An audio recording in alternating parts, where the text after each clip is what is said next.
Hello, hello, hello.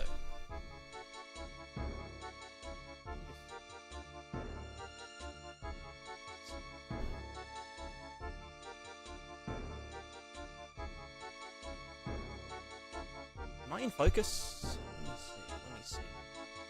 Not really.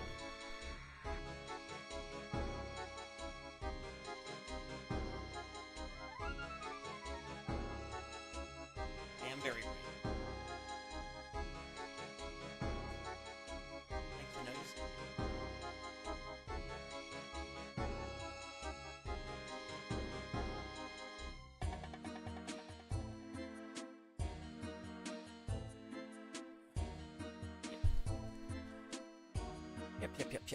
Yep.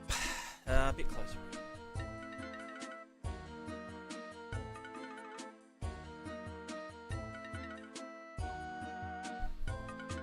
Yeah.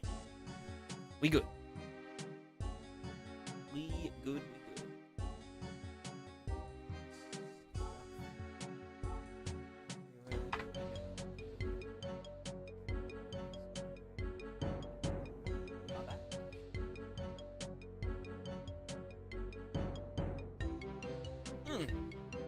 There we go.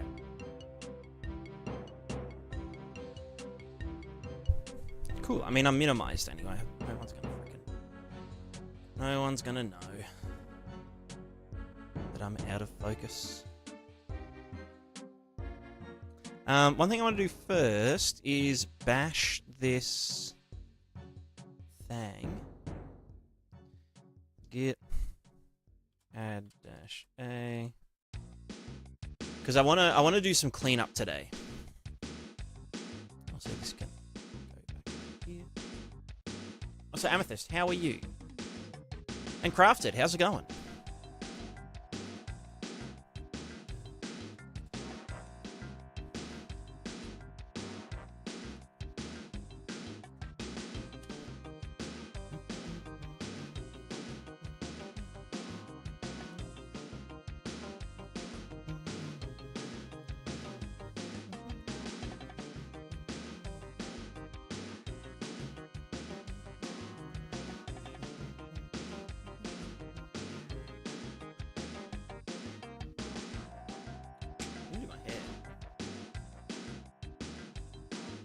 Snare drum on that song's way too loud. I'm gonna remove it from the list.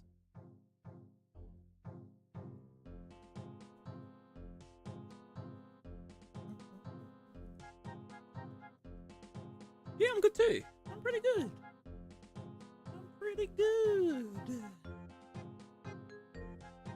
Hopefully having a chill sesh tonight. I'm just gonna... Well, first I want to try something. And see if it works. And then I want to... I want to try something first. And then I want to change something. I want to change how the wind works. Just as like a little parity.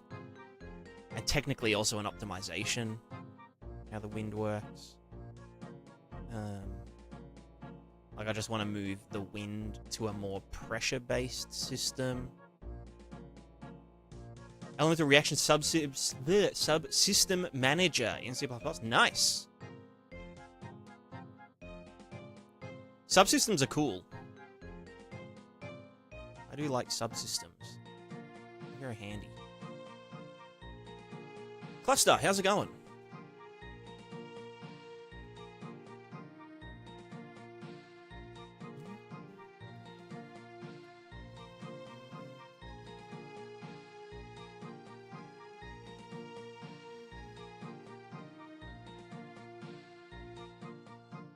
Great? Hell yeah. Glad to hear it.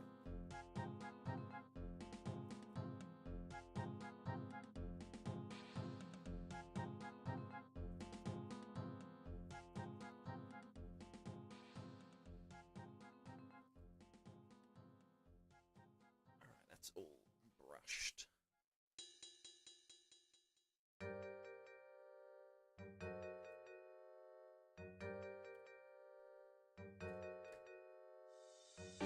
All right, to work.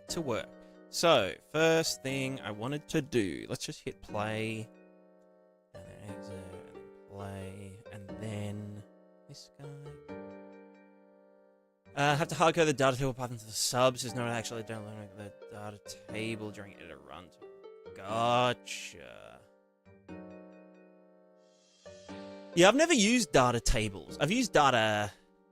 What are they called? Data assets. Which are super duper handy.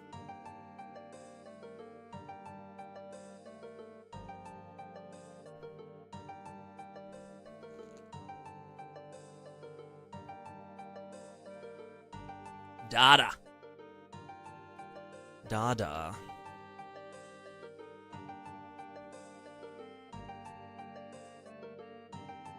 Glitter water? Yeah, true. We got all the particles interacting with the water from last time. It's a bit nuts, but you know. Rest in peace, bitrate.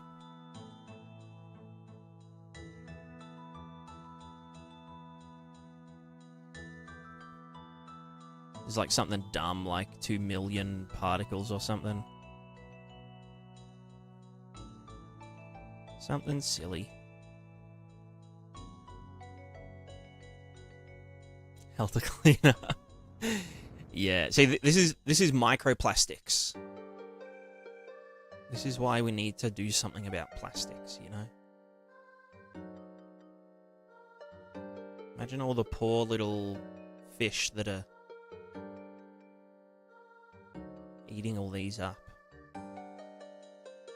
Yeah, this is mainly just a test to see,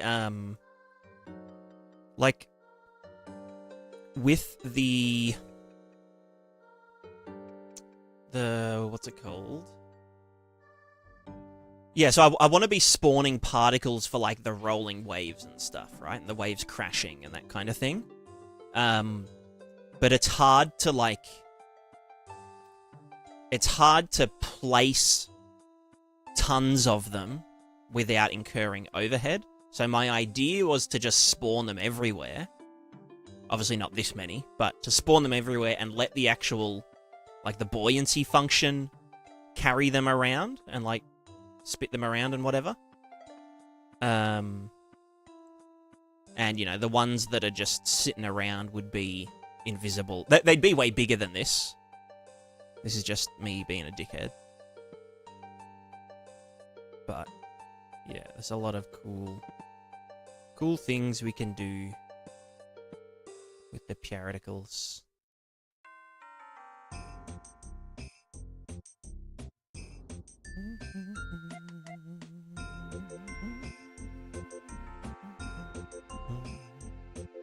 I prismatified the ocean.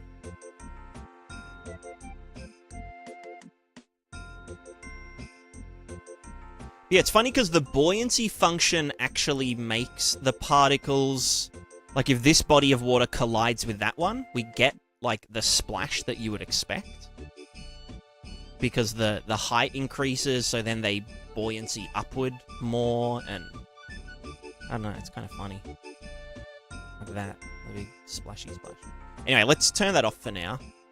The thing I wanted to do first, which I know Jed won't be happy about, is to break up this this one emitter. This one big emitter into multiple smaller ones, and just to see if the Grid 2D reader or Grid 2D collection reader actually works between emitters, and whether that incurs an overhead of some kind. So I'm just going to delete all the waves and water stuff for a minute.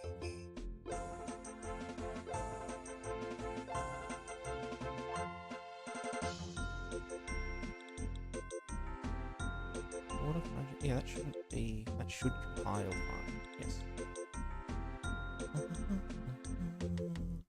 So we're just going to look at the deform interacting with the wind sim to begin with. And then that should be fine.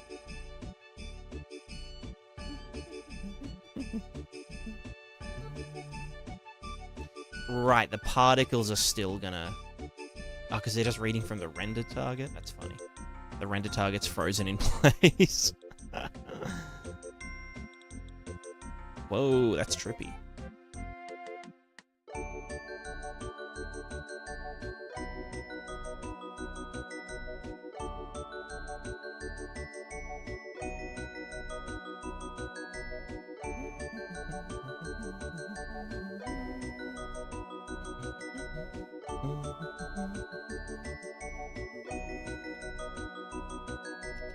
I should probably...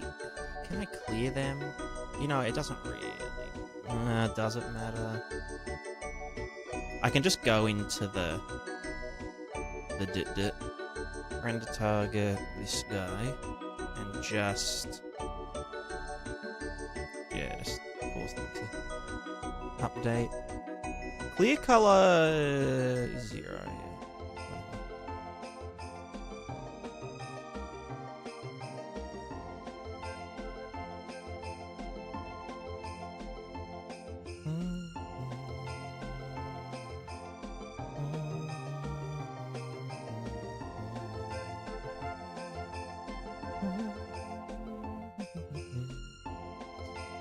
Cool.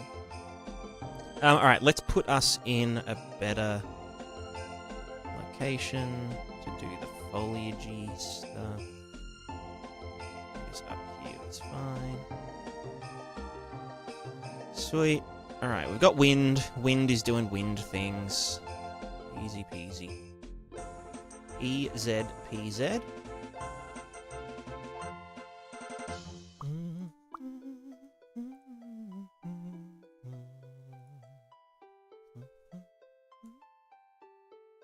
Okay, and we've got the deform thing. So let's close everything here. Let's go to our wind render target. So our wind render target is taking input from our deform fella and drawing that into the wind buffer. Like explicit. Well, and then there's also the explicit, you know, wind doodad. The wind shooter. Let me turn on Freeze debug shapes. So there's this one here as well. And then these ones, which draw to it kind of separately.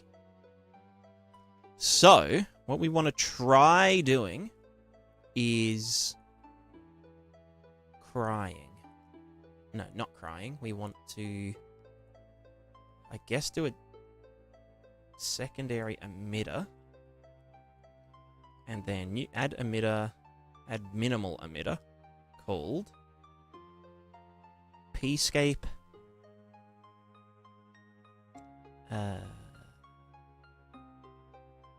Where the fuck do I... It's a GPU compute sim. The bounds, I don't give a fuck. Let me move this over. What's the other thing? We don't need initialize particle. We don't need particle state. We do need emitter state, I believe. Yeah. And so this is going to be called... Can I rename? Rename. Pscape _ wind. So then, in theory, I should be able to, well, on emitter spawn, I just get the fucking wind grid and set that here, and that gets set as half float, render target none. So that's just setting the grid. Right, setting up the grid. Then there is the wind. Let's do it here. Wind, fucking fuck. It also needs to read from the input grid, which is probably also fine. Wind render target. So that goes here. That, let me compile and save.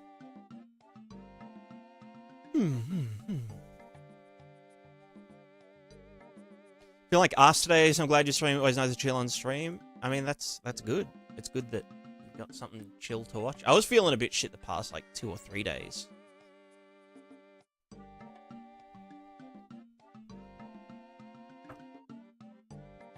Like, just super tired. Like, sleeping heaps. Yeah, not good.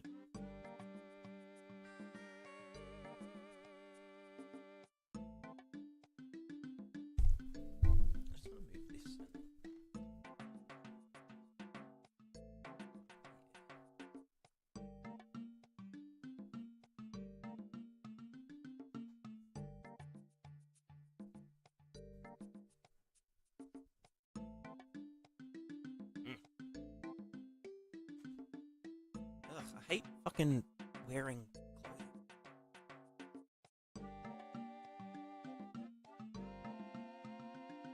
You know when you're like wearing clothes and you can feel the clothes on your skin? Big autism vibes.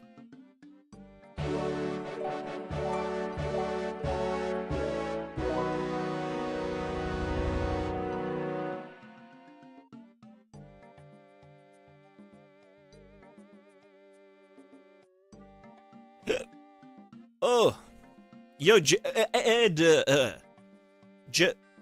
Ed. Feeling this can because I'm fat. Yeah, me too. Me too. Wearing clothes is not something I know. I mean, it happens. Sometimes you have to wear clothes. Apparently there's like some rule on Twitch about like wearing clothes or something. It's just... it's so dumb. It's so silly. It's kind of racist. It's kind of racist that they make you wear clothes. You know? Anyway, welcome everyone. Welcome everyone. Good timing, good timing. I'm sure you... if you've ever seen Jed's stream, if you've ever seen the grass wiggle, if you ever saw the grass wiggle, that was me. That was my doing. I'm the grass engineer. The grass and bush engineer. They call me the Bushmaster. Sorry, what's with all the crude jokes? I just have to... I haven't streamed in a while. I just have to get it all out of my system. How was the rest of the stream, Jed? I was watching until recently.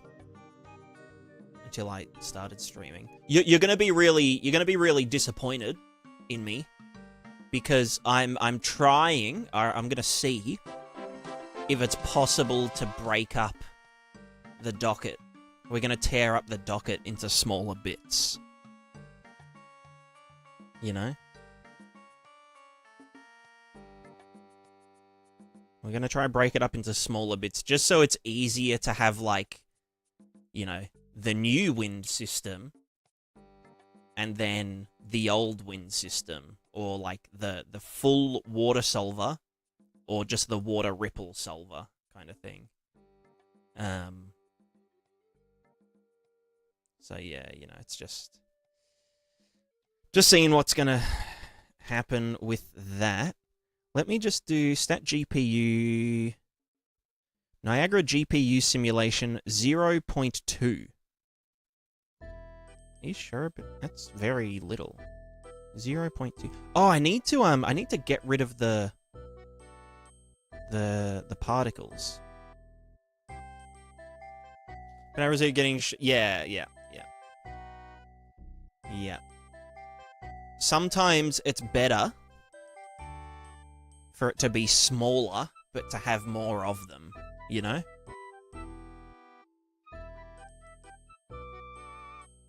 If my 30 years on this planet have taught me anything, it's better to have multiple shorter things than to have one long thing.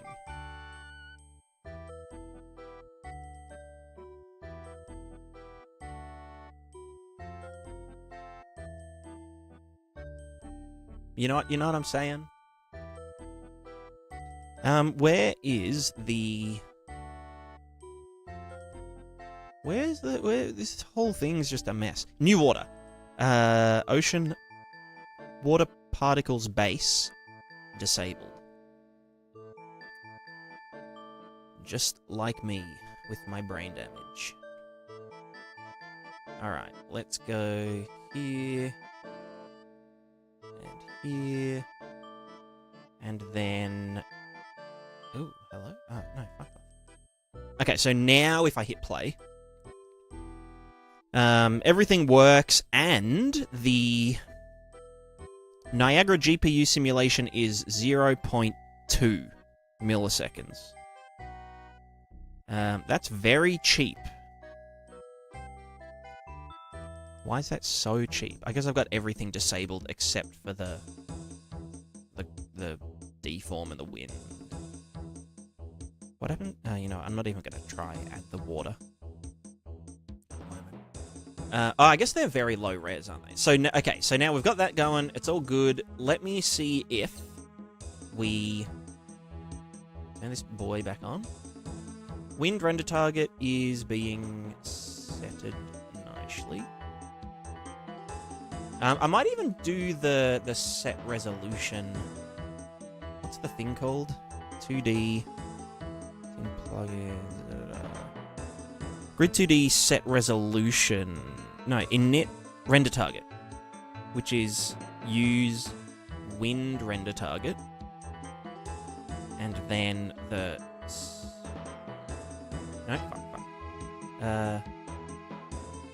the grid 2D collection set number of cells sim render target. I say wind thing.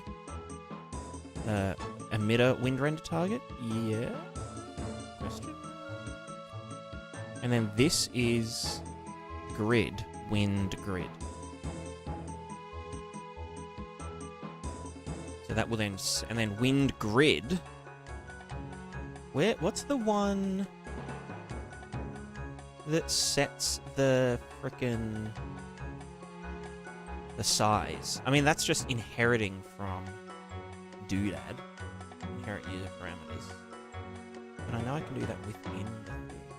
We're just sort of letting legacy mode type thing. Kind of. I just wanted to break it into separate emitters, just so it's easier to manage and navigate. But also because it just makes it easier to like turn wind off, and it's like, oh cool, the wind is now off, rather than people needing to go in and be like, oh, I don't want to use the wind simulation, so now I have to open this up and then go down here and then find the wind thing and like turn that off, and then that, because it's multiple stages per sim. So I don't know. It's just a it's just a thing. Just a thing.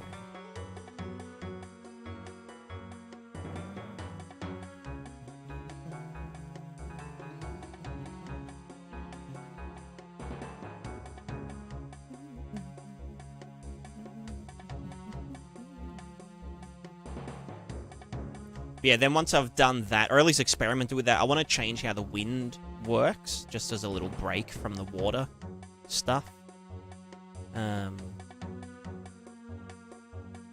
Tiny little break. So I should be able to trash the wind grid. How do I destroy wind grid? Remove this input. There it is. It's going to crash the engine. Yeah, I freaking knew it.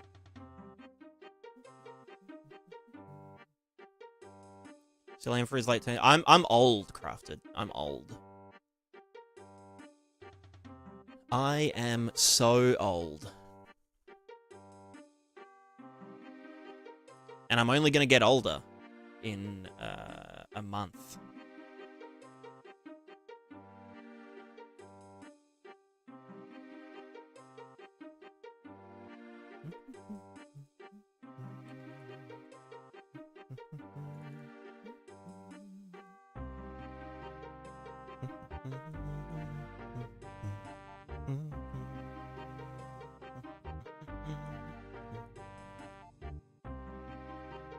If they put nodes in a graph and reusable menu and settings inside the nodes, yeah. The whole thing's just it's just a thing. Right, that's where we set the grid resolution. We win grid resolution. So ideally, I'd want to be like. Am I even going to be able to get rid of these though? I could just no, I can't disable wind render target. Can I remove input? No. Okay, how am I gonna...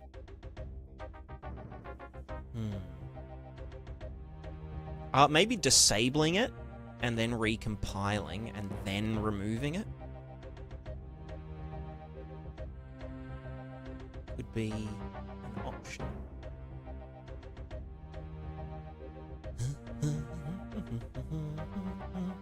Birthday months? Yeah.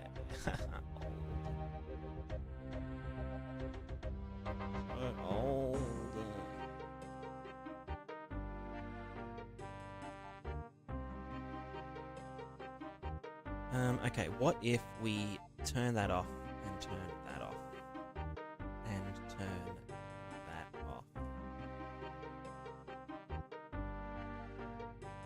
Pile, save again. Okay, now if we turn set wind resolution, or even just move that up to here. Grid set. You know what, we'll do that all. No, let me just... Okay, it can't be disabled because it's... It can't be deleted because it's disabled. We tell that to fuck off. We do that. We do that. Okay, so we got rid of the... What the fuck are these ones? Oh, that's the wave data and the wave velocity. Okay. Right, wind... Render target... I won't be able to because it's... Okay, can I delete the whole thing? Let me just try this one. No, okay, what if I delete the whole thing?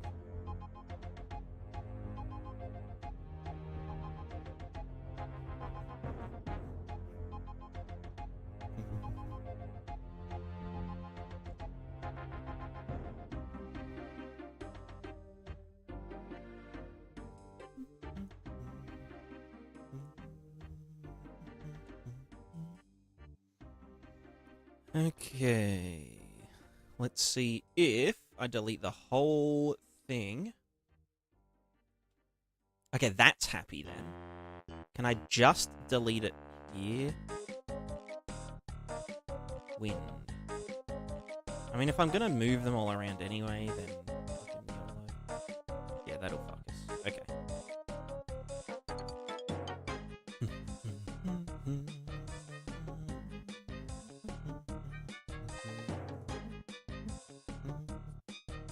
Xmas, yeah, Christmas or New Year, I guess, maybe, I don't know. Is it? I guess that's the same thing, right?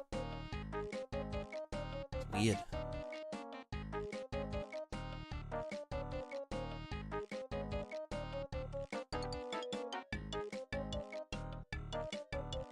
It's weird knowing that Santa was probably watching me be conceived. Santa's a sicko.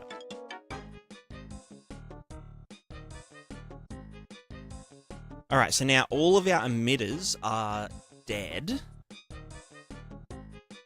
Probably not good. So we're still setting. So let me just keep that there.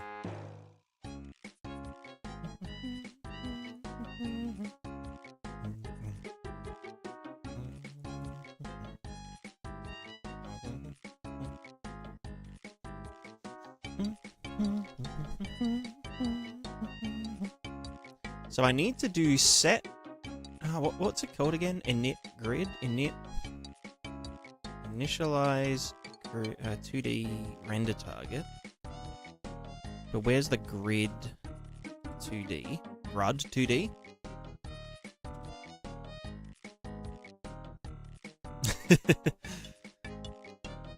Set resolution. Grid 2D set resolution.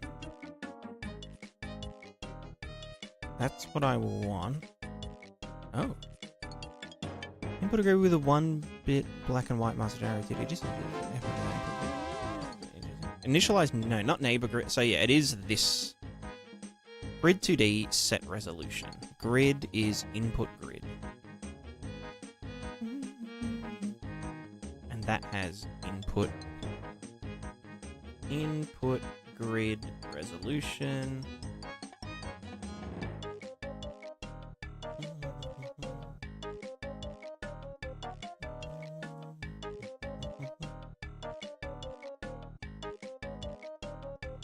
I want to test if this does anything with the RVTs.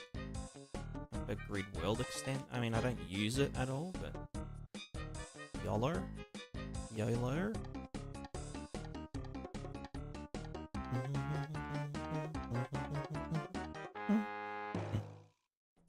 So that's here. Input grid. Set resolution to be that, and then there is the init 2D init render target here, which is then grid input grid 2D collection. Does it need to be set first then? Yeah. Or can I not? Can I get it from here? Is that gonna? Oh, okay, that's fine.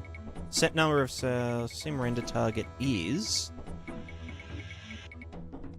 the fucking init render target.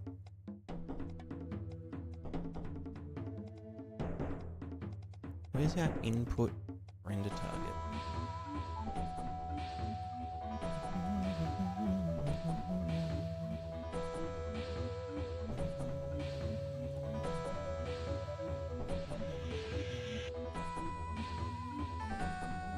But that's not setting the render target to be anything. This is where that has to actually get set. Input render target, like the actual render target thing. And then that would inherit user parameter settings. Although that would get done... Fuck. God, I don't know. Does it work? Is this just gonna, like, kill me? So we should be getting, in theory, our input render target. Where the fuck? Deform input RT.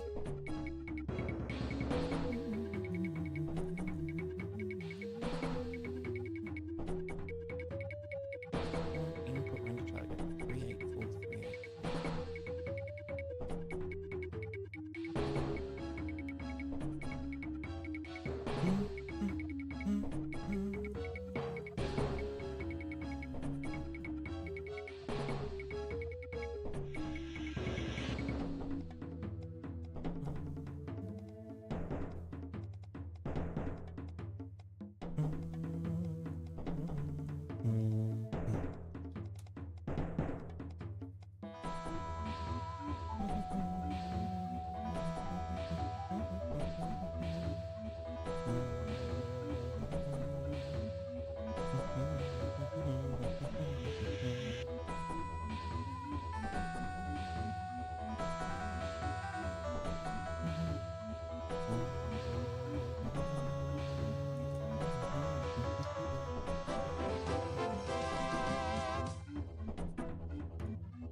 this guy, and to this guy, and go to the manager.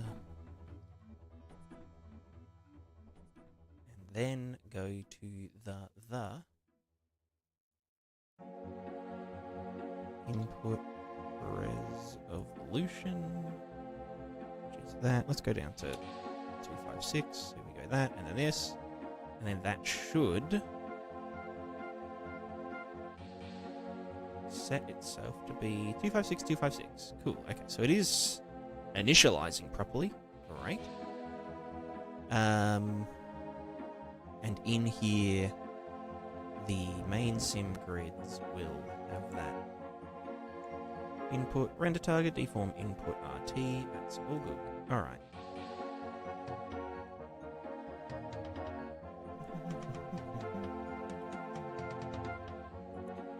So that's all good. That's getting set, and some render target. So this is setting the grid's resolution.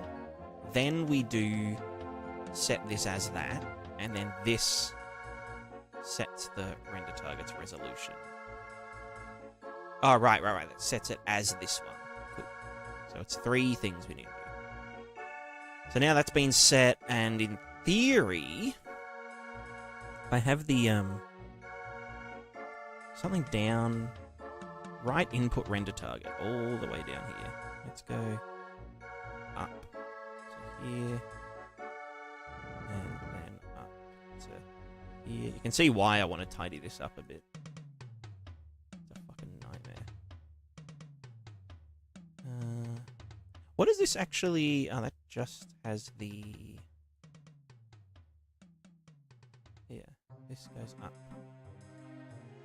Here, and deforming. No, even up to here. Right after we draw the capsules. Yeah. And we say, hey, do your thing. And so, this is iterating over input grid. This is iterating over input grid. There you go. And not on simulation reset. Blah, blah, blah, blah. Ooh, I got a giant key. Wow. Also, yes, I am playing RuneScape. In the background. Just... As always. Always on the grind. Okay, so this should, in theory, be drawing to our dude. I'm not seeing anything. Why is this? Draw input to the input render target is being set. Input render target is this guy.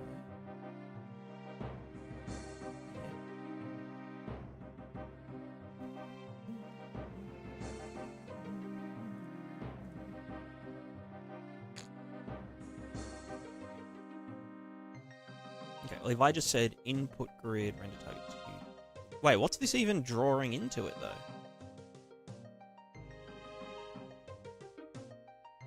Right, that's its own thing. Default. Let's just draw blue.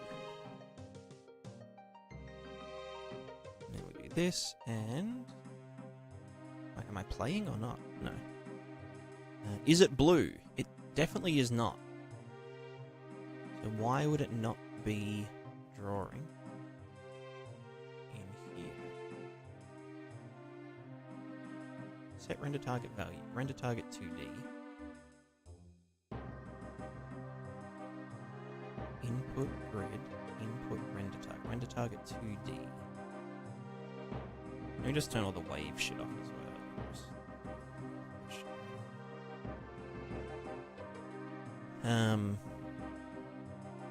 So ignore this. This doesn't exist. Just it's not even on. You know what? Just in case. Turn you on. Give me the error. Turn you off. No more error. Fantastic.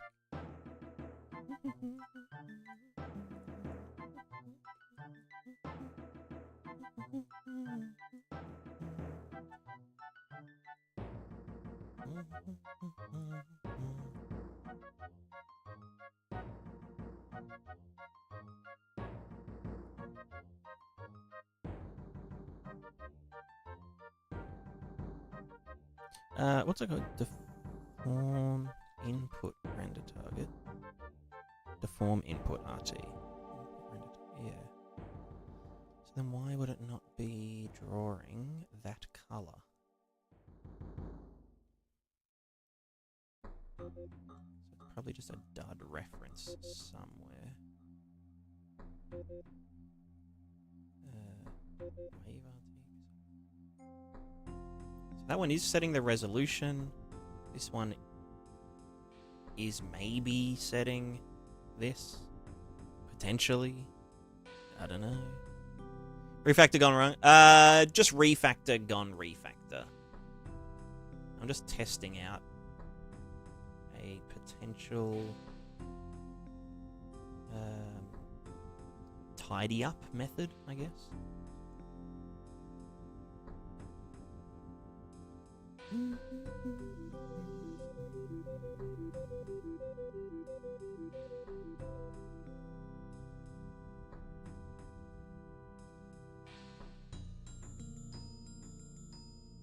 Maybe it's just the order of which this is done, but that doesn't make sense because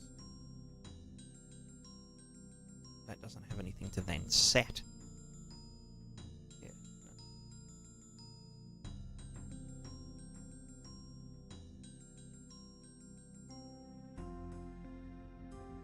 In here, we set that independently, and we do. Well, yeah, set. Maybe we do that first, set this as that. Well, no, that's set the render target 2D as the input variable.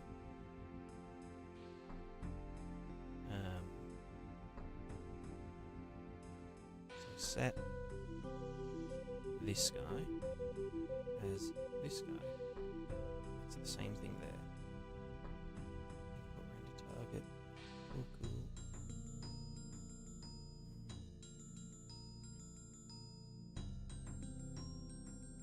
Why is it not getting... Is it going to its clear color? Like, is it just not accessing at all?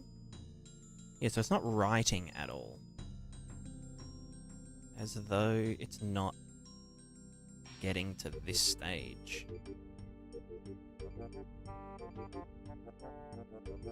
No binary, right input RT. This is going not on simulation reset. Data interface is the input grid.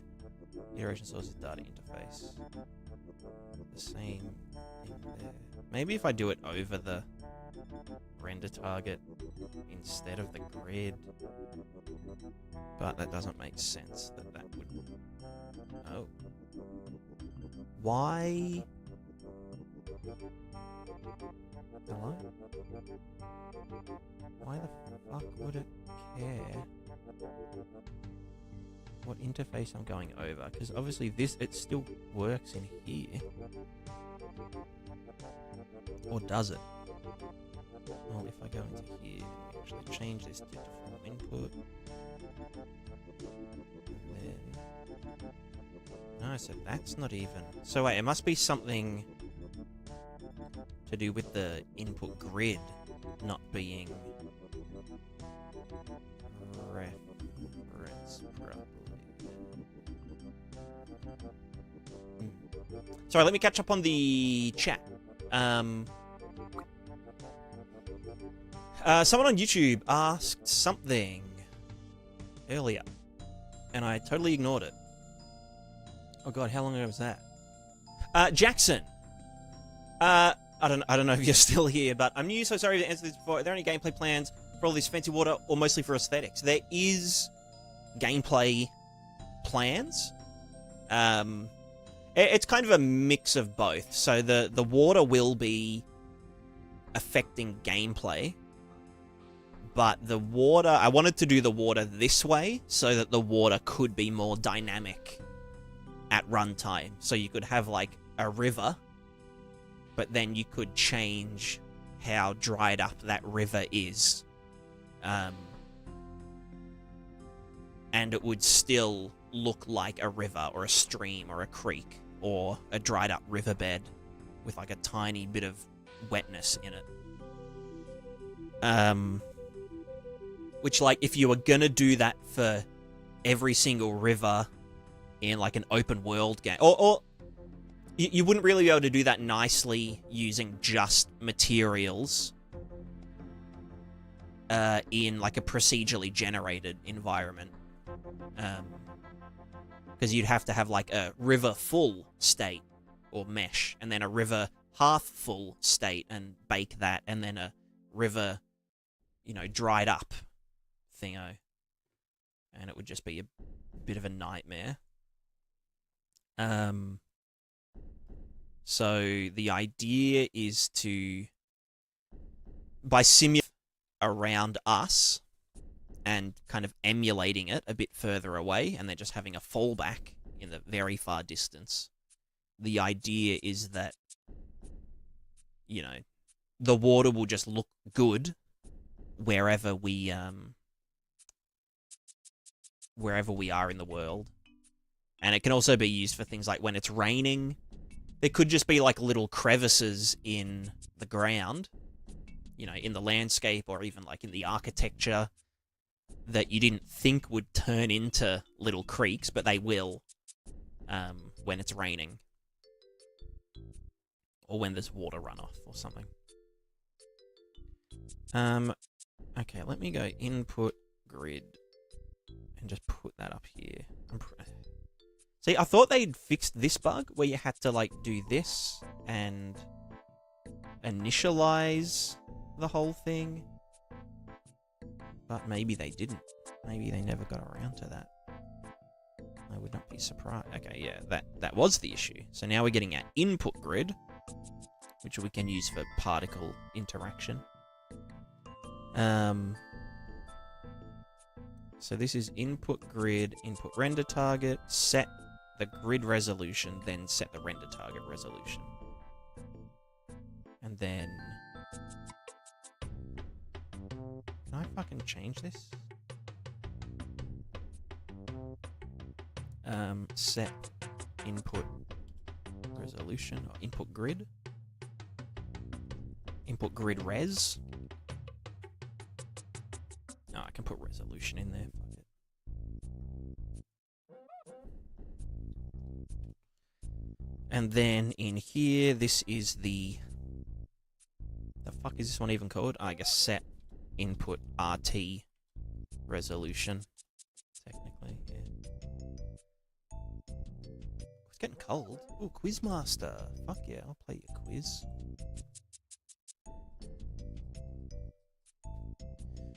Are you calculating everything related to Navier-Stokes in world space or local? It's in local world space. So it's in world space, but it follows... So I guess it is local. And we offset the values as we go, like as we move around.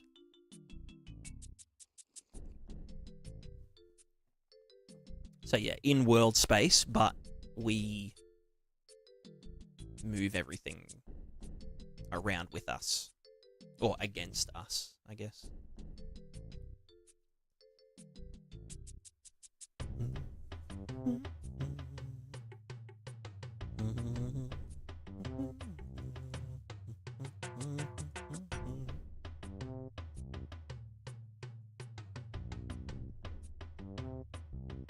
Alright, now let's see if the wind can do the wind stuff.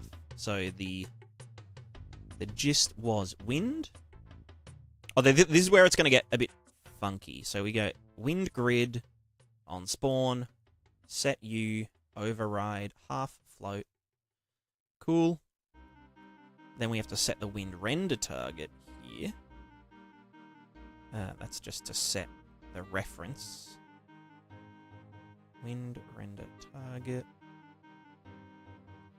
The size gets set to 0. No, we override. No, we don't override.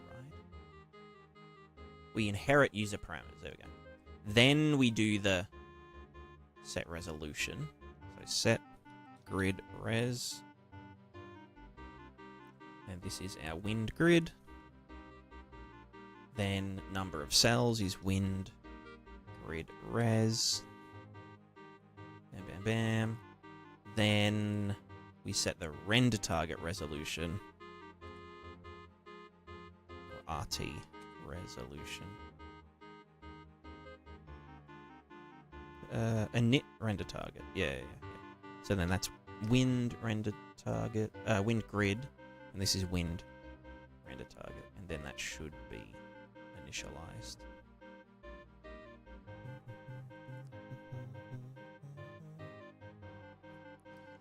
Okay, so I'm just gonna get rid of the deform sim stuff. And this is where we start to get a bit fucky. So we're just gonna yeet this over to here. Can I not fucking... Oh, fuck you. Can I not... Piece of shit. Alright, well, we're gonna go... particle update. No, it's not particle update, it's emitter update. No, it is particle update, yeah. Alright, new... No, it's new stage. Generic simulation stage. Cool. Then this is going to be iterating over iteration source, data interface. Data interface is wind grid, and then it's going to do all this shit. Oh, wait, no, that came next.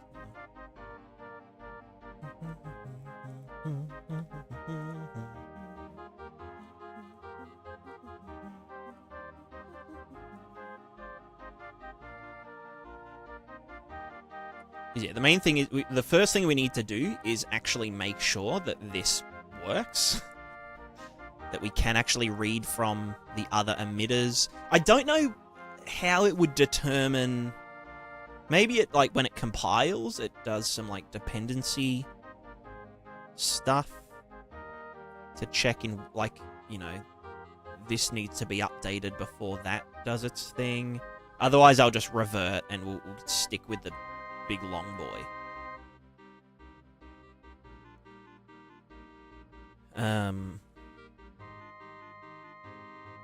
But yeah, it would be nice to be able to make it a bit more modular. What the? Yo! Ooh, hold on. Yo? Silai, how's it going? How's the stream? How was the stream? What were you working on? Do you want to share anything? Feel free to post stuff. It's going good. I'm just doing a tiny little... It's not even really like a refactor. It's just me dicking around. Okay, that has that. Well, UI... Okay, fair. UI is my nemesis. I hate UI.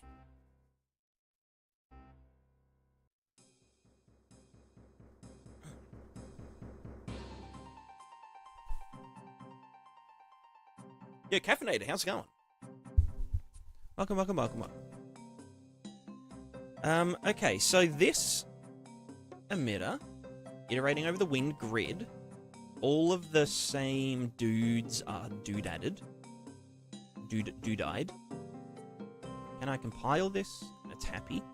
The one thing is that the... Oh, fuck. The wind capsules get drawn in here. Oh, no, I guess add deform input to wind input. Which is the input grid, funnily enough. And that's going to sample deform input, blah, blah, blah, blah, blah. So this input grid doesn't exist in this emitter. So it will get angry and maybe crash. But what we want to do instead of this... So this is our deform input. Yeah, that looks like a deform input. If we then go to our render targets and go to our wind, then we should see nothing happening. Great. And that's because, yeah, it can't read input grid because it doesn't exist in this emitter. So what I want to try instead, there was a thing I saw called a grid 2D collection reader, and then that can do... What the fuck does it do? Hold on. Sample? Sample... Previous... Okay, but does it not use the same... Sample float? Sample... Okay, it's called the same thing. Is it just that I can't... Fuck you. Right, grid 2D collect. Oh my god, they made a fucking separate fucking function for it. Fuck. Sample... what was this? Vector 4, deform input. Sample 4. It's fine, it's fine. I just need to, like, move shit around. See, it's like identical function, but like... But different. Same but different. Very, very annoying. Shit, what was that called? Deform input. And this was wind blockers. The wind's gonna get overhauled anyway. So in theory... So you have this grid 2D collection reader, and its input takes in an emitter name. So it's searching the emitter. I should probably rename this one. Let's call this the input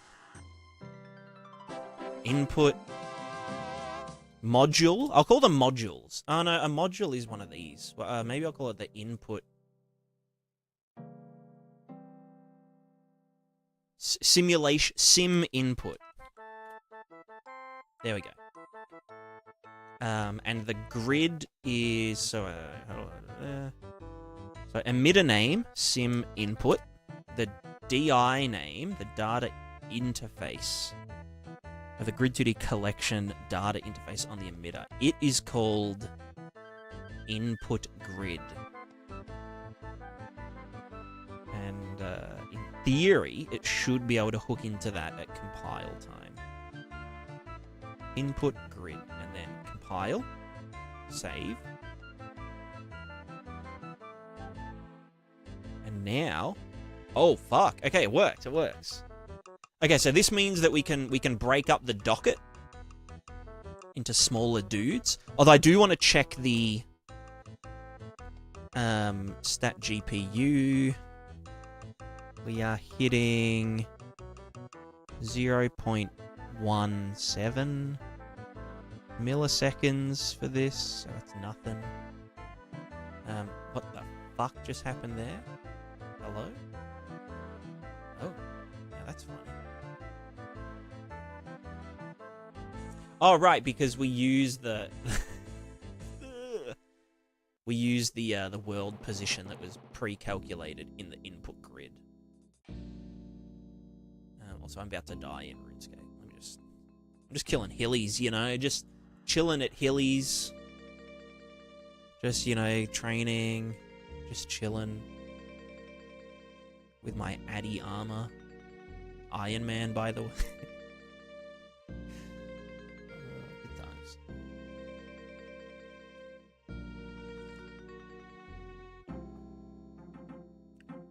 But yes, all I'm doing is just a little refactor to turn this Niagara system here, which just keeps going and going and going and going. It's still going. To turn this into smaller ones like this that can just be disabled on and off pretty easily. And like changed and swapped out. So like, you know, if you want to write a different... I guess if the...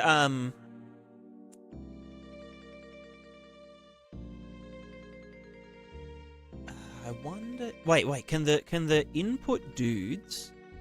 Can that be... No, that can't be exposed. Right, because it's a compile time. I guess if you wanted to make a separate dude... I guess you could just rename it as, like, this is the old wind and this is the new wind, or just make sure that it's called wind and something else, so that when you turn this one off, it compiles the inputs properly. Developing and live streaming and playing RuneScape? Yeah. I'm only playing one account at the moment. I've been, like, playing my main account, killing brutal black dragons, just for some bond money, to save real life money. Because they're pretty chill when you've got a twisted bow, you know. Just a bit of a flex. Just flexing a tiny bit, you know. Yeah, okay, I'm rich in RuneScape. What of it?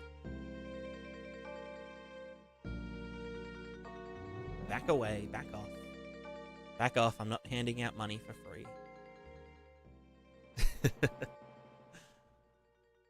Unless...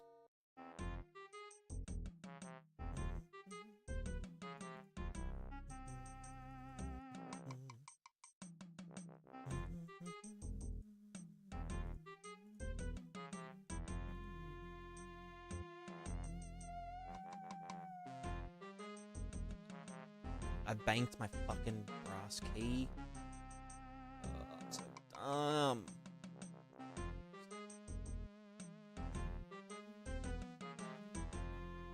Alright, let's, So, okay, so this works. Hopefully it works when you've got things riding to and from each other multiple times. But I guess we'll find out.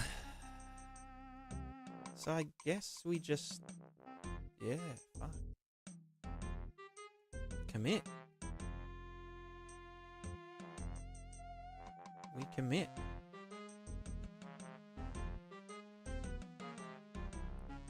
I can probably just, like, dupe that and then call this one P-scape deform.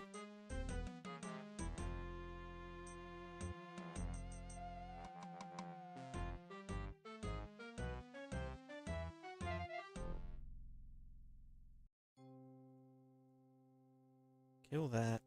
Kill that. I should keep the hash stuff in there. Just in case we figure that out one day. Input grid, input grid, blah, blah, blah. That's all the wave shit. So deform. This is actually going to be... Wait, can I not?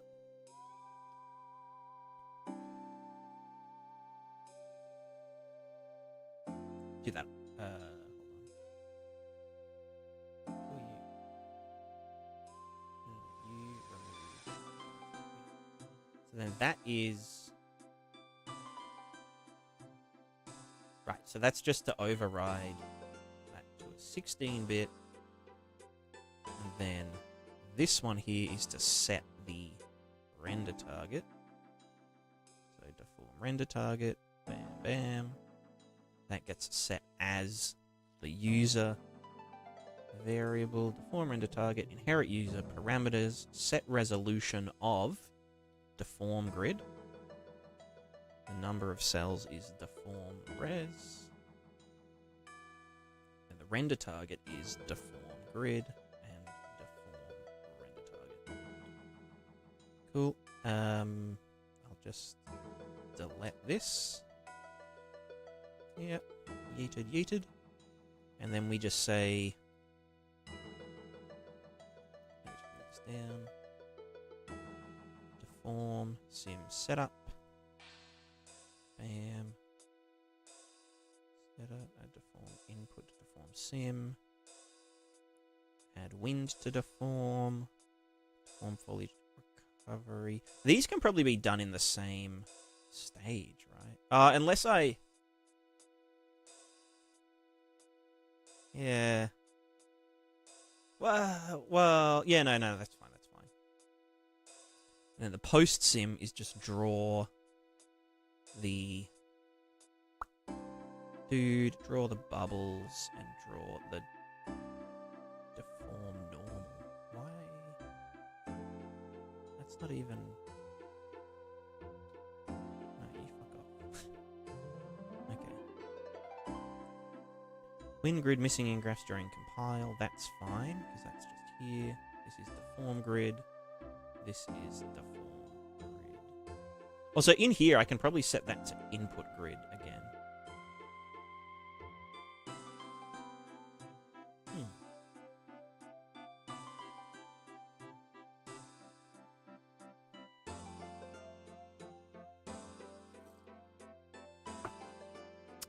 Khayab. Yeah, for sure. Chuck a... you can either chuck it in the stream dump in the Discord, or you can just post it here. Actually, you can't post it in YouTube chat. It doesn't like that. So that's the form input. Deform wind. Cool. Then we have the deform render target, which isn't... Right, that's not working because this add deform input to deform sim needs to be changed. Oh, I got a rare drop. Giant key. Hell yeah. I'm just farming them. I'm going to be stuck at Obor for years. We've all had a lot of smaller things at once in our time, but I roast in piss. Right, roast. Oh no, receipt you'll be miss. Yeah. We should do a send-off for it. It's just, you know, it's just sad. It's just so sad. I don't do that anymore. That can fuck off. This whole thing needs a bit of cleanup. What the fuck is it? Right, because the water... No, what were you... Oh, right, that was drawing the water's shit into... So this is where... This is our first circular kind of dependency. It's not really a dependency, but... this is our first kind of thing that may or may not be fucked up. So, input grid. Deform grid is our grid. So we have to do grid collection reader. This is called input grid reader. Then we have to do interaction bubbles input. So that is a 4 value sample for you have to go into there, you will go into there. Basically, I just have to go and manually fucking replace all this shit, which is annoying, but for the sake of modularity, solidarity.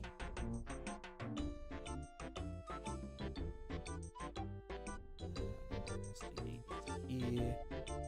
That one's good to go.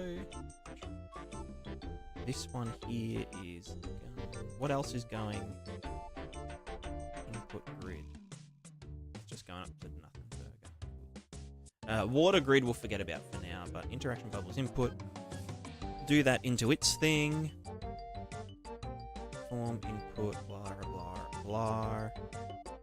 So then the reader, emitter name, sim input, DI name is input grid.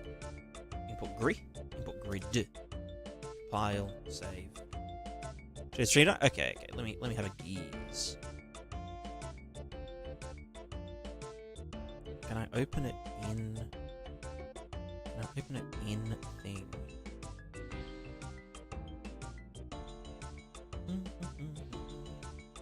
If I click download, does that... You know what? Chuck a little D.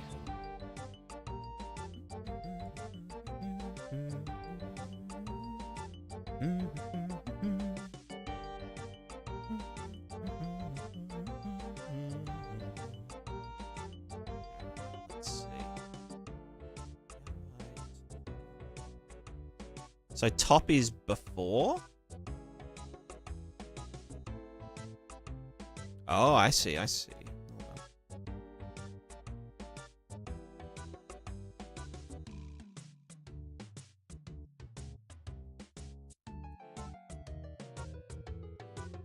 that looks dope.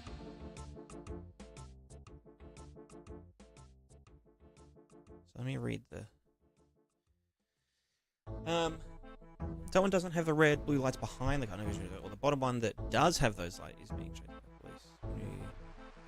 Ah, true, true.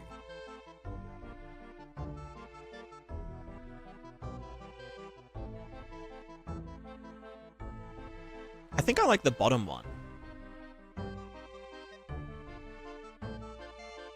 It's just a bit more colorful at the start. A bit more like dynamic.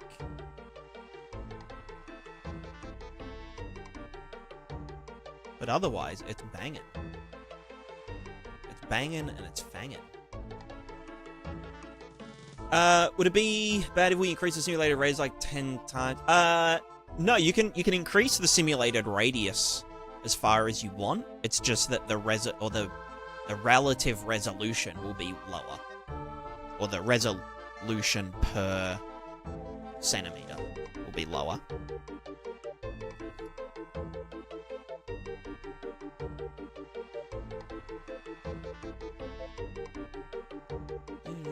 Okay, let's see if this works.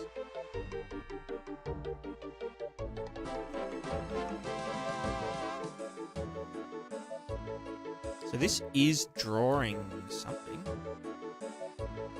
Oh, this is just doing the bubbles. Why are you just doing the bubbles? Where's the good shit? Well, oh, have I... Right, there's two things in the default thing.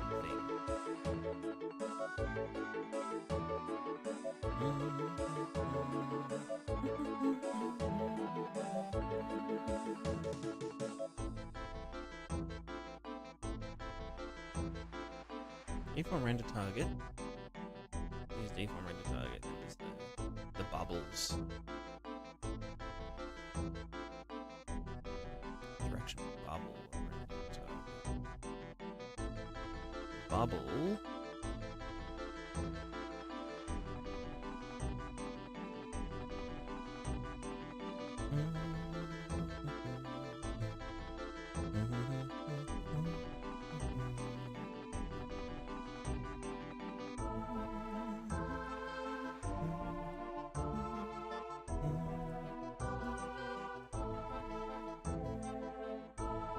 So then why was that drawing to here? Deform render target, deform pixel. Add deform input to deform sim. We're getting the input grid reader. Interaction. Ah, because I just fucking copied it.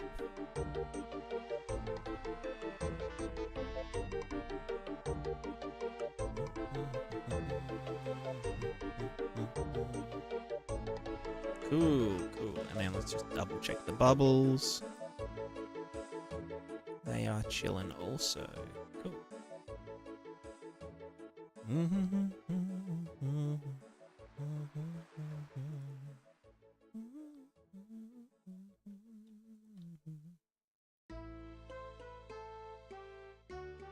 Cool, cool, cool. I also think after I've done this tiny little refactor, I want to just redo the wind slightly. I want to change the wind, or I'll do like an alternate version of the wind. But essentially I want to do a I guess it's more of like a compressible fluid sim, sort of like the water, so we don't have to do like an iterative what's it called, divergence, convergence solver, but we can just essentially do where there is wind, you know, hitting other wind. At the moment, it doesn't actually, like, you know, Kamehameha fight, you know?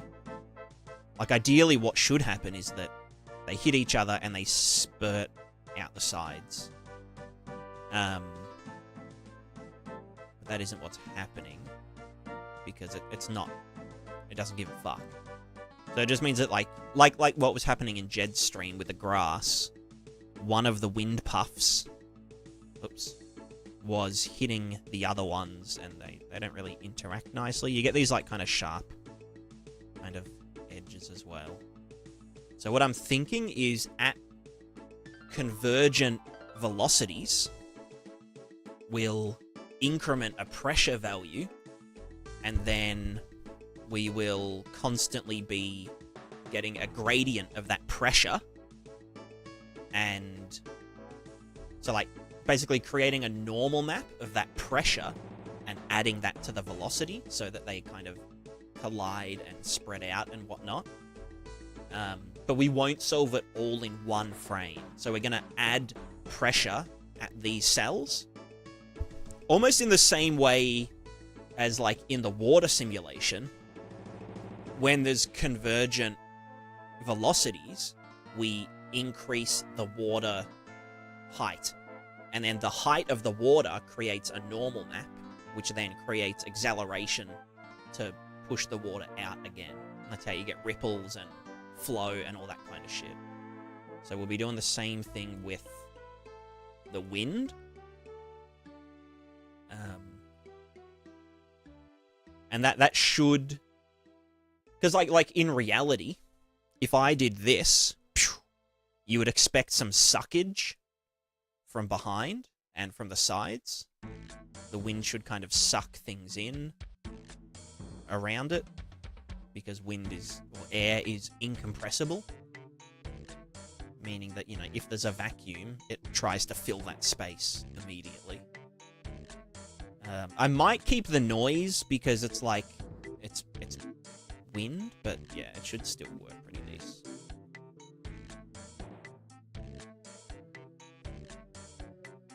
But let's keep doing this stuff here. There was one other thing. It was in add deform input. No, it was in draw wind capsules. Right, we just borrow the position from the what's it called? From the guy. So 2D reader, input reader. We're gonna sample the 2D. Not get previous. We want to sample previous, because we may or may not be. This guy may not be the same resolution.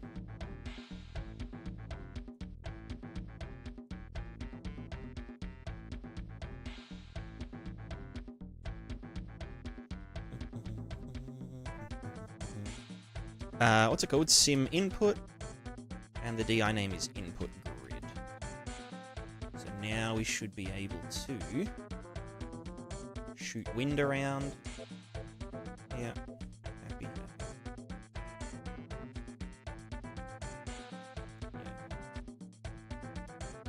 You know what? Let's do the wind now.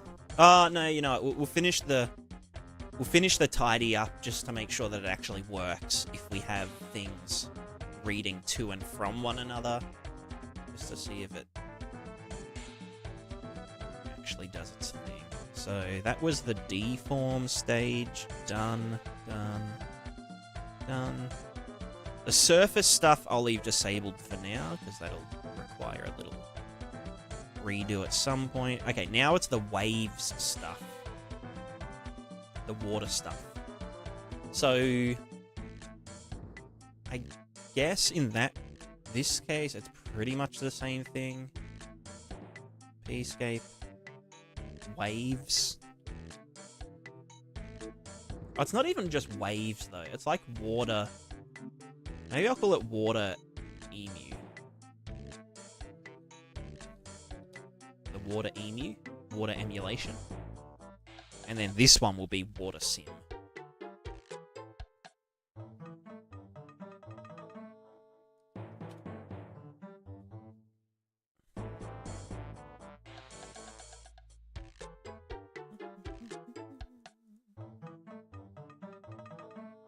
There was also something else I wanted to do with the wind, which was to do like a negative wind mask. So like, if you Or should I just do fully simulated?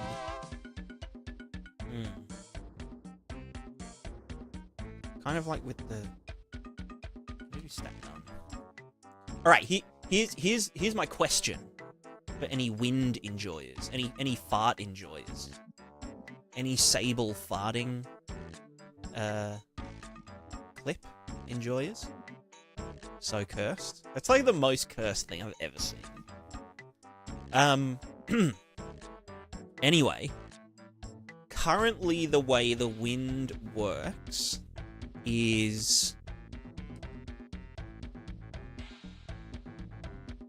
we've got like the local wind, which is wind, does wind things. And we can block the wind.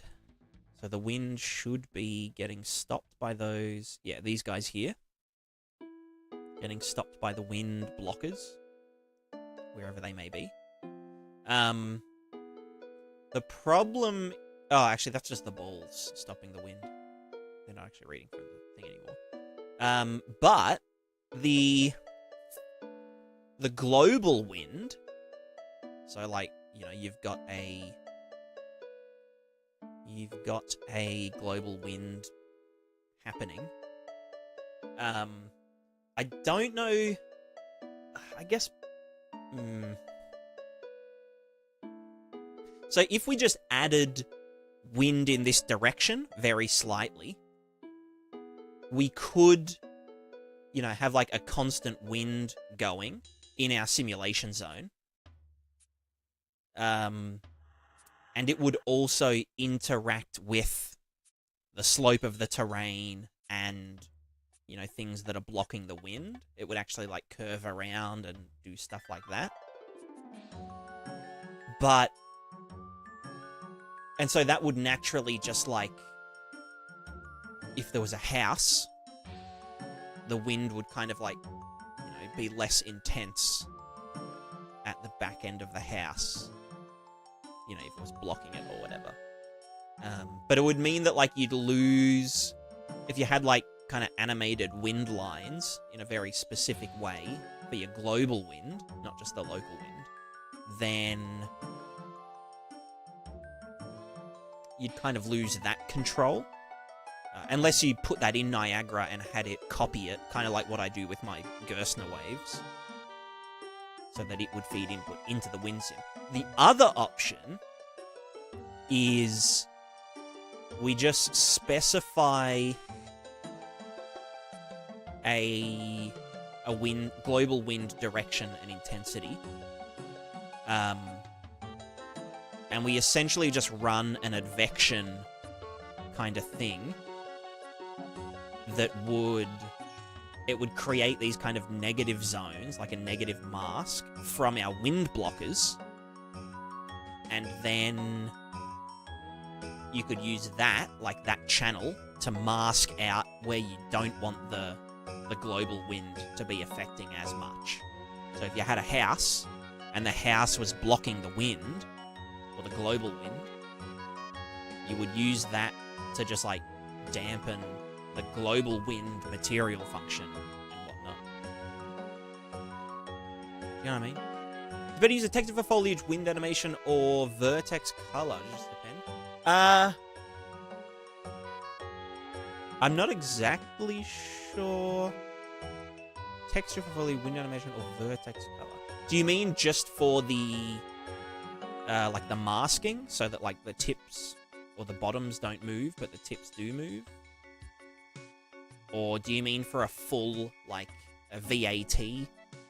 It's probably better to use vertex color wherever you can, because vertex color is just free to access in the shader, pretty much, whereas a texture requires a texture lookup.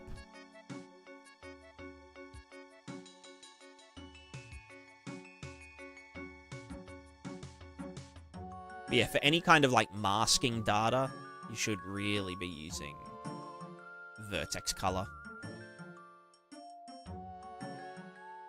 Like, if I wanted to be like, oh, this is the head of my character, and this is the body, I need some way to differentiate between them in the shader, I would be inclined to do vertex color or a UV segmentation or just some method that isn't requiring a texture lookup. Because, like, even if you're sampling, like, a 2x2 texture, like that... Okay, one thing that I hate about fucking low poly, whatever frickin' assets, like, you know, those chunky low poly assets and whatever, they always use some kind of, like palette. It's like, oh, we've got this little 1x8 texture, and we're hard coding these values in there. Like, why not just, like, do you know what I mean? Like, they shrink the UV down, put them in this palette thing. Why not just, like, put that in vertex color? Like, that way you don't have to sample a texture at all. Or, you know, just, like, segment the UVs and use, you know, shader parameters so that you can actually change the individual values per object instead of having to be like, this is one color palette, but for this object, I want the red to be slightly different, or I want it to be orange instead. So now I'm going to have to do a completely different texture, and it's going to have to look it up and do it. It's just like, I don't know. Pixel palettes are, like, dead. I don't know why anyone would use them. It's just like, oh!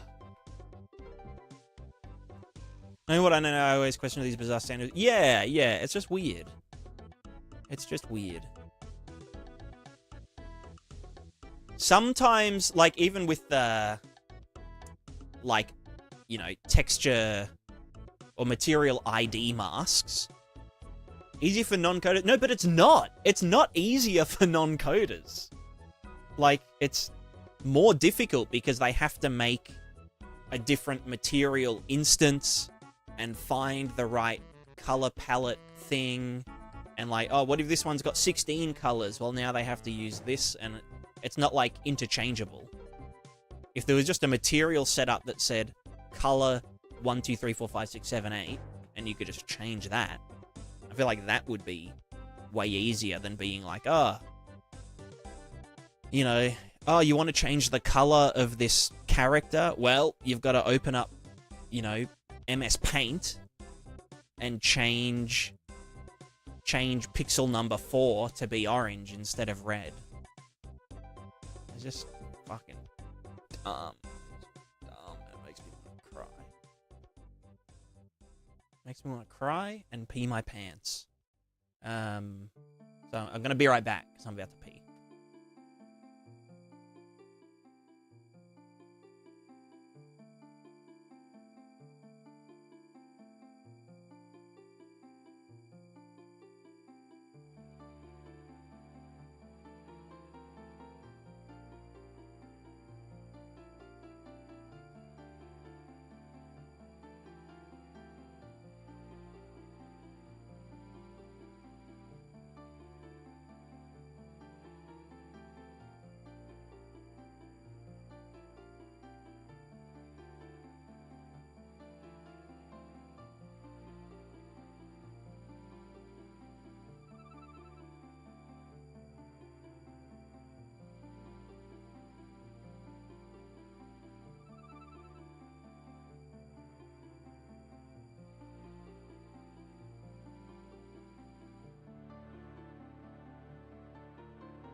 Hello, I'm back.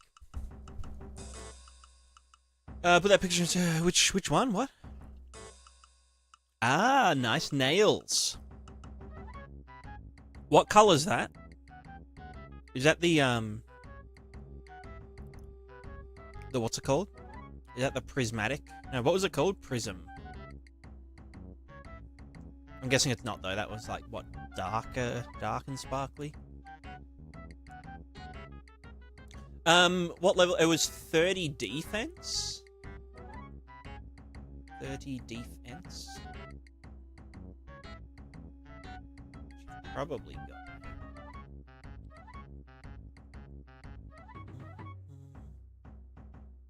Creme brulee and domino effect. That's the.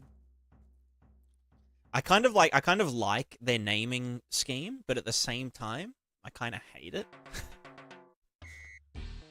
Defense is 33. Right. All right. I'll give you this armor then. Swap with me. You know, I'll come up to the mines.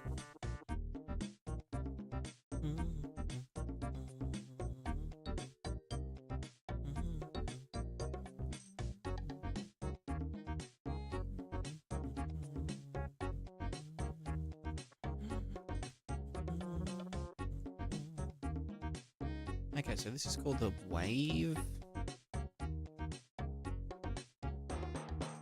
Water wave grid. No, because that's fine. That should be water wave. Water. Huh? Is that supposed to be again? Oh, that's just the override. I think it has to be a float though, doesn't it? Is a rule you usually follow for categories? For example, muster for rocks, for props, for cliffs, etc. Lately, I've been of the opinion that it's usually better to like go even like finer than that. Depending, or like to not be afraid of like creating a kind of like a standalone material for specific things instead of having like a giga material. So, because you run into issues of like inheritance versus composition, right? And you kind of just get stuck with like a million different booleans. And like tick boxes, and then you have like nested tick boxes for like, okay, is foliage? Yes. Is large bush foliage? Yes. Is grass? No. But then you've got like, okay, but does it need to inherit the color from the RVT? And it's like, yes. Okay, yes it does. But does it need to inherit that for the stem? Or for the flower, like which, and it's like, okay, fuck, I may as well just make a completely new material, chuck on the, you know, texture sample, the foliage color, material function, the RVT blending sample thing, you know what I mean? Like, yeah, you could have, like, I think that the main thing is to break all of the... Anytime you introduce a switch function, like a static switch, it's 99% of the time better to just turn that into a material function and then compose a material, you know, for each sort of subcategory, rather than having like... Even like a master foliage can get super annoying, especially like, you know, with a plugin like this, where like this foliage here behaves entirely different to this foliage here. And then like, you know, maybe this foliage here, we're using vertex color to give it like a root to tip color variation. So it's like lighter at the ends here. but we don't want to do that for this one over here. And, you know, you might just have, like, a million... Because, like, at the end of the day, it is, like, it's art. Like, it is the art side of things. And, like, it's inherently just going to be like, oh, I want this plant to have, like, a world space Z, you know, sine wave gradient going from blue to yellow back to... from green to yellow back to green to yellow, so on, just based on its world height. And that might only exist for this one plant type. And it's like, are you really going to want to, like, chuck in an entire fucking switch just for that? In your foliage Gigamaster thing? Because, like, that's what I would have done previously. But then it's like, as soon as you start doing things like, you know, maybe you're doing UV masking or vertex color masking to, like, differentiate between the stem and the leaves, then it's like, okay, well, I've got this, I've got this world space Z color gradient, color 1, color 2, but is that for, or color A and color B, but is that going into color 1 or color 2 of the foliage? And is that color mask determined by the UVs, or is it determined by a texture, or is it determined by vertex color? Because, like, it might just be different all the time. Like, you know, maybe for this one, it's just vertex color because it's a smooth gradient. But for something like this, maybe there's, like, stripes on the leaves, so it's a texture space color change and whatever. So yeah, there's just, like, a million different things and whatnot. Yeah, things that are more unique or have more unique features, they should have their own material. Yeah, that's what I would recommend. And just try and modularize everything so that it only takes, like, 20 seconds to set up a new material. So it's like, okay, you know, okay, this is grass master material. I've got a grass WPO function for, like, how, you know, how grass moves. Because, like, yeah, again, you might have some grasses. Like, the grasses all share the same animation behavior, but maybe they're colored differently. You know, maybe you've got, like, some wheat, like wheat grass, that has little, you know, fluffy bits on the end of it and a different colored stem. And that's determined by a texture, like the colors. Whereas for something like just, you know, grass, it might not even have a texture, and it's just colored a solid color based on the runtime virtual texture beneath it or something. But they share the exact same animation, you know, behavior. So just having the animation behavior in a material function and then coloring them separately would be, yeah, a better way to go. Is you got lost in optimization source? It's not even a case of optimization, though. Because, like, having 1 giga material doesn't save anything. Because every time you hit one of the switches, it's compiling a new shader. Like, there'll just be duplicated shader code. There won't be any, like a master shader in GPU memory. And then this shader is going to reference that one, and this one's going to reference that same bit, but then they're going to have their own extra bits. It's just like, we just compile a completely new shader, and they end up having the same logic anyway. Just with some bits cut out, or some bits included or inserted based on the static switches. Which is why you can't change a static switch parameter at runtime, because it's pre-compiled like a completely different shader for that permutation of the shader.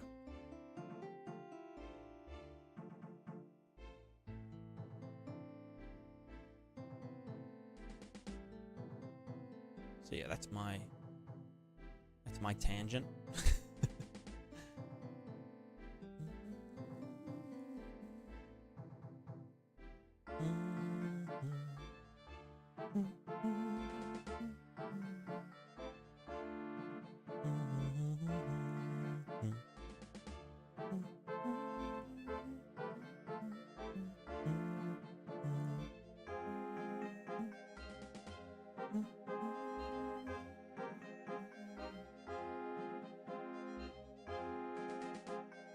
Yeah, I mean, again, it also depends on, like, the game. Or the project, because... And also the assets that are being supplied, you know? Like, if everything is pre-baked color textures and pre-baked, you know, roughness, normal maps, whatever, and there's, like, no procedurality needed, then... you know, you could just have a master material and then you change the texture and whatnot.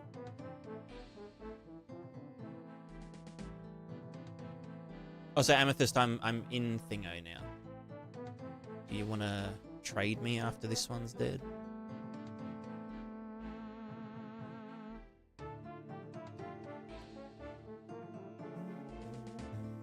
Swagger.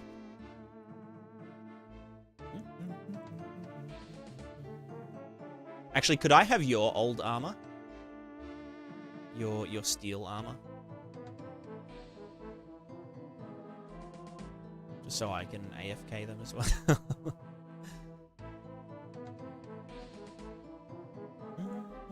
Thank you.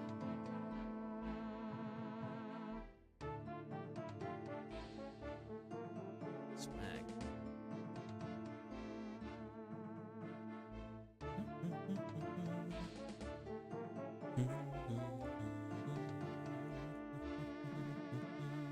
Alright, wind grid. This is the wave data grid.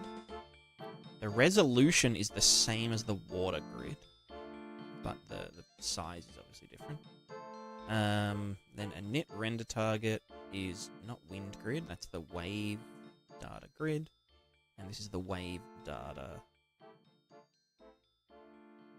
Okay, well, this one and this one. Wave velocity RT. And then I will yeet everything from here. That's just for that. Yep. Clear that, clear that, clear that, clear that, clear that.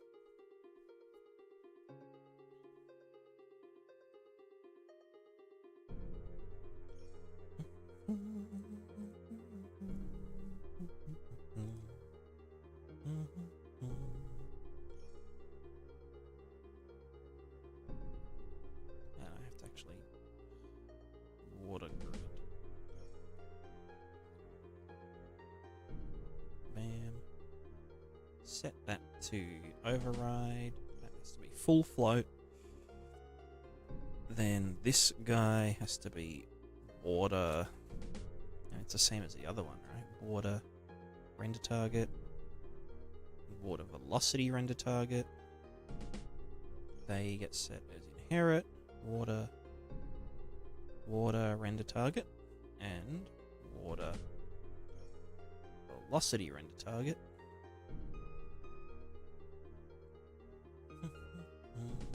Grid 2D set resolution, water grid. It's set to water grid resolution. Water grid resolution, cool. Initialize render target, water grid.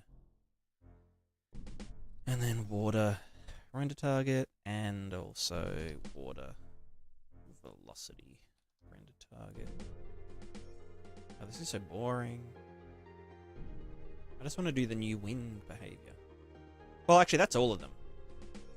Set up. Well, not set up, but kind of ready to be set up. So let's fuck with the wind real quick.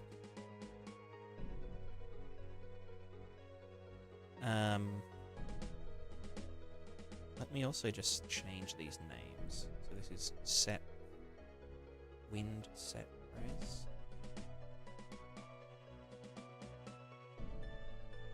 Or set wind Sorry, let me, excuse me. Set wind RT resolution. And then... No, that's not it. That's set wind grid resolution.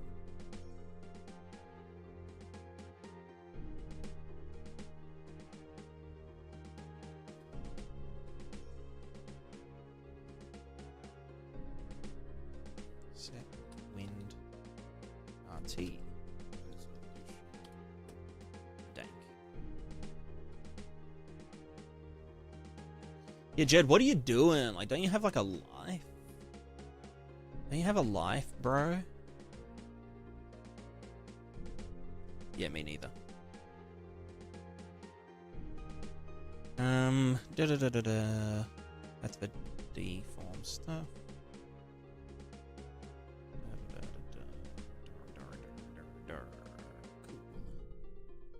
Cool. Is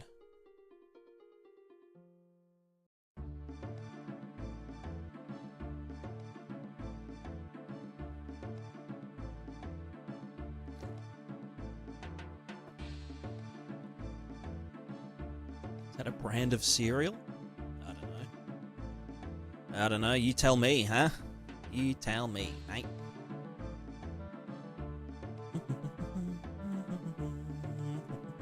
Alright, so what I'm going to do is we're going to get the wind. We're going to copy and paste it. And this one's called Wind Legacy.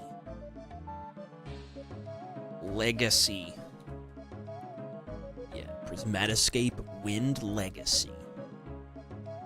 Alright. Let's see down here. What the fuck have we got? We've got offset wind pixels. Cool. Draw wind capsules. Also cool. Add deform input to wind input. Cool. Get wind blockers. Now this one, well, yeah. Yeah. Whatever. Alright, wind normals. I'm going to call this wind... That was just getting the fucking length of it there. This was a really weird... I had no idea what the fuck I was doing when I did this. This was also winged. Winged. Wind pixel. What's wind pixel? Is that from the wind input?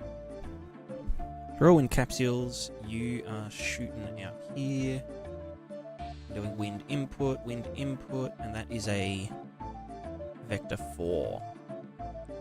Because we...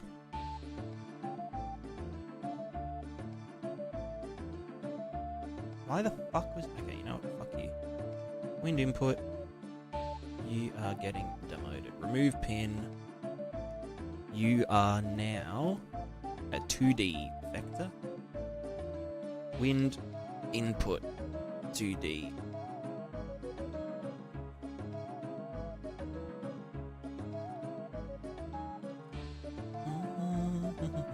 But yeah. Remove pin. You smack into there. Wind input 2D. You're a local fella. And then this guy is just going to come straight out of there. You get put in there and there. You can die and you can die. These get... Right, compared to the height. This is just like a light version of the deform capsule drawer. That's fine. And then this one here, I might actually... So if I remove that and then apply and compile and then go 2D, wind input, no, we'll do that as a stackity. Wind input into... Oh, fuck you. What are you... Bitch, you ain't a fucking 4D, man. Wind input, 2D, local. There we go. Alright, so now our weird input is a twofer. This isn't happy because... It's red before being set. Okay, well, set these nuts. How about you set these nuts in your mouth, Niagara? Where is this? Nope. Wait, where? What? Inputs. Wind input 2D. Default is value.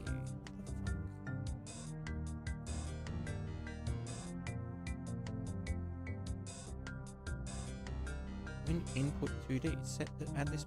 Okay, yeah. Wind input 2D. Vector 2D. Wind grid location. Was red before being set. No, you weren't. No, you weren't red before being set because you're literally being set to value. Add this parameter to the... It is here! Eh? Fuck you. Alright, delete. Wind input can die. Vector 2. Just... What's all these fucking dud variables? I'm like, where's this count? You just fuck off. Just go away. Numeric pin was not resolved to a blah blah blah blah blah. Okay, I don't care. Wind input 2D. Input local. Smack you into there. Apply scratch and compile. What the fuck are you talking about? Yeah, I know it was red before being set. Its default mode is fail if previously not set, so this isn't allowed. Okay, but if I go to it, wind input 2D, it says, okay, now it's changed. Okay, now I set it to value, default value 0. Good on you. Good on you. Good on you. Good on you. Okay, now we go to...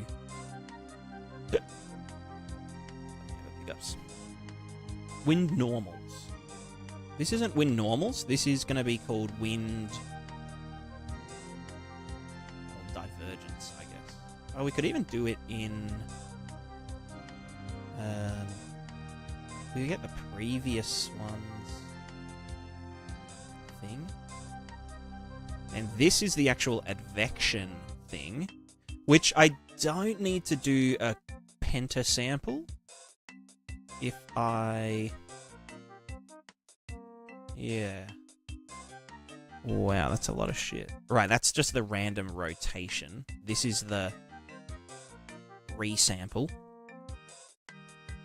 This is the wind input getting added after the advection.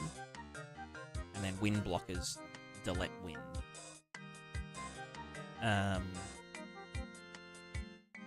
And then, yeah, this doesn't have to exist. You can get delete. That can get delete. And then... decay rate of wind pixels. That was a linear... Yeah, delta, yeah, minus delta time. Yeah. Also, this didn't have a... Well, okay, we were doing that thing with the... the thing with the stuff. The wind displacement. But I don't do that. Well, I don't know if anyone ever was using that. That thing that could kind of blow the fog around a little bit, but it kind of just fell apart after like a few seconds. Because things, yeah, probably not worth doing. So let's start with... Let's ignore that. And we'll keep the wind pixel, wind smooth pixel, bam, bam, bam, wind smooth pixel, and then we use that in the dude. Temporal smoothing. Okay, that's fine. And then write some to render target. Yeah, cool. Let me just close everything to the right. Wind sim. Okay, so in here, let's start by... I guess just fuck this shit right off. That can all fuck off. This bit here is the wind grid size. Reciprocal of the wind grid size. Multiplied by the wind travel speed. That should just be wind travel speed divided by the grid size world space. That's just a very unnecessary divide. And then we want to be sample previous 2D value called wind velocity. And I guess add define. Let's just kill that. Kill that. Add draw wind capsules. So no, we were doing that in here. Wind velocity. So this bit here, just fuck off. It's not really a diffusion amount. It's more of a delta time divided by 3 of that. Okay, whatever. That should actually be do 4. But... okay, you know what? This is all just kind of getting fucked. Let's just do... what's that? The noise? That's time, sine, multiplied by wind curl noise strength, and delta time, and then rotate vector. So we'll keep this bit.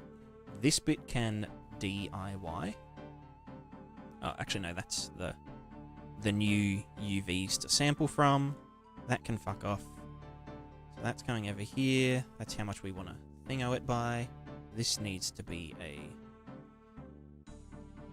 sample 2D wind velocity. You go in there. You don't need a converter anymore. Oh, pardon me. And then what was that doing? Rotate vector 2D divided by... right, that was to clamp the velocity, which we don't need to do anymore because we're going to be doing a pressure solver.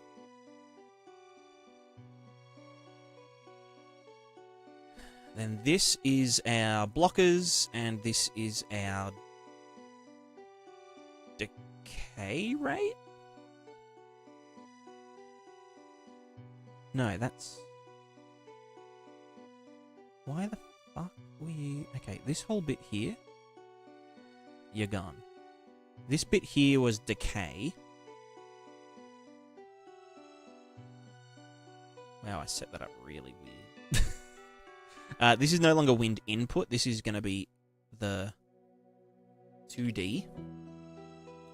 Wind input 2D. You are stack context. Or as Jed would say, stack context. Context.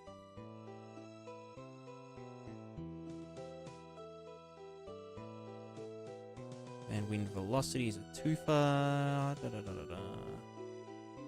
Then I don't know. Remove that, and then 2D, and then wind velocity. The wind rusty. The wind rooster. Blockers. So what was this doing? That was like the... just fuck off, basically. So that was our final add vectored velocity. Then we would rotate it based on some random ass noise. That can fuck off. And so now we're getting wind velocity 2D. This guy... what are you? You just fuck off now. You're gone. You're banned. This one here was going... okay, that's also going nowhere. Wow, you can see how much simpler it is when I know what I'm doing.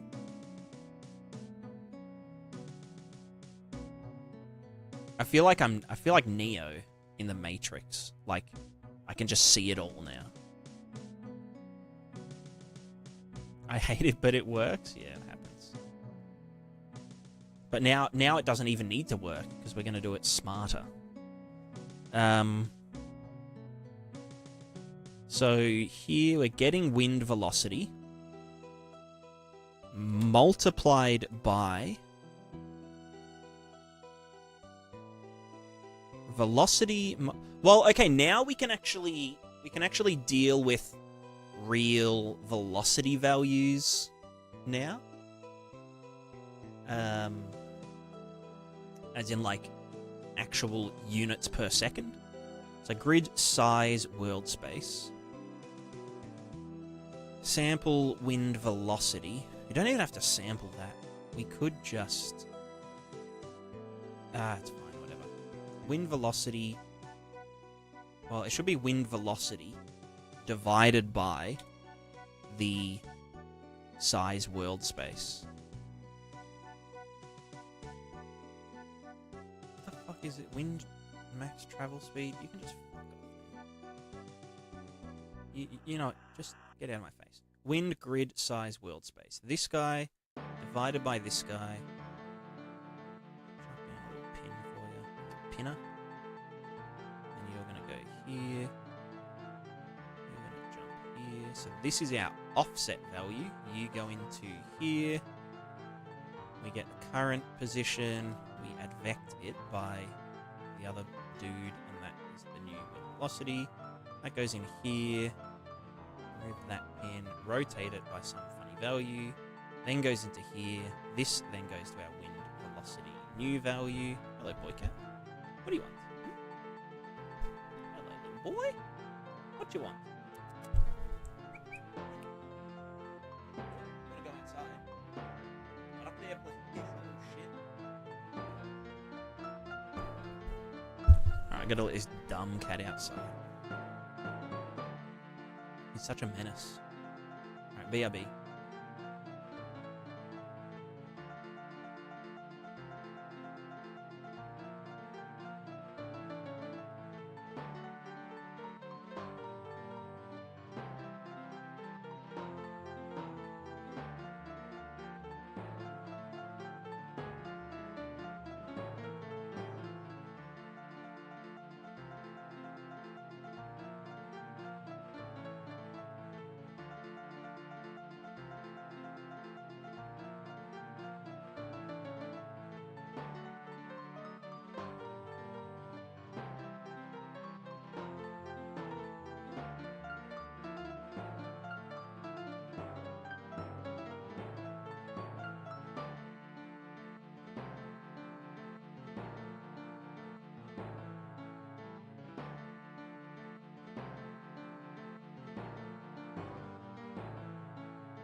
Alright, I'm back.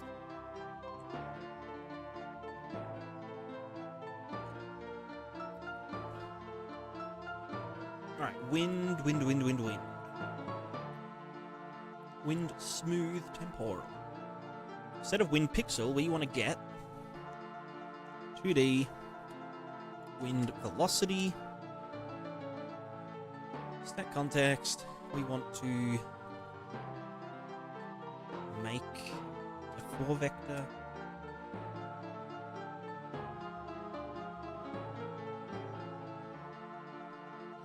break the 2 vector, break it, snake it.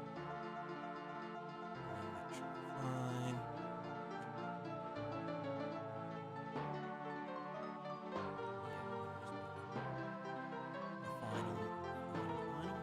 Final V2. Is anything broken? Okay, nothing works. That's fine. Oh no, hold on. Okay. Yeah, look at this. Whoa. Interesting. Okay. That's fine. Because oh, right, because we're not doing our thingo-majig. You know what I'm saying? We're not doing our thing.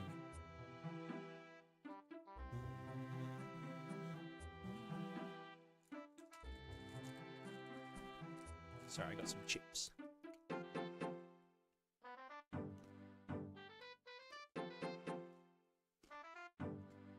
Let's not rotate the thing. No noise, just printing.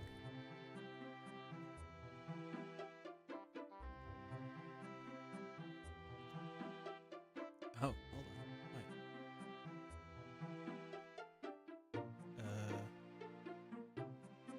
Oh, right, now I have to add the input, obviously. Oakley McDoke-ally.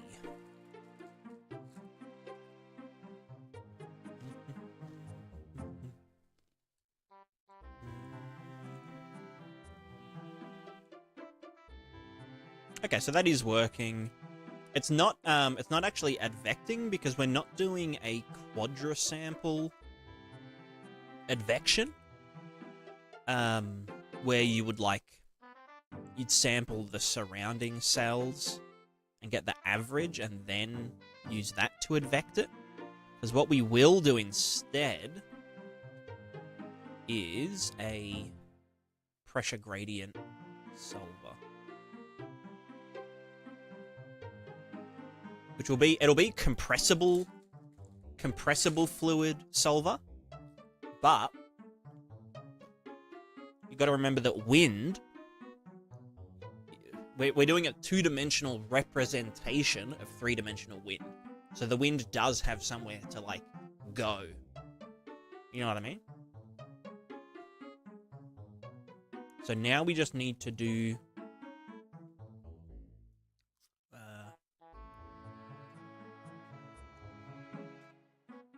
I guess we'd calculate it in here. Well, we could get the divergence here. We could then calculate the normals here and then add it in here. Because it just gets added on the spot. And then do that. Yeah, that's fine. Okay, so... Scratch pad. We're going to call this wind convergence. Or wind pressure. Wind pressure. Fuck it, whatever. Let's get our grid. Grid 2D collection, wind grid. We are going to get our execution index to grid index. We're going to do a plus 1x. Oh, you know what? I've got this somewhere else. In here. Okay, yeah, whatever. Grab this guy. And I'll just have to write these as 2Ds. 2Ds nuts. Pardon me. Right, now we get 2D. Smack you into there and to there. You die. And then you into there and there and there. And then you die. What was this called again? Wind velocity. Wind velocity.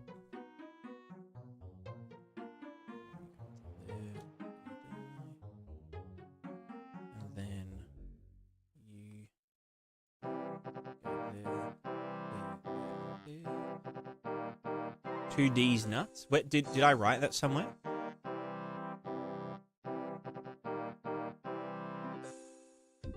I swear I do that. Like, I swear I've written that somewhere.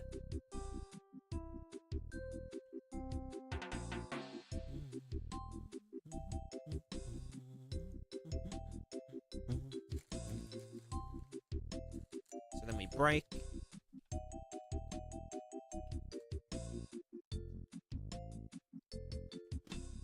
Break, break, break, break.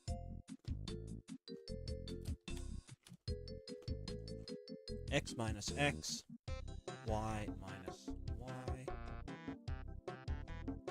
And then I think it's X minus Y? Or the other way around.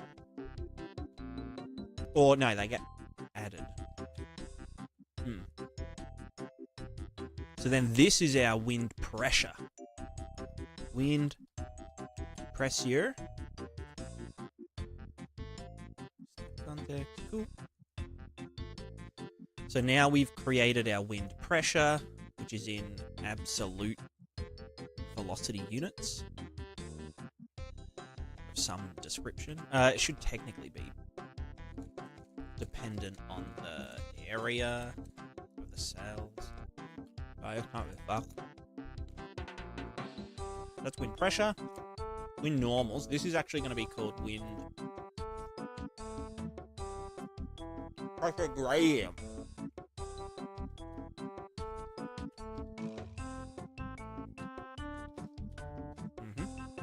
Why the fuck did that not?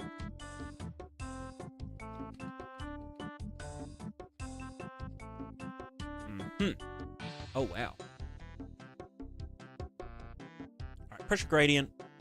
This will be getting wind pressure. Just be very careful not to double click the actual node, because then we'll open it. Thingamajig. That does the thing. That gives us our wind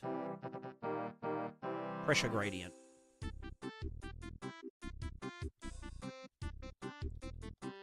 And then we just need to add that pressure gradient to the thing.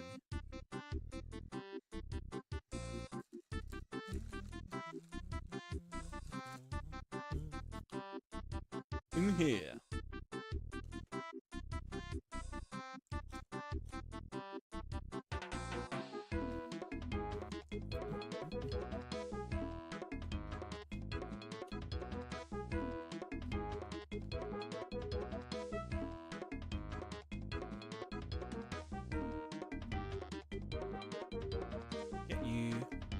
Let's just like yeet it in raw.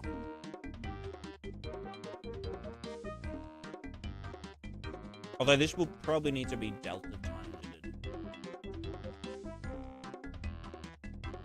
But a CBF. So let's just see what happens first.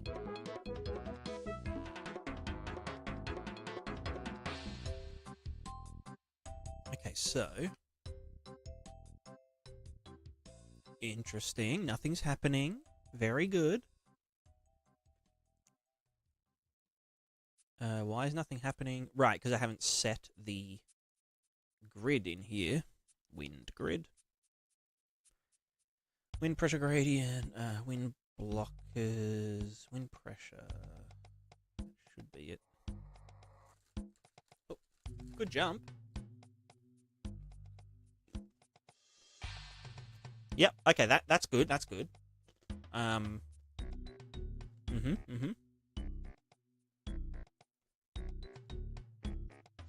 Gradient's fine. Simulation, we just need to delta time that MF.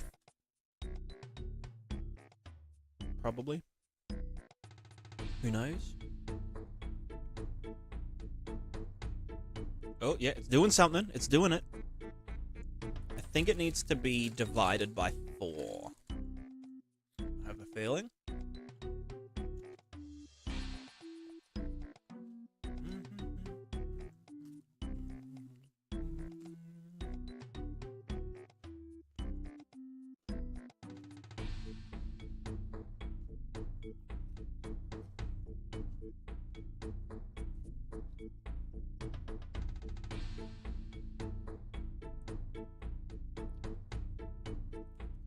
So it's still feeding back.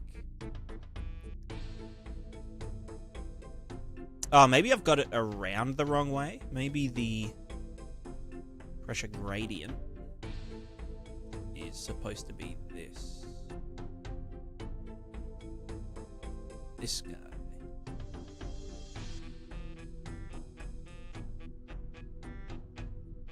That looks better. Okay, so in theory, our wind should be sucking and... yeah. I mean, yeah, you can kind of see it. It's obviously not going very fast, but... it is moving. And kind of forming curls. Maybe. Oh, and then we get a feedback. Very nice.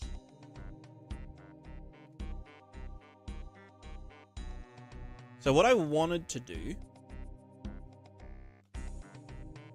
Let's go back to the advection, and we'll just do an up, down, left, right. Average of that.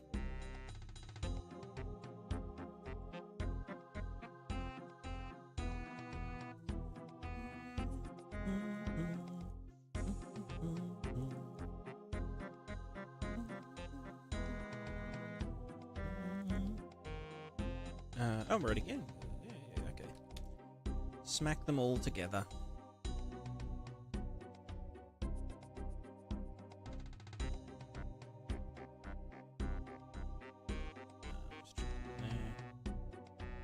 Oops. Divide you by 5 you. Smack you into there. Yeah, it could also be that the velocity is where I draw the wind capsules. Do I scale them in here? Apply the radius mask. The actual values coming in from... where the fuck are they? Here. No, that's location XY. This is velocity here. Velocity, add radius mask. Okay, no, it is just raw values, which is good. Probably.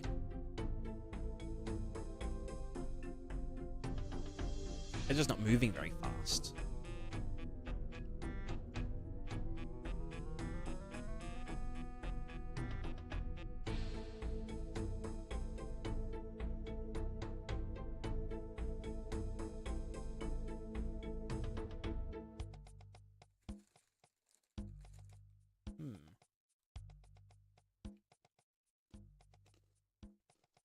And we get a feedback, but that's fine. So where is...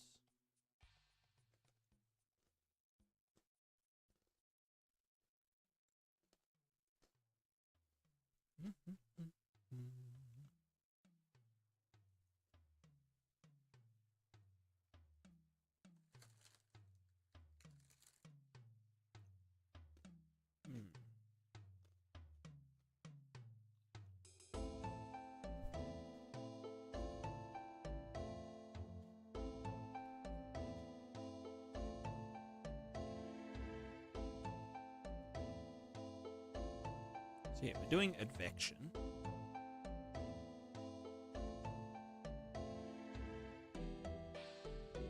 Should it be this divided by 4? I mean, this is like saying how far to be moving it and whatnot. Like during the advection stage, so that would be 4 times faster.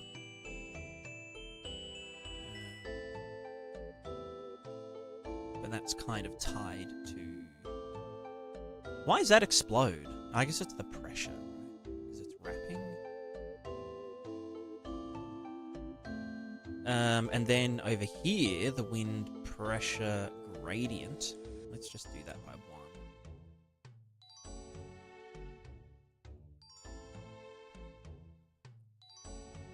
Yeah, you can see it here, like, it's creating suckage until it explodes and everything dies horribly. But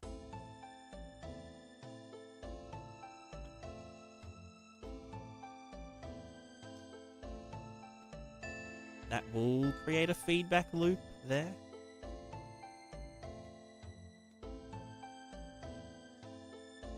But you can see this, like, yeah, it is doing wind stuff. Until it explodes. But I think what we want to do is use the wind pressure and have it be cumulative.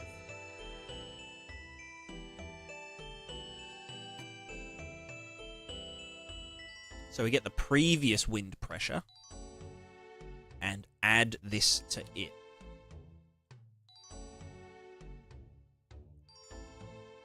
So the pressure will build in a location over time. Why is that not? Oh, shit. Wind pressure value. Wait, wind pressure value 0.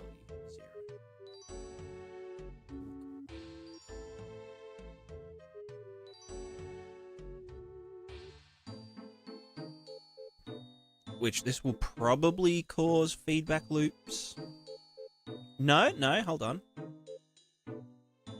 Yeah, now it's just acting like a fluid sim, essentially, because it has cumulative pressure, which almost acts like the water surface level. So we will, I guess we could think of them as shock waves in the wind sim. So like, you know, if I do this, then there'll be like a kind of wave ripple. But you can see that, yeah, it is swirling now. And it's self-correcting.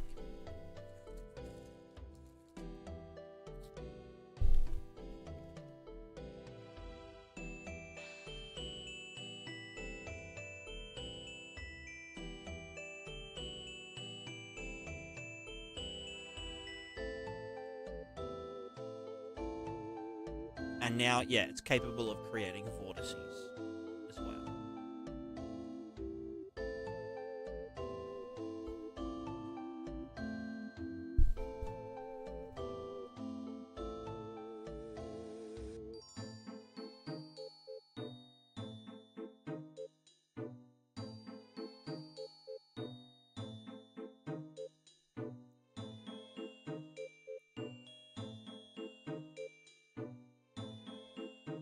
So if I just shoot wind off in this direction, then it creates suckage. You know what I mean? The old suck. Let me just make a thing really big, and then put some grass on top of it. Foliage. Paint grass, and then paint on static meshes, and we'll just do big grass here. Maybe more. YOLO, whatever. Can I even go denser? Real dense, real dense. Like just fuck me up. Oops. Where is the player start? Use Niagara effects? Yes, this is all running in the Niagara framework. Okay, let's play. There's our wind doing wind things. Yeah.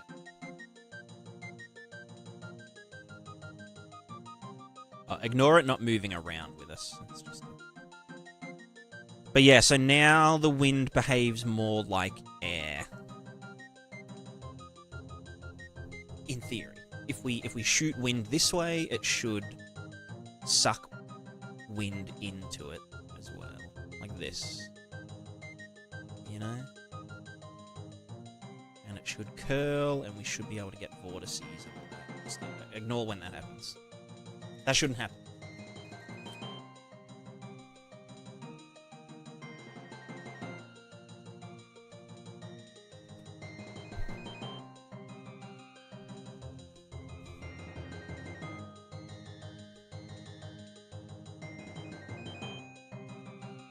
Um.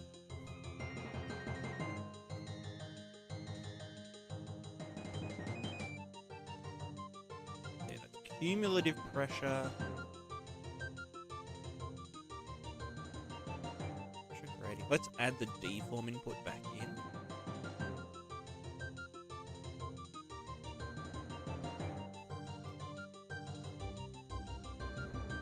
Hello?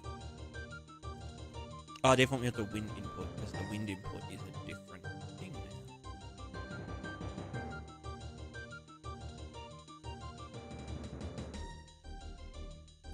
This should be vector 2D, wind input 2D, stat context, stat context, into here, wind input 2D, stat context, and then this here, deform input, converted to 2D, bam, bam, bam.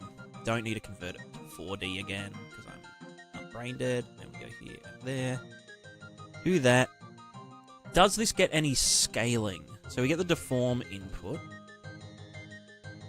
We get the length of it. Right, that's so that we can do a remap. So it gets exponentially faster. Capital, yeah, wind min speed. That gets added in. Okay, so that gets added in as its raw value. Are you targeting the relative target of the wind in distance or the wind affects near surroundings? Just the near surroundings, yeah. The distance is, oh well, that's crazy. The distance will just be like, you know, your global wind function. This kind of gets added. Okay, now it's just getting a bit freaky. I probably need to dissipate the pressure as well as the velocity. Wind simulation. Wind blockers. Wind velocity. Let's do the dissipation. So that's wind input strength. Yep. Wind input blah blah blah. Decay rate of wind pixel values. Let's just fuck that right up. We have the wind decay rate. Wind decay rate multiplied by delta time. Wind decay rate delta Gudrun 1 minus, then multiply our final wind velocity by that guy. Measure. Then we also need to do the wind pressure.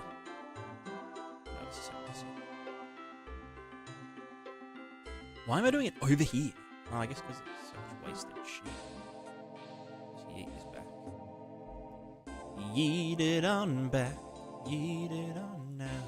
Yeet it on me. Nothing can stop me. Wait, what the fuck's this? Oh, that's coming from over here. The pressure gradient.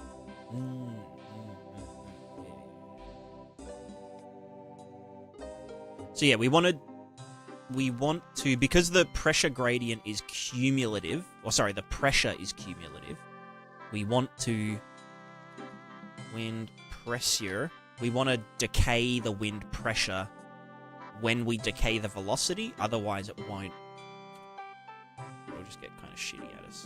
Or like, it'll kind of get stuck in an infinite loop of like,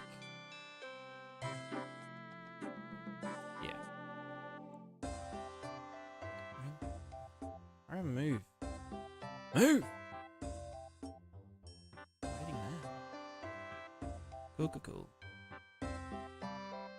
And for now, let me just put the decay rate at 1. Just hard code. We do a little magic number. Go to 3 or something.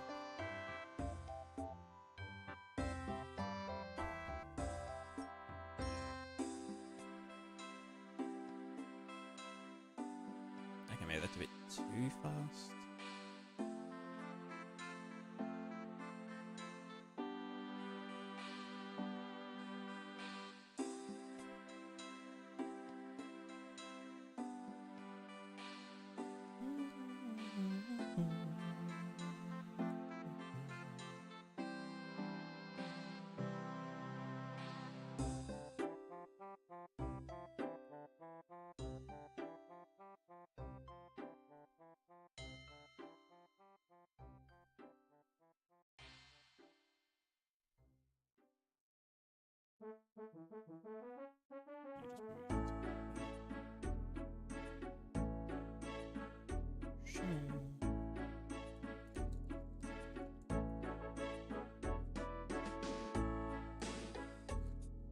I feel like the wind input is very weak.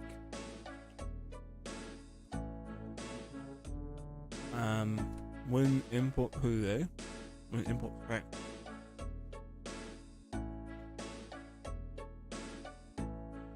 That's better. So yeah, you can see this kind of negative wind like sucking in as I do that. You can see it. I'm not crazy.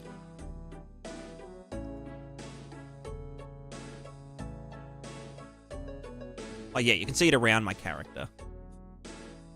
Getting sucked in, which is, again, more like how wind really behaves. The benefit of doing this, as well, is that if we have a wind blocker, for example, a big fat ball, make him really fat. Hell yeah, fat boy. Where's the fat ball? Here it is. The wind should curve around the ball and bounce off the ball.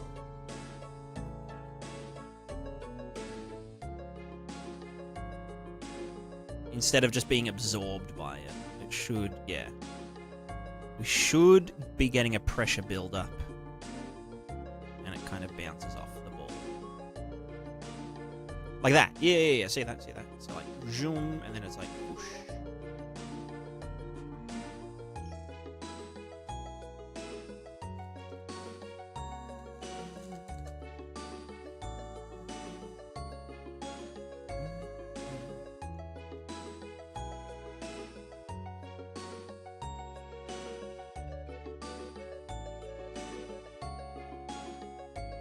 It's also traveling like a decent distance as well. Like, it's not too...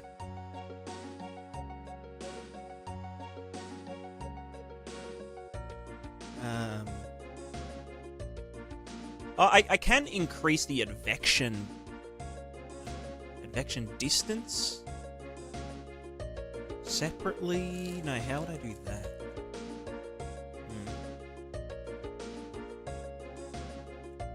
But we can also increase the rate that the pressure like influences, you know. But I think that might...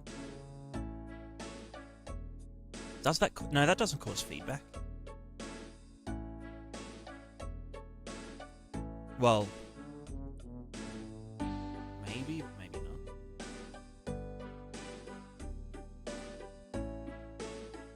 No, it does solve itself.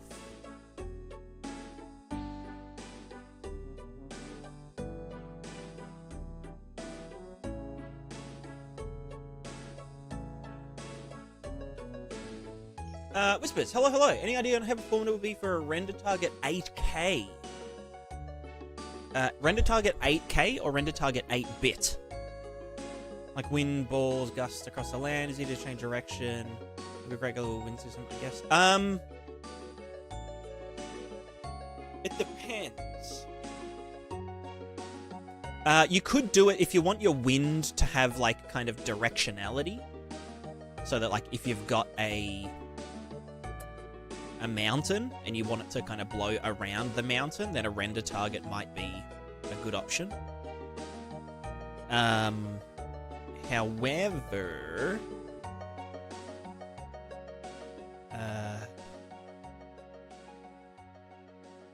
8K width, height, 1 pixel per minute. That would probably crash the GPU if you were processing that every frame. If you want wind to be able to change direction easily, the best way to do it is with a panning texture. And instead of using time in the shader, you use like a custom parameter called like wind time 2D.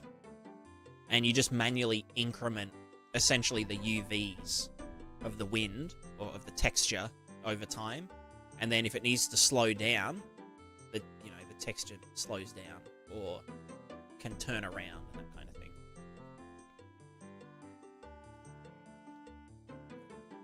But yeah, for something that's just like sort of static, it's not usually super worth it.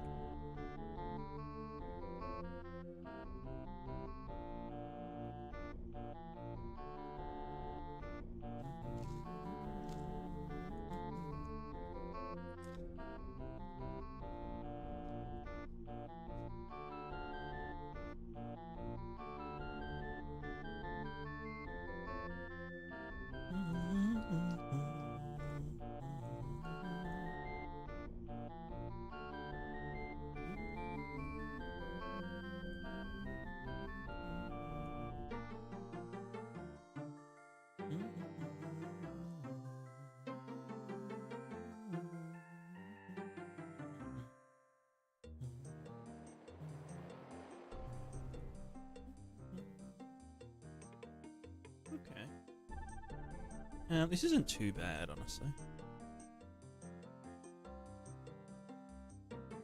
The only problem is that it kind of does... It doesn't travel as far as it used to, you know? Turning around the texture would not work, not for global wind changing direction. No, it can. You can totally make that work.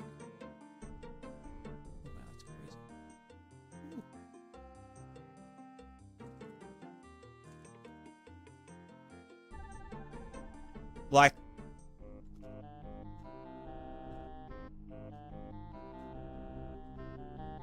if I have a texture, let me do it in Paint. You see, the thing about global wind, you see, when I worked at Global Wind, so let's say you've got a texture. Let's just imagine it's tiling once. This is the first tile of it, whatever. And just imagine it's tiling like, you know, a million times. It's global. It's a like a cloud noise texture. Maybe you've got a couple of them overlapping or something. And blah blah blah. You would have a weather manager saying on tick, we've got this 2D value, which is a coordinate. 2D coord. You would have like a wind speed. And you would add that to the wind 2D coordinate each frame. So if the wind speed was just positive 1x, 0y, you would be incrementing the 2D coordinate by 1 unit every frame. So that would just mean this is like going up, you know, going up, up, per frame, whatever. But then if you started to slow down the wind speed down to 0, like gradually over time, this would just like gradually, you know, this would eventually just reach the same coordinate, but it wouldn't be 0. And, you know, if you then started to move it the other way, you know, it starts at 0 and then it moves more and more faster each frame. And so you're essentially like moving the coordinate around using the wind speed. Rather than using time, like shader time, multiplied by like a panning speed. Which doesn't work in this case because then it's like, okay, if I want to change speed, I have to backtrack through time. So if we look at a graph of it, if we had time and it's going like this, and then we wanted to change the speed to like 0.5, we would end up doing this. And then, well, and then it would be going at that, you know, half speed. And then we want to speed it up, and it's like, okay, well, now we're up here doing this. because it would always be flush with this 0 point, like that, and then this would also be up there and whatever. Whereas doing it this way, you're setting, you know, a custom time variable, which can be like, okay, now we want to slow it down, and now we want to speed it up, and then we gradually want to slow it down, and then we want it to move backwards in time, and then we want it to speed up again, and then we want it to go really fast. And there's never any, like, braking. So that's how you can get stuff to pan with varying speeds in shaders and stuff. So you just use, like, a material parameter collection for that. And just manually set wind time 2D. And so you could have one of them could take the wind coordinate and divide it by 3, and it would pan. They'd both still work, but it means, yeah. Then it means that replacing the time with a speed value, it will not produce artifacts in the tiling when changing direction. Yeah, yeah. Or, yeah, when changing direction or changing speed.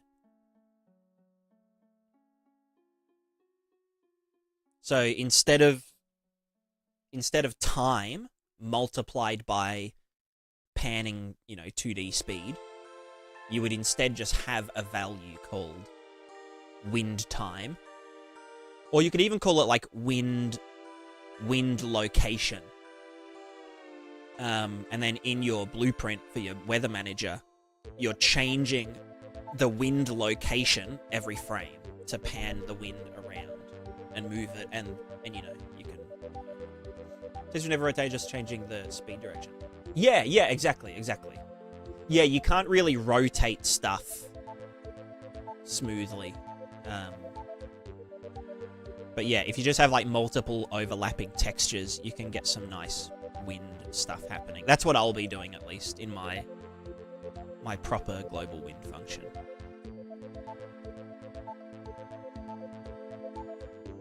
Right, so the wind is now winding. Wingdings. That looks pretty good, I mean...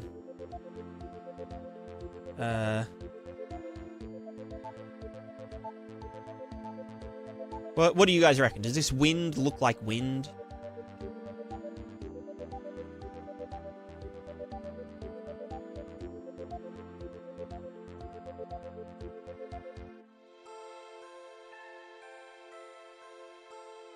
It's also funny because it does produce shockwaves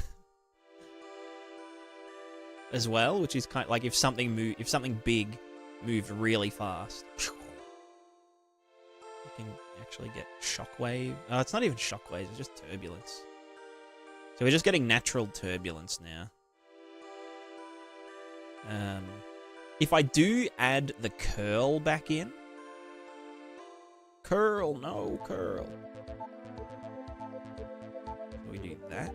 That should probably get done after the gradients put in. No, it shouldn't.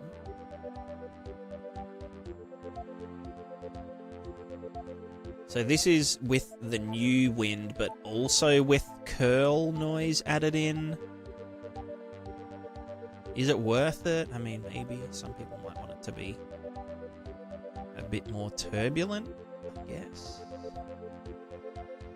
But it is just extra juice being used.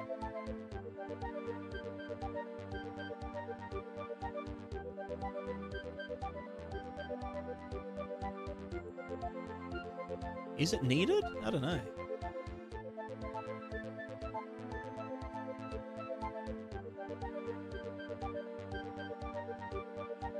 And then there's this value, which is the gradient solve speed.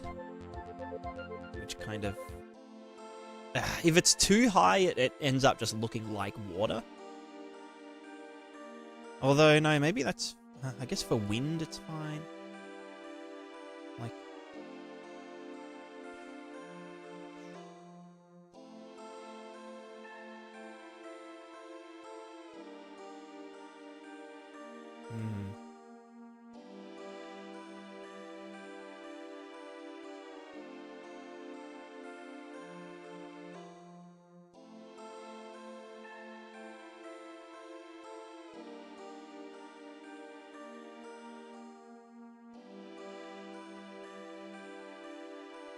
Yeah, that's true, that's true. Yeah, I'm just trying to visualize it properly. Supersonic. Oh god. Okay, that's not supposed to happen. I think the deform stuff needs to be way more chill. I think just because it's so fat. Wind.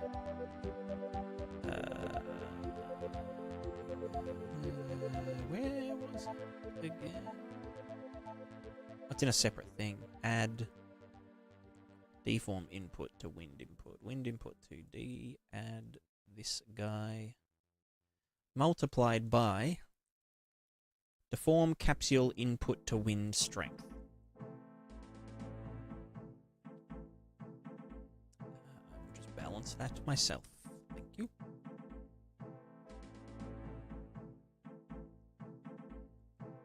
Yeah, that looks a little bit too much like water if it's too... if it solves the pressure too fast. It kind of like backs in on itself.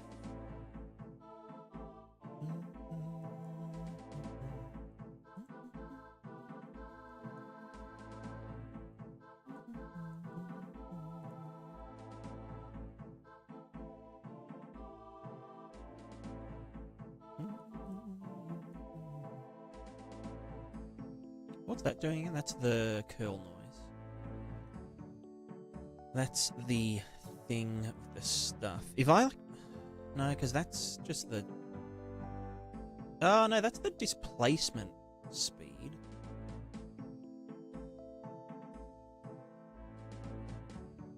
So if that was less, that's going to advect less fast.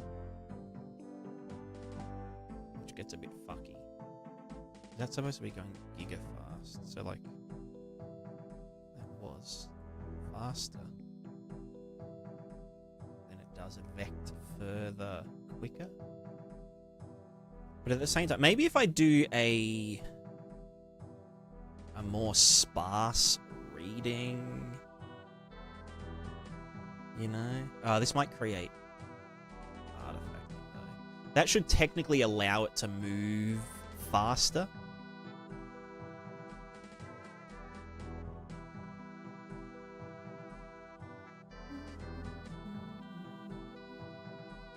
Because, like, I want it to still be a bit more directional. You know?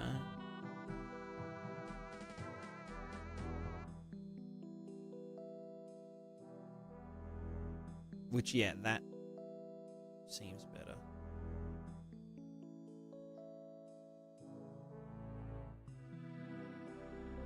Yeah.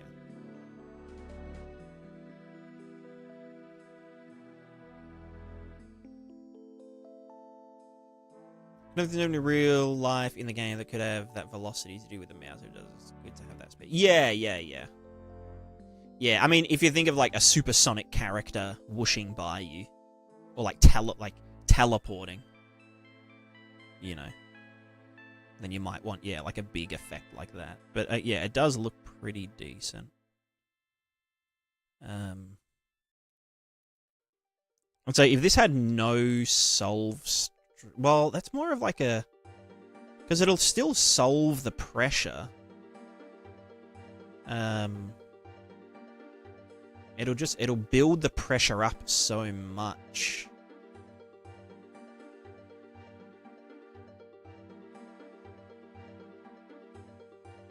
So I guess it is more like a dissipation rate, if anything.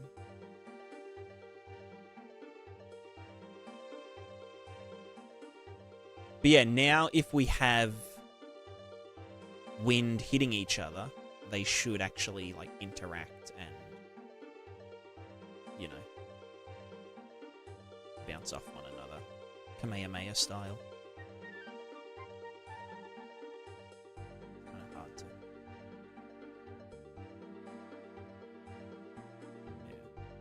It's essentially how the water behaves. It's literally how the water behaves.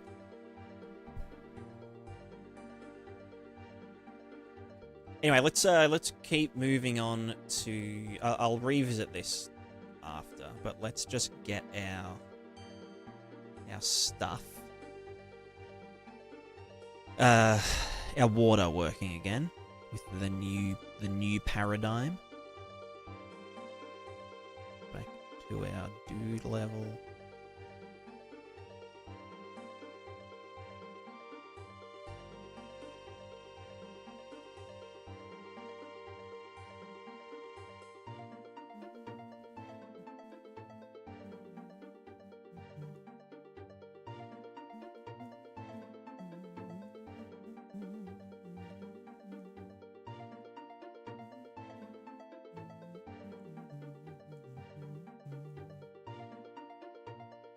Is that not even... Why is that not even...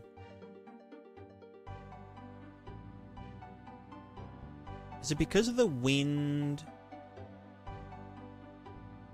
I feel like I set... No, that's wind. Why are you not drawing our wind capsules? Excuse me. Ah, is it because wind blockers? Yeah. That's a thing.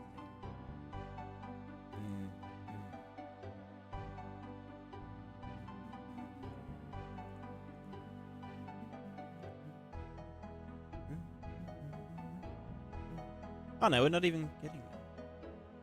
Why is it not... Eh? Draw wind capsules. You are comparing to... Pixel water height, pixel landscape height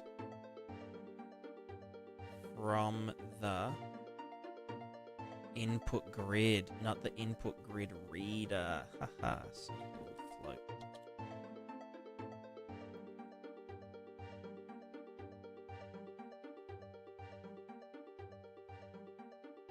I was also thinking I might do... Yeah, the wind should, like, use the landscape gradient to some degree to kind of, like, flow around things and, like, bounce off things. Should be kind of easy to implement.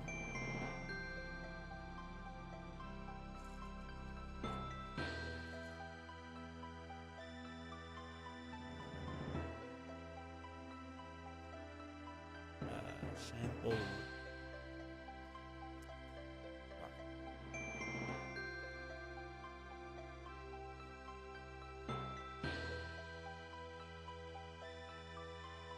Oh, I'm fucking dumb.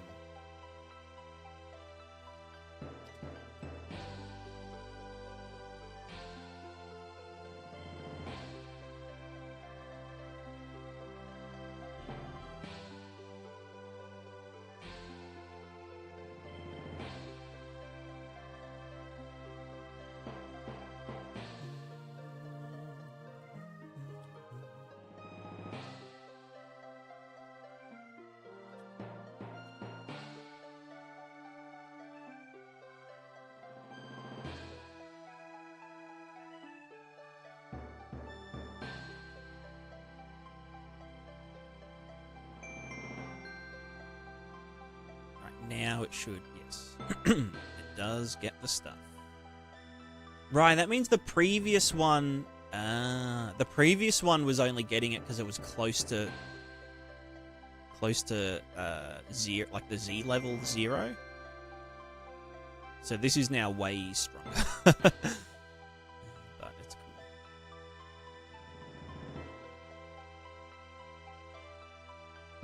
Yeah, I definitely think accumulative pressure is like the way to go.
I also think the advection strength is way too high now.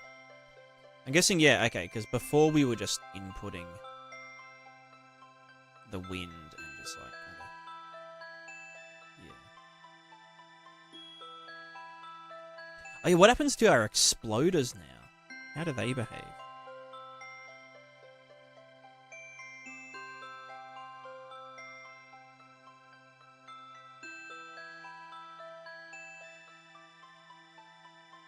Oh, so there's like an initial. Hold on. Shockwave, and then. Yeah, it's cool. It's cool. I can fuck with that.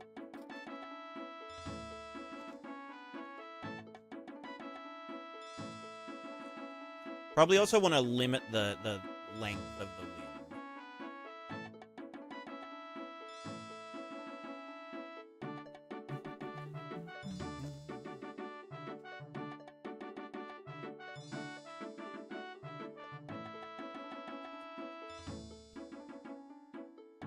Alright, now...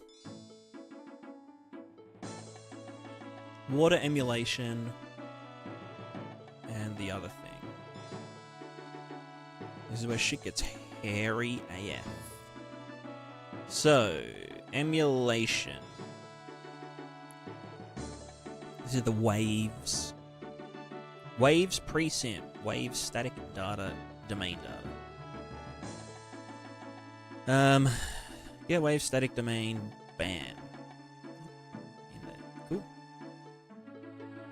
Then wave calculations, ocean waves, shore waves. Oh, you have to go after, you silly goose.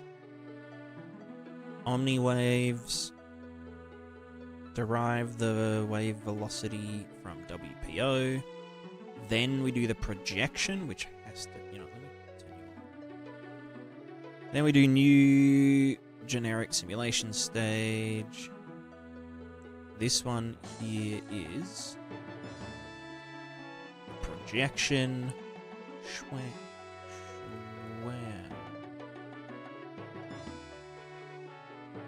Now the foam handler. The foam handler. No, for the waves we don't do a divergence calculation. Which means that it can literally just be yeeted straight into here. So we project and then immediately draw to the render targets.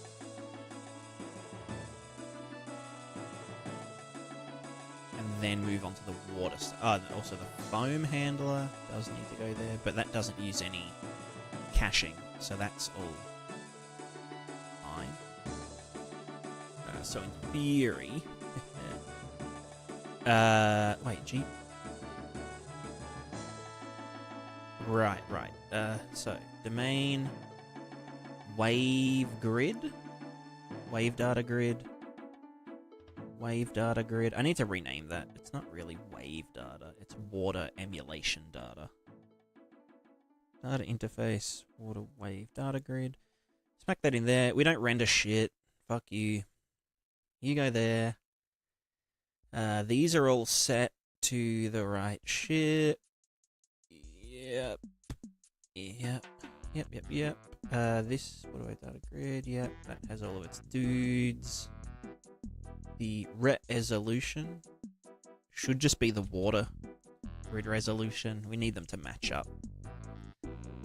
But the size is... well, I can do sim size or float times float.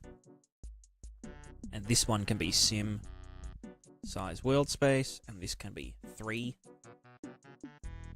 I don't really think anyone's going to want to fuck with that too much. That's fine. I don't know why they're not set. You know what, I can't be bothered. Let's just see if our water waves do anything first. Render targets, wave RT, we get nothing. Very good. Now why is this?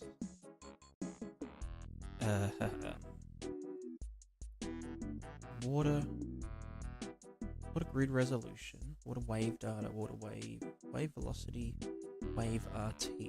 Ready wave RTs. Bam. Water wave data grid. Water wave data grid. Overridden as float. Data grid. Overridden as float. Set up the render targets. Set the resolution. Water wave data grid.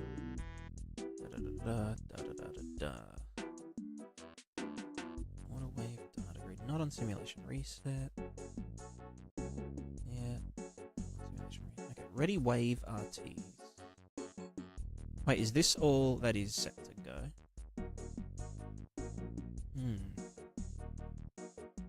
Ready wave RTs. Can I just like go to this guy and just say, hey, you should be yellow.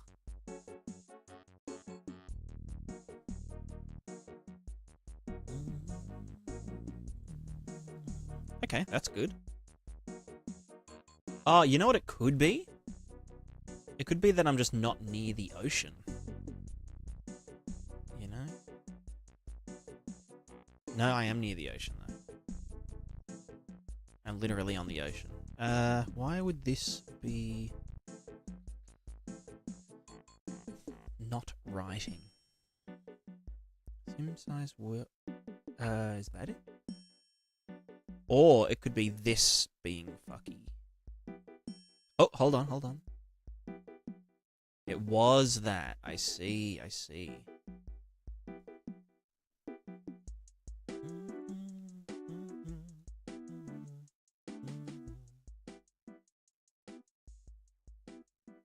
Oh, I'm gonna die. Hold on. Need to clear on out.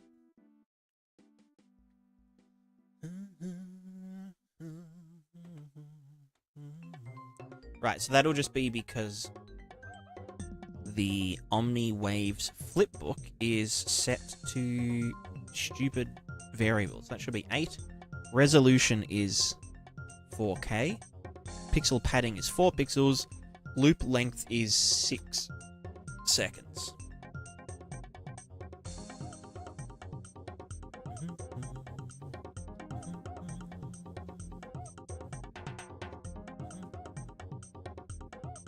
Cool, there's our Omnis. We have all of our stuff. Yep. Cool. Does our velocity work as well? Water wave. Wave velocity is blue. But I am seeing foam. So why is this blue?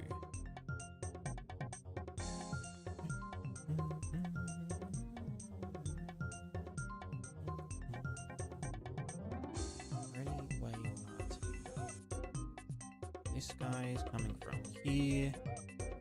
The Z is the waterway final height world space, so that's why it's positive. Waterway final velocity is chucked into there. Okay, so it's just our derivation of the velocity from the WPO. Derive wave velocity from WPO. So waterwave WPO, waterwave prev WPO, divided by delta time, and we smooth that very slightly. Water wave velocity. Then in our projection stage, water wave WPO. Why is that even? Yeah, whatever, fucky. Suck my ass. That doesn't need to be there anymore. Previous velocity. We don't care about acceleration. Deriving acceleration. So that's fine. Water wave velocity sample previous from our water wave data grid. Water wave final velocity. Right, and that gets projected as well.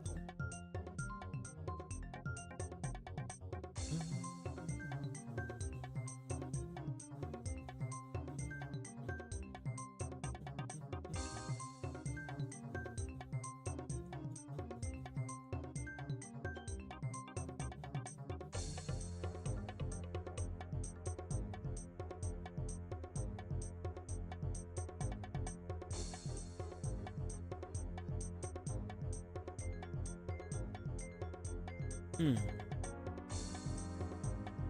So why are they not getting written? Wave velocity. So the foam still gets written. Is the foam advecting at all? I mean, it must be. Well, maybe it isn't.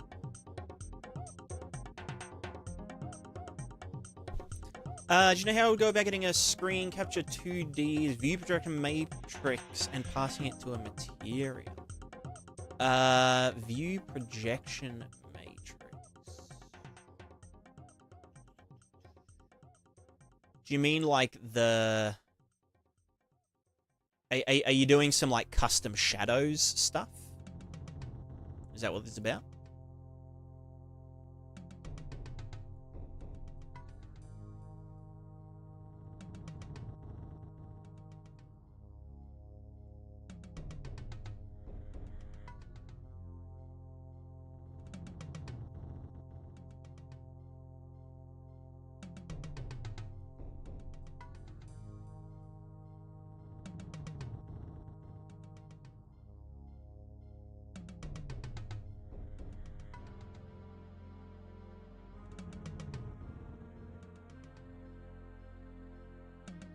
Oh, is it just that...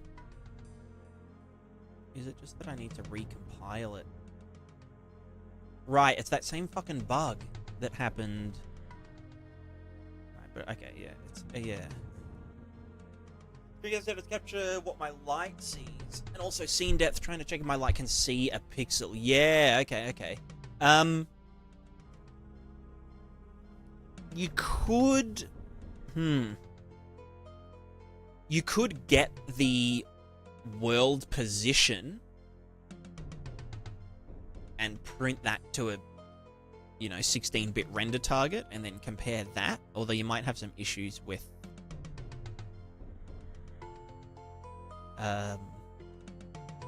yeah, no, it'd probably be better to... You've got the depth map, like the Z pass. And then you'd need to know, yeah, the light's position and field of view. Position, angle, field of view. I would just set that.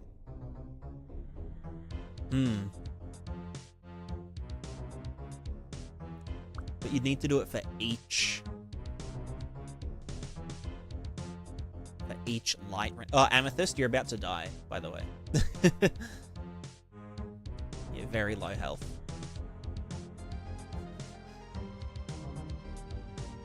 We're gonna watch Amethyst die on RuneScape.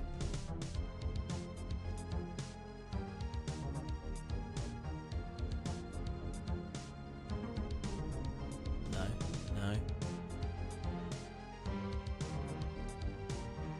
Amethyst dies on stream. She's fine.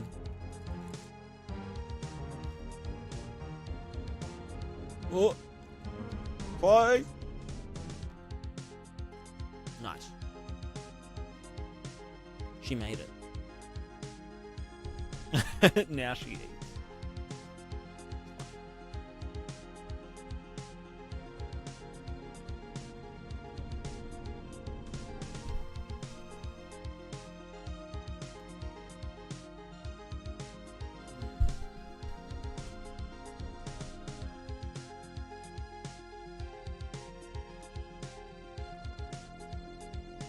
I'm fine.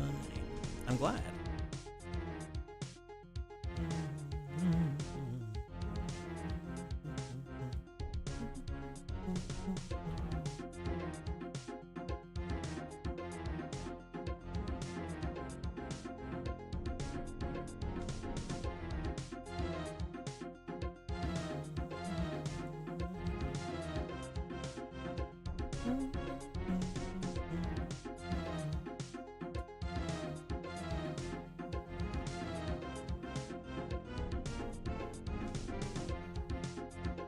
Right, now I have to do the water sim.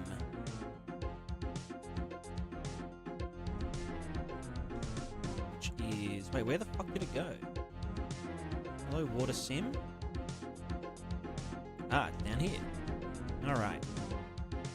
So, water grid is good. Water render target. Okay, these are all set. They're all good to go. So... Give me the fucking docket. That means I can move the waves stages. Waves presim, wave calculations, wave projection, post sim. So now we have the water static domain data. Into there. Offset water pixels into there. I do need to offset wave pixels as well. Oh, and also in the wind sim. Offset wind pixels, I need to, instead of using wind pixel, we need to do the smooth pixel, but also the get prev 2D value wind velocity. Why do they think that they're fucking...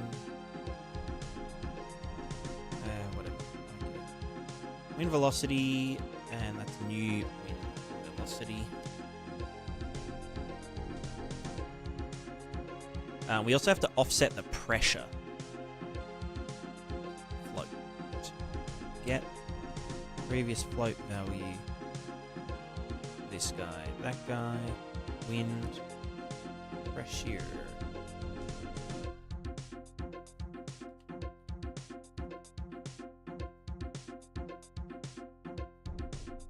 And then wind pixel can just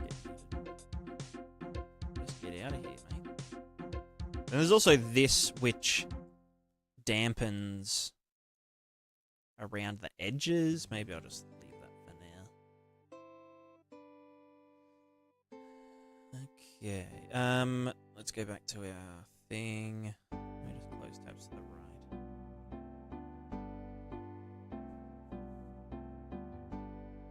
Default water sim. Here we go. So.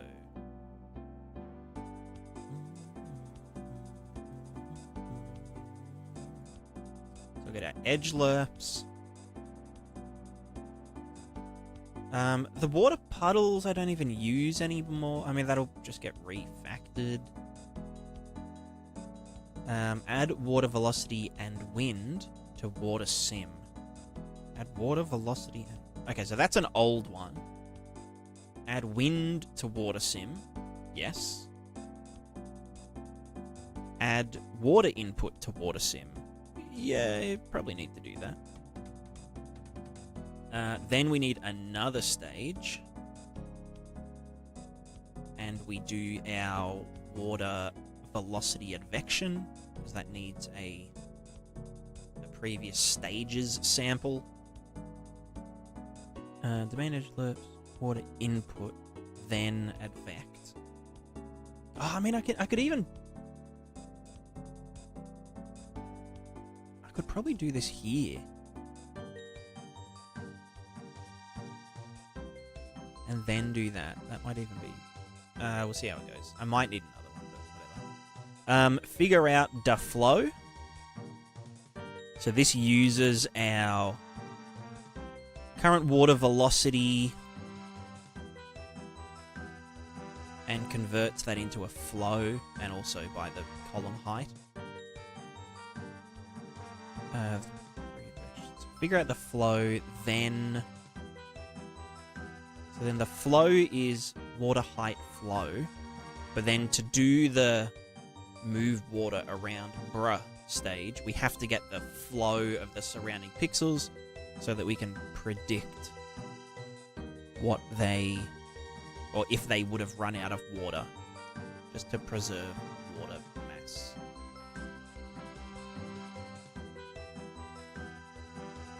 Uncut.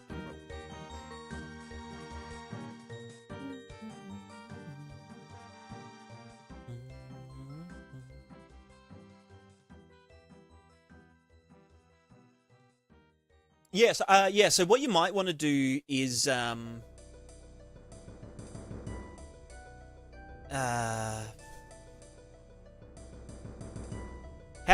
many light sources do you have? Is it just one light source, or is it like n number of light sources. Because if you're doing any number of light sources, you might want to get... Like, you might want to... you'd essentially be doing what the engine does. So, like, screen space solved shadows. By, yeah, doing the per light Z-pass. And then for the actual, like, the, you know, the screen, the viewport,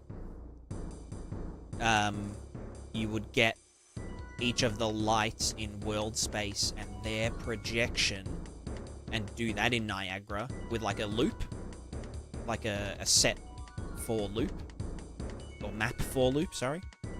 And then for each of the lights that are, you know, within scope, you would calculate their shadows in screen space, and then you could reference that render target in your materials to do, you know, I'm guessing maybe you want to do, like, some texture gets revealed maybe on the shaded side of things or whatnot.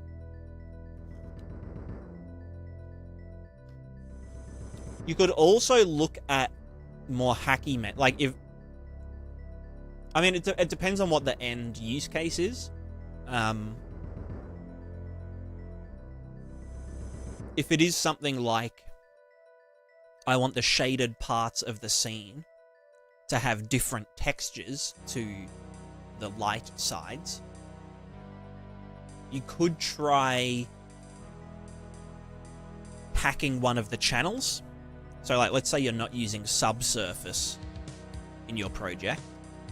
You could put very tiny color values into the subsurface input so that it doesn't really affect the rendering. And then in a post-process, you could get that, like, very, you know, small subsurface value and multiply it by 100 to bring it back into, you know, a usable space, and then use the, you know, the lighting, like, extract the lighting using post-process, and then lerp between the subsurface color and the diffuse color or something.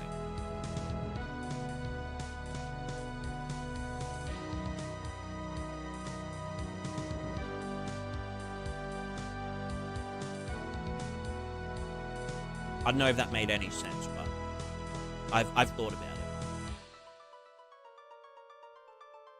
The model my material will be applied to should be semi/fully transparent in the shadow. So try to clear coat the G buff doesn't. Yeah, okay. Yeah. And say if it's occluded by something, you obviously want it to, you don't want it to just be like, you know, the whole object. It could be part of the object is occluded.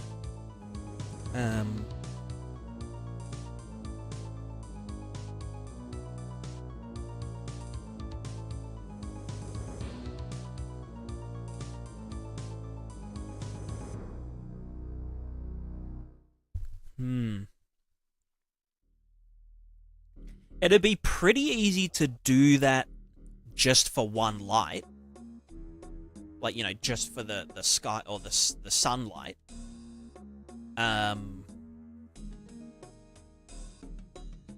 Because, you know, you could just do, yeah, like a scene capture from the light point of view. Basically just how cascade shadow maps work. But it's when you start combining that with point lights and everything that it gets a bit funky. But yeah, you would likely need to... could it even work in screens? Yeah, no, it could. Yeah, no, that would work. Can you please make a video showing how to use Niagara Fluid, making real wind simulation with point arrows, maps, CFD, and clouds? Sure. Maybe one day.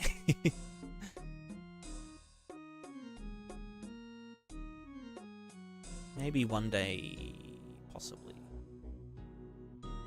I mean, I kind of am doing that at some point. When I get back to my weather sim stuff. Figure out the flow, then move water around in here.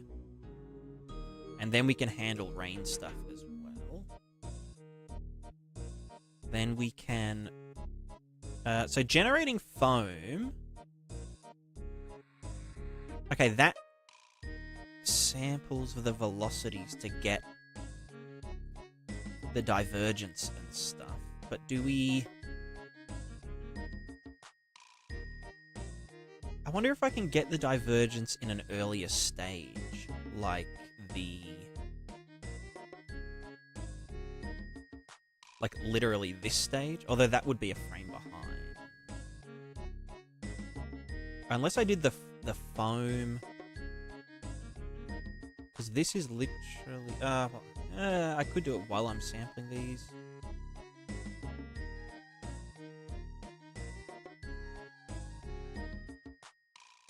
Moves water around, which again just moves the inflow outflow. It moves the column height, not the actual velocity. So that foam generator doesn't actually. I should probably do this in here. Water domain edge. Well, velocity advection. Bigger outflow. Then move water in. So if I did it here,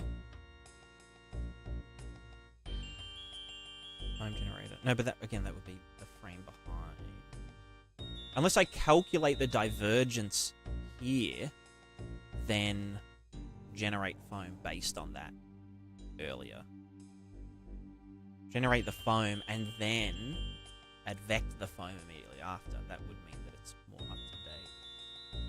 I'll just pause that for now. Water pressure solver isn't used anymore because we don't do a divergence solver, and then it's just one more stage. Diffuse water stuff, temporal effects, ready water render targets. Does this do... No, it doesn't, because we've already sampled it. So that can even just go straight in here. Water curl for next frame, we don't use. That's all fine. This guy in here, water particle water flow wetness was read before being set. Oh, good for you. Flow wetness value 0. These have to be right thing. The YouTube video showing this, thank you. I've already, yeah, I know how to do it all. I was actually doing wind simulation just here, but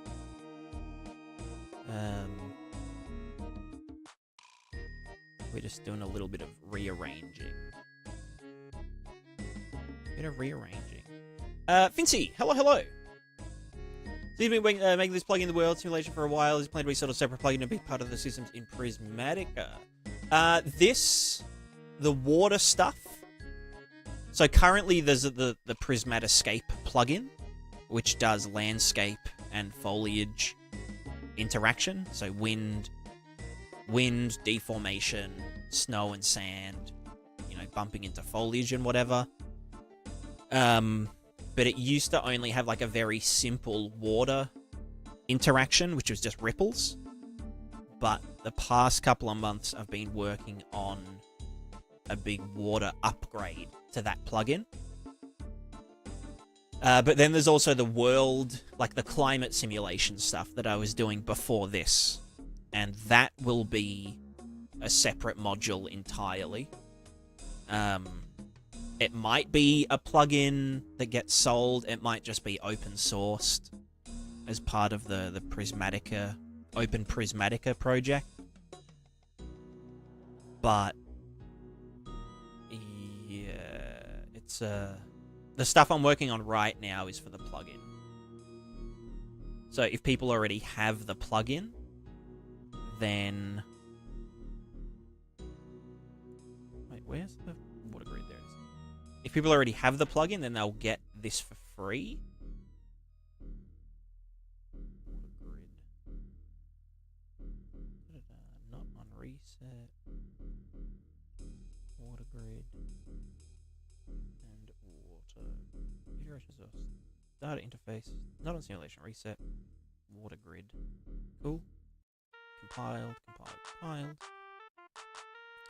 Let's just see if this works straight away. Not this song. I need to remember that. What's 416? I keep saying DMCA'd. Okay, where is our stuff? Da-da-da-da-da. Water. I don't have it here. Well, let's go down here. Alright, so where's our water shit? Water... here. Nothing drawn. Okay, why is this? Water sim. Okay, water grid. Yep. Float. Water render target. Water velocity render target. Resolution is set. That gets set. That gets set. Emitter state. Water grid. Yeah. Water grid location world space is manually calculated for the water. Offset water pixels is fine. Static domain data. It's only RVTs. That's fine. Domain edge lerps. This might be where it's going a bit funky because we're not... Right, okay. Because it's in a separate module, we have to do a 2D reader. Wave data reader. Or it should be called emu data reader. Or emu reader.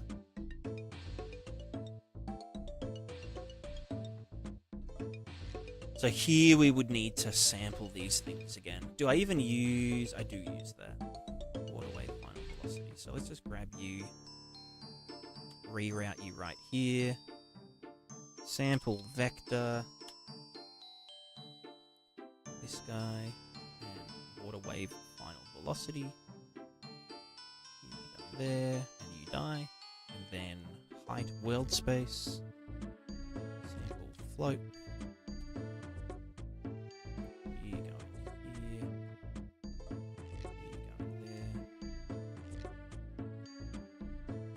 Die, and then one more velocity. The distance fields.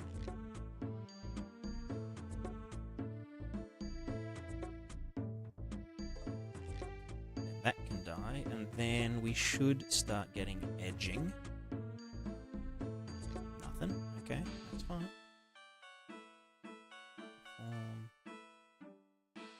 Interaction bubble. Wind. That's our... Wait, hold on. Oh, did I turn the waves off? I think no? Did I turn the main off? What the... Hold on. Wave emu. Sorry, water emu. Why are these ones frozen now? Is it because I... Okay, let me just compile it again. And also the static domain... Wait, does this sample the guy? No. It just samples RVTs. Domain edge lerps. We get this. This guy's no longer in use. But we have to call... Yeah. Water... Or P-scape. Water emu. What it's called? Escape water emu. Oh, what was that other one? I mean, it must be working. The DI name is water wave data grid. Right? What's the fucking thing called? Water wave data grid. Okay, so now... Okay, our water's doing water stuff, and our our waves are doing wave stuff, and our water is doing fuck all, apparently. Why would it be sucking so bad? The water RT. Where are the fucking normals?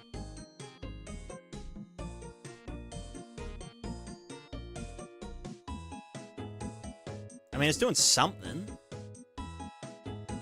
Kinda. It's getting its shit added. It's just not simulating. Water sim. I mean, we could do the water phone generator, whatever. That's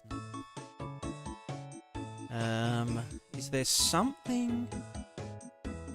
Velocity advection.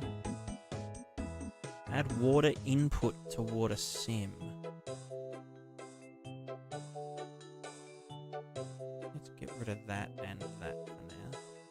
Velocity advection is literally just the water grid, get the water velocity divided by the sim size, advect that, advect the foam, chuck it in. So where... It's called Prismatiscape because, like a rendition of RuneScape, like it. No, it's Prismatiscape because it's a landscape interaction plugin. But I also play RuneScape, so you know.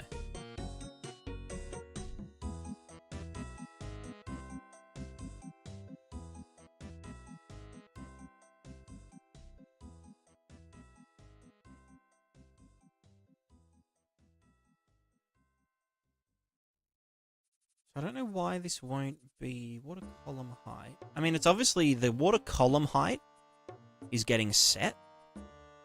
It's the... Figure out...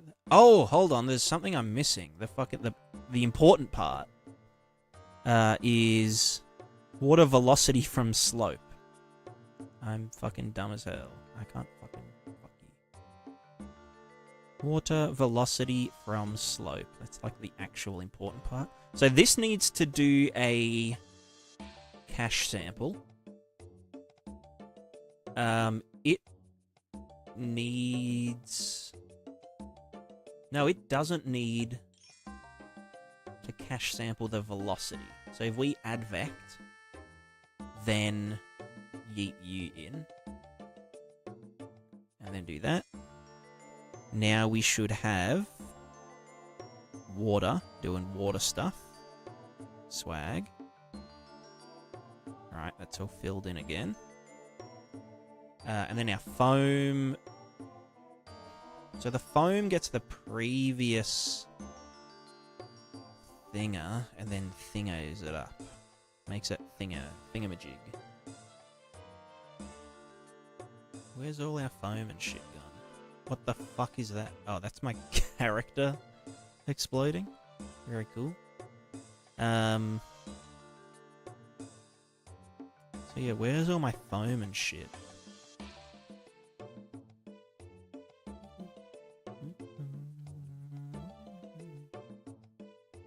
I mean, it's here, but it's not...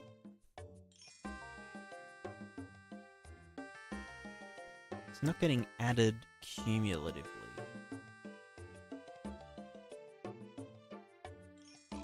Well, velocity advection, so that's pre... So we're generating foam based on divergence. So then we have water velocity divergence and water foam. Then water velocity advection. Right, is it because we were previously doing that before? And yeah, now we're doing it. Right. This is better. Now we've got our strawberry milk foam back. But to change the UV of a text to sample parameter inside a HLSL, like if it had it as an input. Right, you mean like if you want to sample UV coordinate 1, or UV index 0 or 1 or 2 or 3. I don't know if you can do that dynamically, but you can. You can just sample all of them, because sampling UV coordinates is pretty much free. You could just sample all of them and then use a switch after, like a switch, you know, or a blend or a lerp or whatever.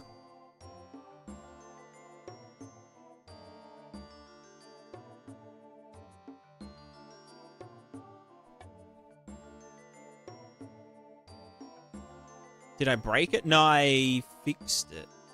Maybe. Potentially. No, I mean, it's all kind of working. Kind of working, question mark.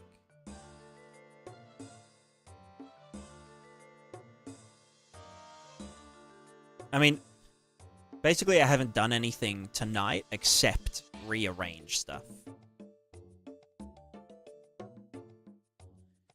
There is a lot of extra water stuff in here, but water post sim, diffuse water, water curl for next frame. We don't use vorticity confinement. Temporal effects we also don't do. Diffuse water stuff, I don't diffuse anything because we just let the advection kind of do that. So that can just die. Bam. Divergence going, yeah, that can die. Ripple simulation. I mean, cannot be because its owner is disabled. That's not very nice. You can't say that. He's just different. Because its owner is disabled. Is that so? Wait, because of this? And then okay, that's fine. Now I can disable it again. Water edge velocity from slope. Just yeah, get it out. You can go away. You can go away. Dynamic domain data. Get water puddles. Add water velocity and wind to water sim. Water velocity. So that's like the old ripple thinger. Some people might want the old water ripples, but that's kind of a whole fucking thing.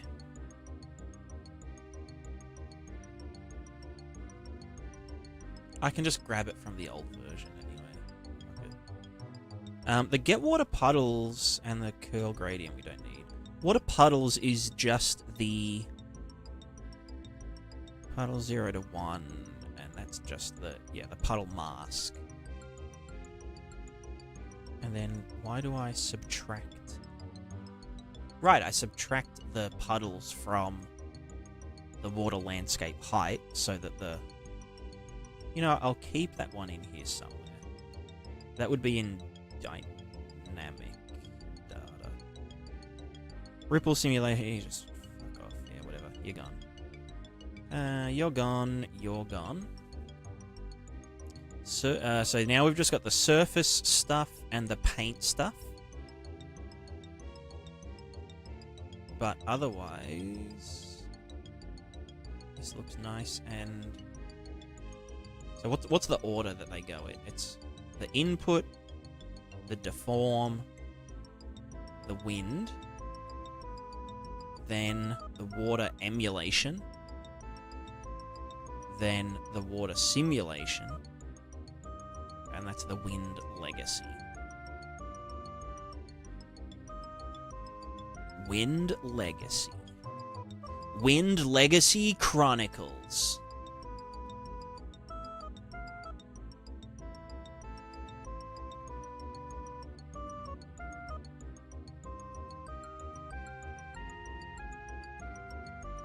Chronicles of Legacy Wind Prismatica 5. The Reckoning. The game, the movie, the game. The game based on the hit movie based on the game.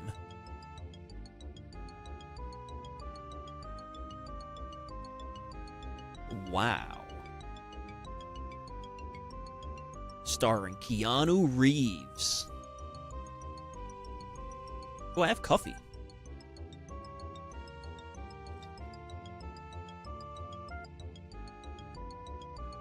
Alright, what is my GPU usage sitting at? Niagara GPU simulation 1.2. Huh? 1.2. How? Where did we gain 0.7 of a millisecond? Maybe they're getting done in parallel? Question mark? And that's with all of them.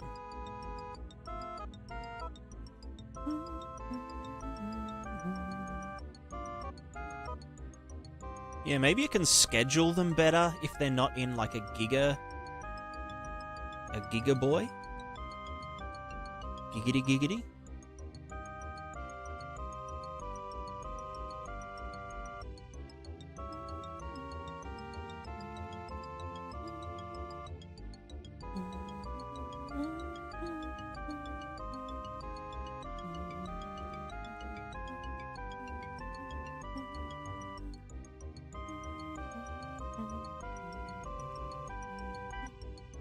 Yeah, I return with milk.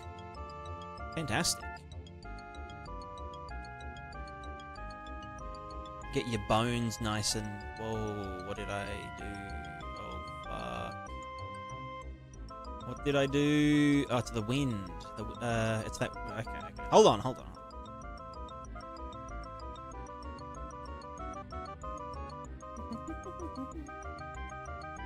Where's wind render target? There it is. Okay, so we have wind again.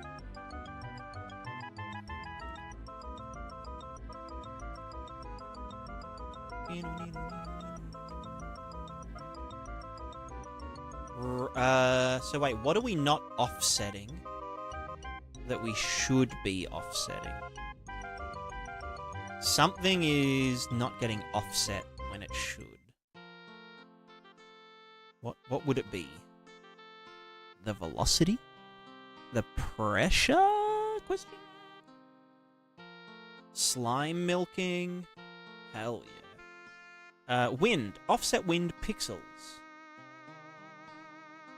Grid. Wind pressure. Wind velocity. Wind smooth pixel. Wind velocity, wind pressure. Okay, so that is getting...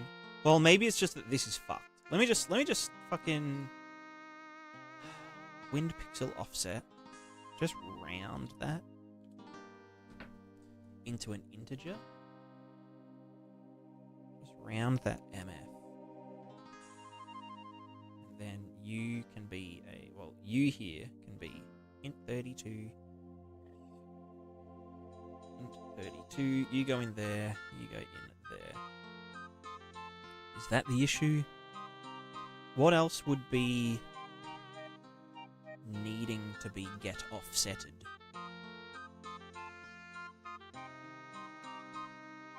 Yeah, what's changing?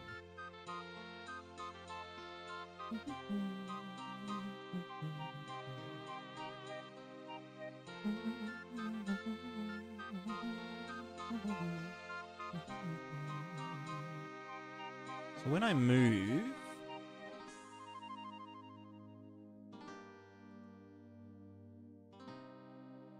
Right, draw wind capsules there, that's all fine. Add deform input to wind input. If we don't do that for a sec... Wind... Is it the... No? Okay, hold on. It's nothing to do with the deform input. Right, wind pressure. We get previous wind velocity. Oh, well, that's it. Right, I'm just fucking dumb as hell. We need another stage. You go up here. Nope, fuck off. Because we need to get the offset velocity. Do that there. Whirlwind capsules, that would be the... Yeah, that was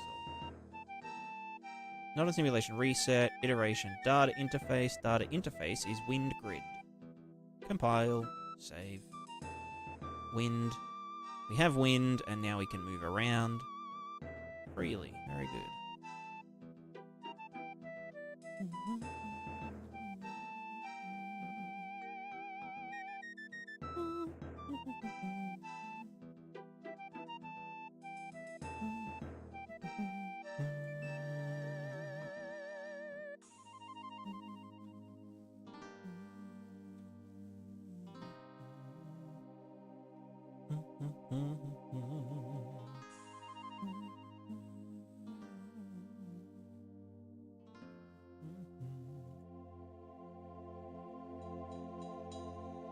Right, so these wind values can get very high.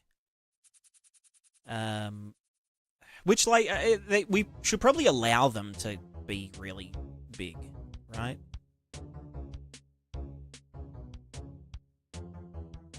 You know? Because, like, if there's, like, an explosion, then we probably want it to, like, explosionate.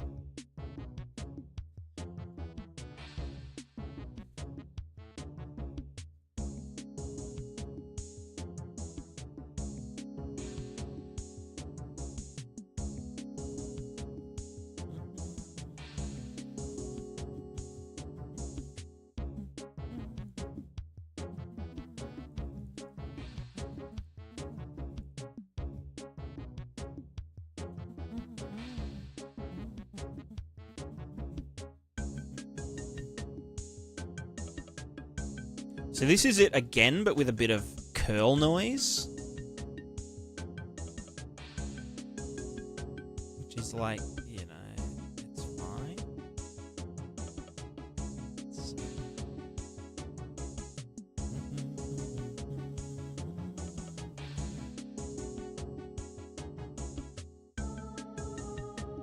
How's RuneSec going? It's good, it's good. I'm just AFKing. Just AFKing some mobs.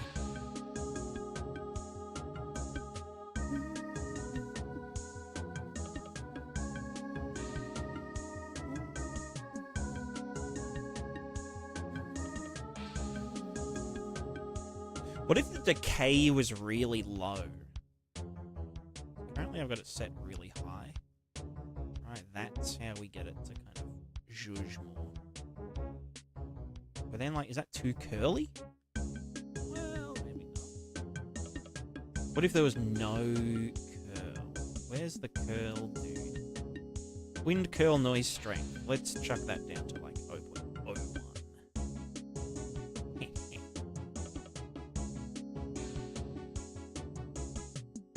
So that's just, like, pure...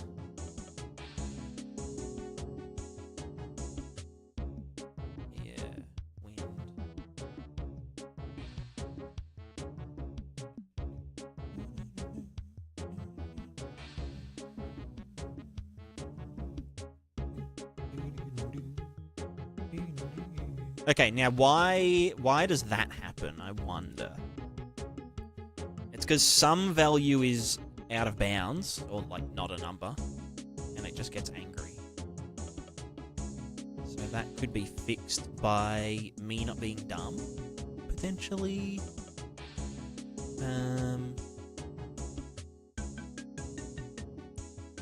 But yeah, we can see the wind doing more wind stuff. But it is like, it's very strong. I feel like when we draw it to the render target, we need to tell it to chill the fuck out. Draw wind. So that's drawing smooth temporal. Oh, that's the smooth pixel. Oh, well, no. Okay, what if we just said wind velocity? Or whatever this shit is. Just like fucking chill you down to... we'll do a divide. Divide by 100. Maybe. I don't know. Maybe 10. Okay, that's too chill. It's way too chill. Maybe just 10.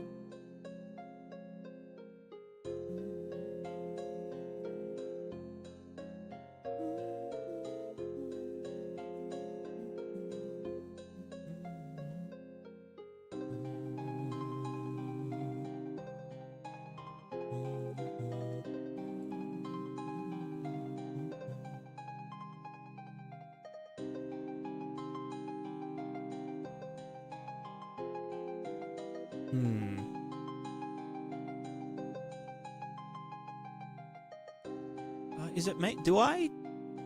Yeah.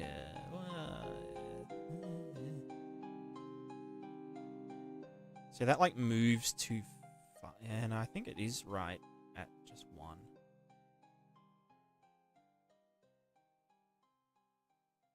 But that's like, yeah, more. It's a bit too extreme, but there is like a huge gradient difference between, you know. I mean, again, this is like giga. We're in like the giga wind territory. So maybe that's fine. Question mark? Question Marcus Phoenix?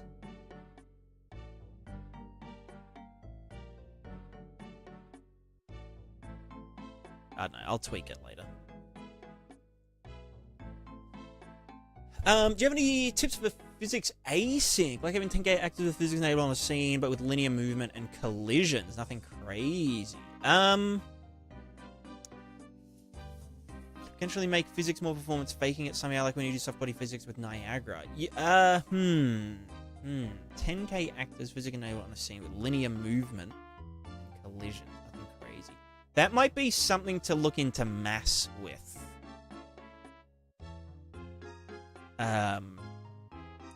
If you're like affecting gameplay kind of stuff.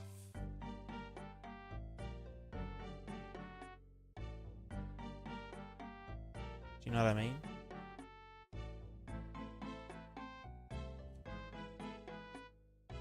But that little explosion, shockwave just propagating out.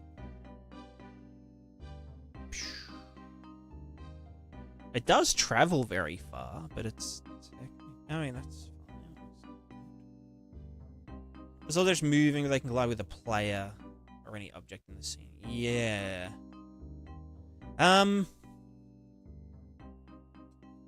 Yeah, I mean, if you don't have to actually do it with, like, actual physics.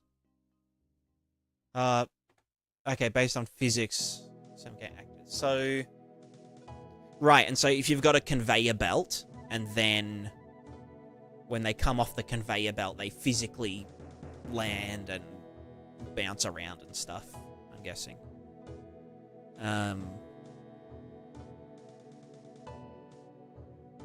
I think in that, I mean, correct me if I'm wrong. Yeah, okay. I would be inclined. I think how I would do it is I would virtualize. Well, no, because I guess you might want stuff that's off screen or out of scope to, like, if one of your conveyor belts broke, you might want shit to just pile up. Oh, I mean, you could still do that, maybe. I would personally virtualize everything so that the whole game can run headless. So, like, the whole game can exist without physics and without meshes. It's all just, like, a big graph, like a big web of, you know, objects linked to objects kind of thing. At least that's kind of how I'm approaching my project, where, like, yeah, it's a massive simulation that exists whether you're looking at it or not. Virtualize what position? Yeah, the position and state of objects. So, like, a conveyor belt piece could link from another conveyor belt piece to another conveyor belt piece, and it can contain you know, this material, and whatnot, and it passes it to the other one virtually. So, like, you know, on just a update loop or something.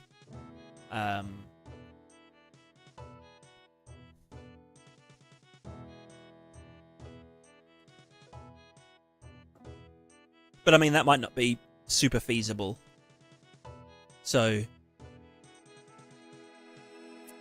I get, if it's just moving stuff around, then I mean, yeah, maybe it isn't physics based anymore. Just yeah, so the idea would be that when you're near it, you enable physics on it, and it's all physics based.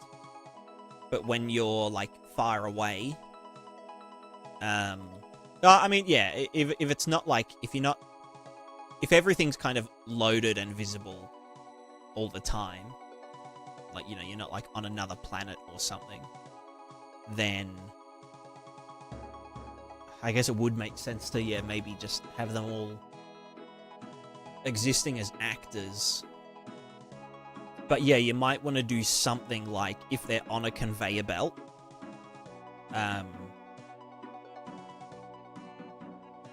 well, no, yeah, because I guess if you're moving stuff up high slopes, and they have like, kind of,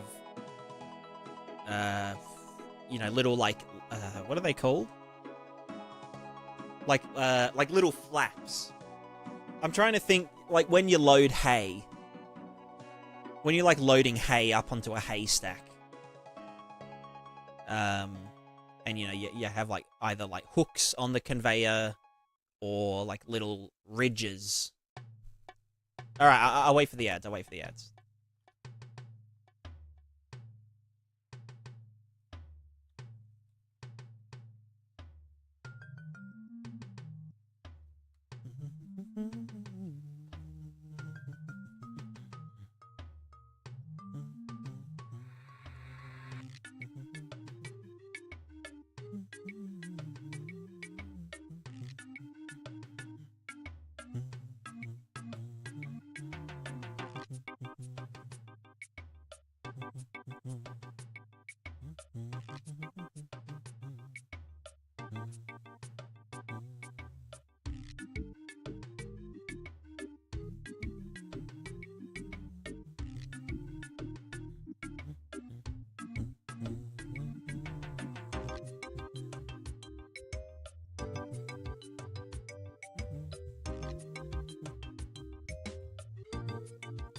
All right, the ad's over. Are we de-added?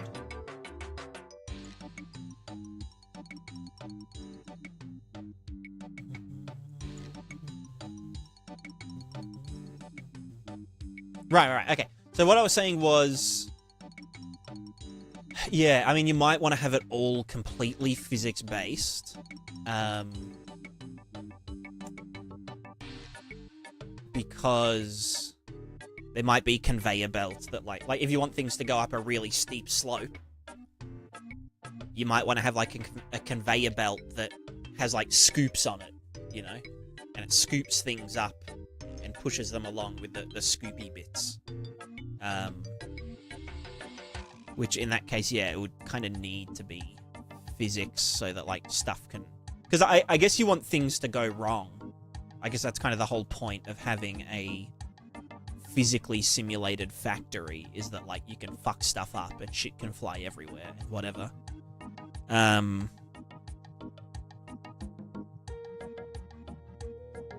ramps that just have linear force movement going up and straight. Right, okay. For the conveyor belts. Yeah, I'm just trying to think how to do that on a massive scale. If it is just something like linear force movement, straight.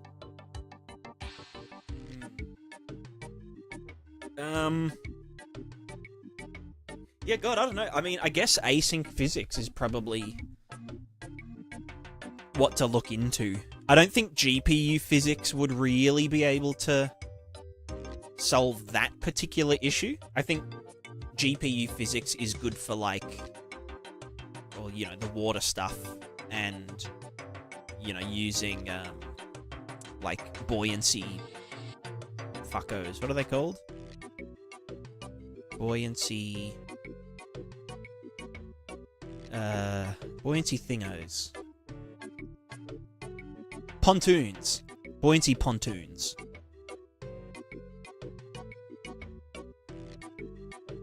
So what, a plugin separate from Prismatiscape? No, it will be included in Prismatiscape. And you won't... If you've already bought the plugin, you won't have to pay any extra. But if you haven't bought the plugin, then it'll cost a bit more.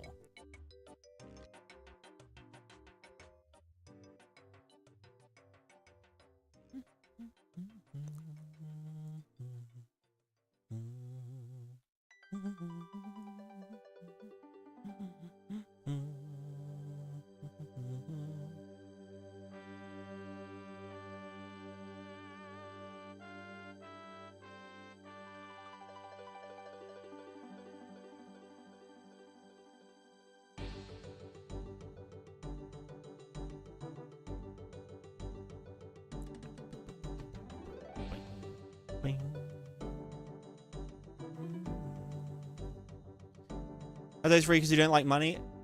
Well, kind of, but I also can't recharge people. I mean, I didn't want to make it a separate plugin, because then it's like hooking it in to the existing plugin stuff just becomes, like, annoying. I'd have to, like, write document. I would rather give everyone the update for free than to write additional documentation and tutorials explaining how to integrate it with this one. It's also like they use the exact same input system, and a lot of the RVT data is shared between the water stuff and the non-water stuff.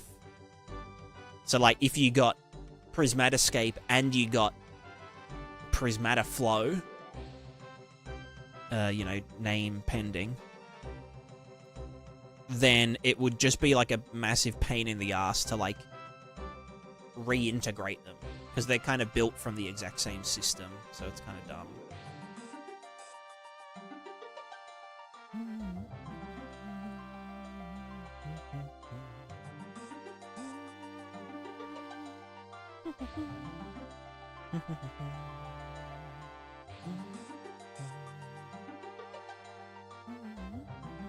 Is that going to be paying DLC? I mean, if people want to subscribe to the Patreon, they're more than welcome.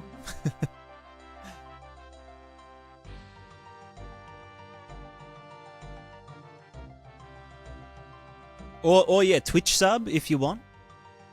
Patreon is more money to me though.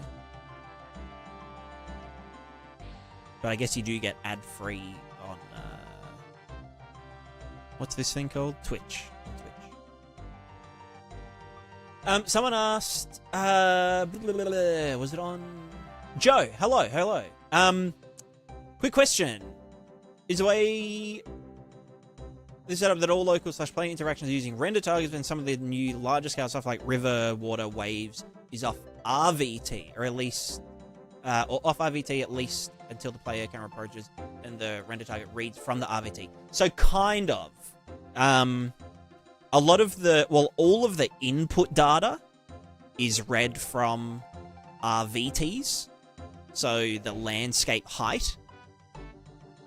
So if we go to, like, the water, this guy here, the water simulation, you can see that it's sampling the landscape RVT. And using that as input data to do, you know, the water flowing and all that kind of stuff. On top of that, we do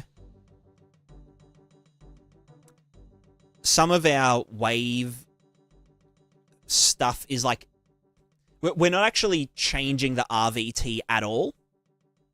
So for example, these shore waves...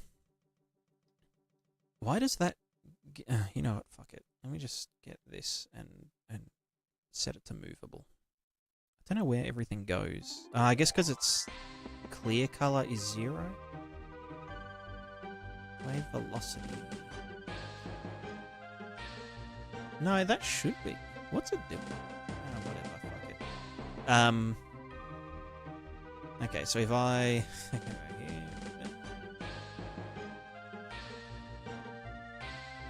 So I can move the shoreline around, or generate a shoreline at runtime. So this big shoreline spline draws to an RVT, but it isn't actually drawing the waves themselves. It's just drawing the data for the waves to then utilize to do the shoreline waves. So all the RVT data doesn't change. It just serves the input data into the simulations and whatnot. So, like, for example, the river is drawing to the water velocity RVT so that at the edge of our simulated zone, wherever the hell that is. So here's simulated zone up here. If we go to the river, right here. No, where's that fucking river? I mean, I guess it's here, yeah. Kill that. So here, this is the edge where the river is. It knows what velocity to serve the water into the simulation at. Even if, like, if we move this way and this part of the river, you know, it's no longer... Do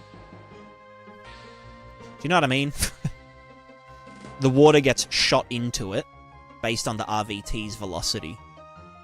So even if we were on, like, a giant flat river that didn't actually have any, like, perceivable elevation change, we could still tell it to be moving fast.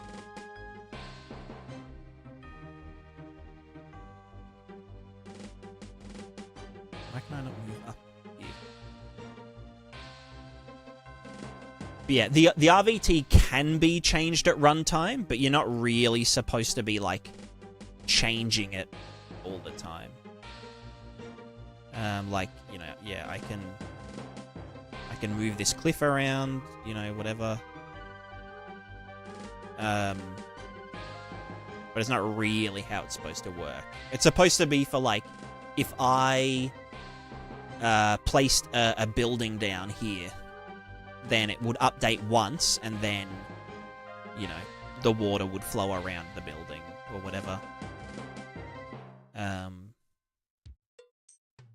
There we go, just it finally updated. Thank God.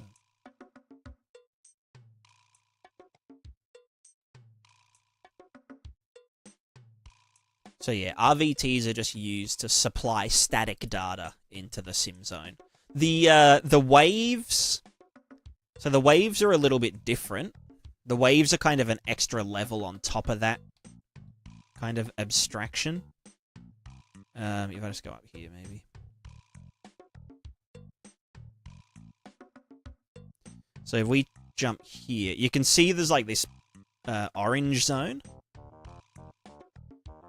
And the orange zone, it's using the same logic as like the fallback water.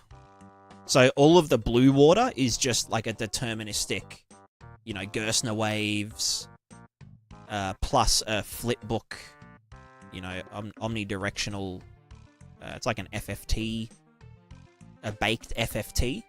So it's like giga cheap. If I just go to the Ocean Manager. So yeah, we've got these directional Gerstner waves, which is just a sum of four time-distorted Gerstner waves, which look kind of funky. And then we've also got the omnidirectional FFT boys, these ones. And then we've also got these microwaves, I call them, which is just FFT, but they're really small.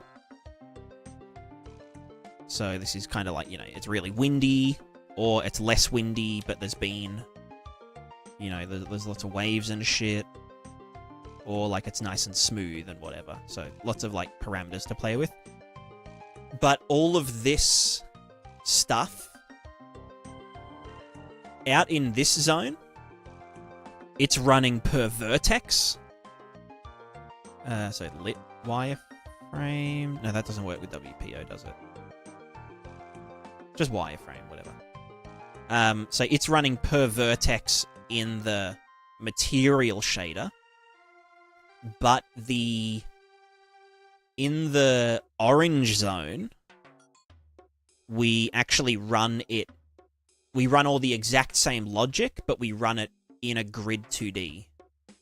So if we go to like the wave velocity render target, you can see the orange stuff, which probably isn't very visible because I've just turned everything down a bunch. Let's see it. Chunk that up a bit. Whatever. Yeah, big wave time. So the orange ones are run in a render target so that we can do particle interactions really easily. So we essentially, this is like a lookup table of the waves, which we can then use to do particle interaction, so GPU particle interaction. But also we can do GPU asynchronous readback to do buoyancy. So we can do like really cheap GPU buoyancy in our pink fully simulated zone and in the orange emulated zone is what I call it, at least. And so if we go to new water stuff, and we go to the particles water base, and I just enable them again. Now we should be spawning heaps of shiny particles everywhere. So you can see we've got like millions of GPU particles, but they're all interacting with the water. And so, and that's all just running. They're just doing their buoyancy based on the render target that we've already computed. But then on top of that, the simulated water here gets fed the emulated water. It gets hard set at the edges, but then we also like ease it towards the emulated waves positions. So you can see like here we kind of add, you can see like some artifacting happening. But we're adding the Z velocity of the emulated waves, which is this. It's not even on this render target, but the Z velocity of the emulated waves, we add to the water height of the simulated water. And so that's how we get these waves actually carrying over into the simulated zone, which is just around the player.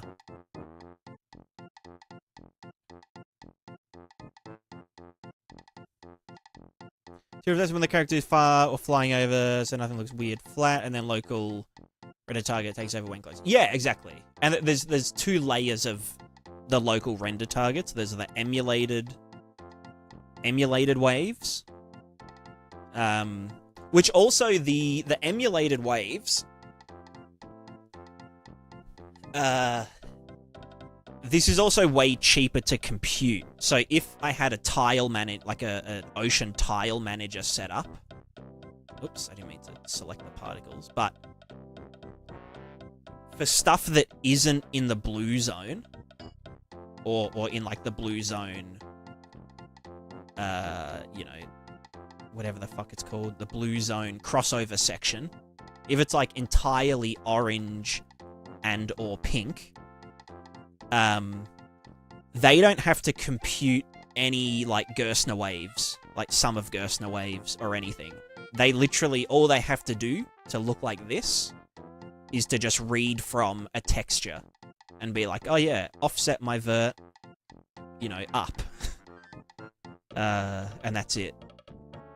So if we were in my game, then this water would be, like, really cheap to render because, like, we can rarely ever see this water. This water would never be getting rendered. And it's, ironically, this water that's the most expensive because it's computing per vertex the sum of Gerstner waves and sampling a runtime virtual texture and doing 2 flipbook samples and a bunch of other shit, basically. Flow maps and whatever. But the stuff in here is just sampling 2 textures and that's it. So yeah, for my game, the water would be giga cheap. Currently, it's not set up to actually swap the material out. So the stuff in the orange zone is still running the blue zone's code, and the blue zone is also running the orange zone's code. So the instruction count is like 2,000 or something, but I mean, I don't really drop below 100 FPS. Even with this, like, stupid amount of particles.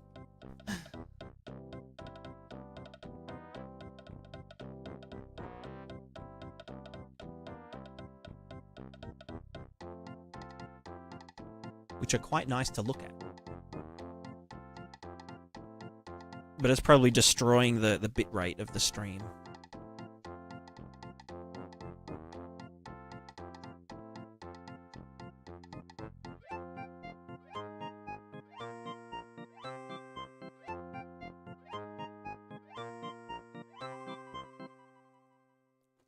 But yeah, I like these particles because you can kind of better visualize the flow of the water.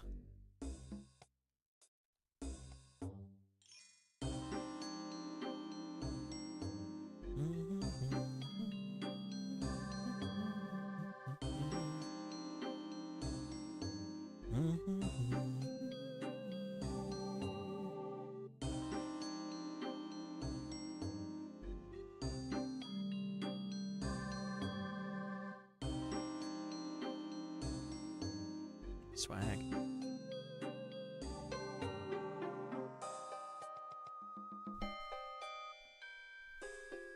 Water falling down the rock? Yeah, it's kind of satisfying. Water falling down the rock and also the rock moving. The Rock Johnson.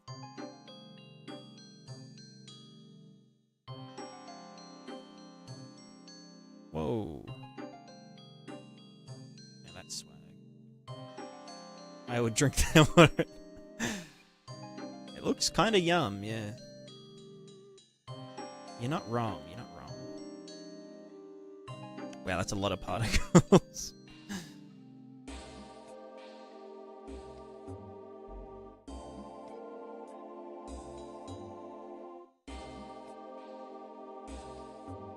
I wonder, what's this running at with all these stupid particles? It's, okay, see, even with all these particles running, apparently it's only 1.3 milliseconds.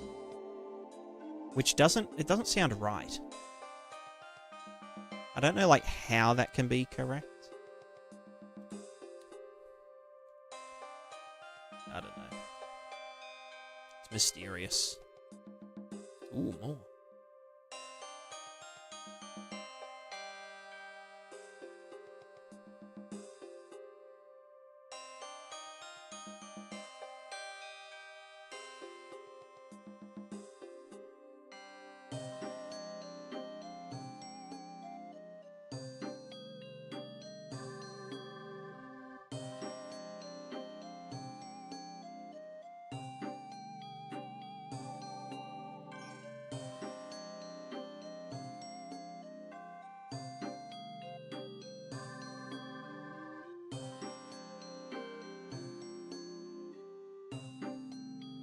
I might, now that we've kind of finished this, I guess, tidy up, I might do the cross interaction of the wind to the water and the water. I have to do the water to the deform again.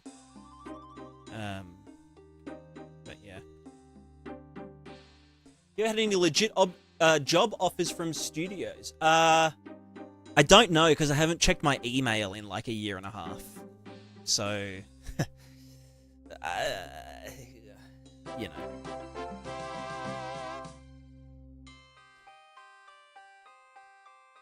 You know how it is. You guys know how it is, you know, you just don't want to, you just like, you just, you see the little Gmail thing, and it's like, you have 506 unread emails, and it's like, maybe I'll just look at it tomorrow. You know, maybe I'll look at them all tomorrow, and then the next day you've got 20 more. Yeah, I'm not very good with that kind of stuff. I don't enjoy it. Therefore, I don't do it.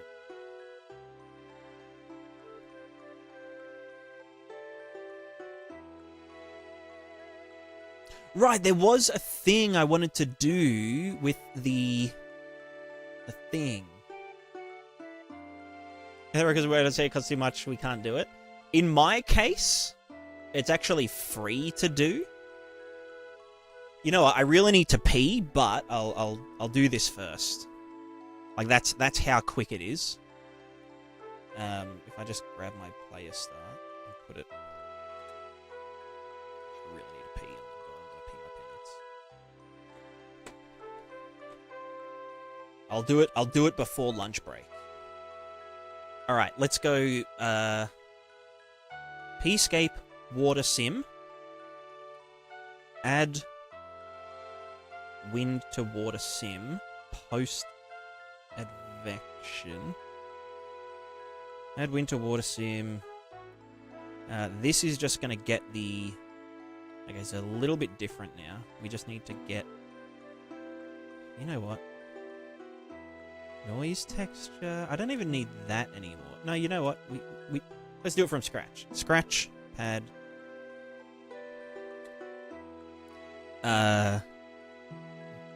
Add wind to water velocity.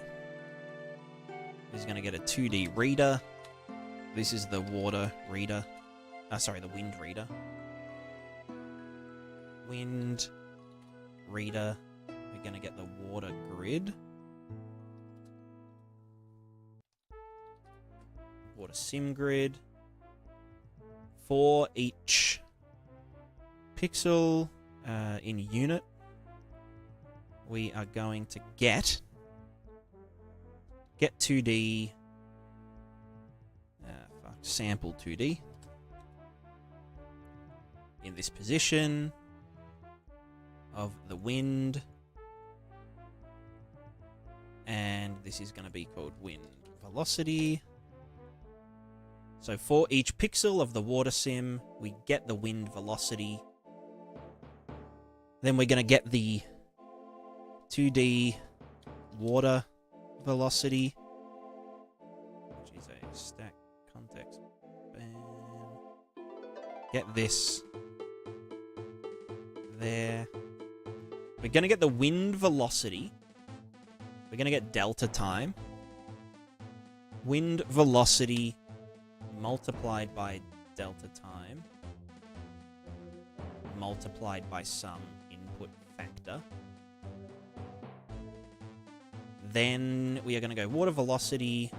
We're going to add that to that. Although actually first we want to do float water column height, because we don't want to do this where there isn't water. So we divide by 10 and saturate that. So if there's 0 water, then we don't want any. Chuck that in, smack it in there, this goes in there, this goes into there as a water velocity. Namespace, stack context, cool. Alright, and now... once our water comes in... Oh, wait, no, I didn't... The wind reader, emitter name is pscape_wind. The DI name is wind grid. The water grid is called water grid. Compile and save. Okay, now if I recompile, we have all of our water, but then I can also, in theory, blow the water around using the wind.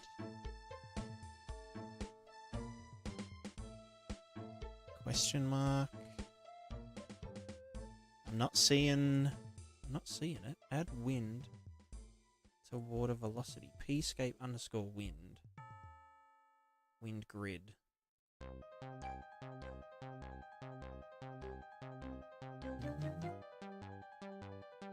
Wind velocity. Other time water column height. Water velocity. Is it called water velocity? Oh, this should be happening here.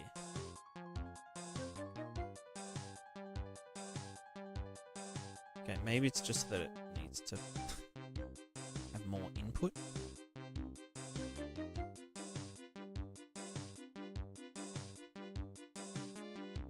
Bitch, where's my fucking water shit? No, you should be like... Wait, is my wind drawing? My wind is drawing. Okay. So, wind velocity. Did I maybe call it wind velocity 2D?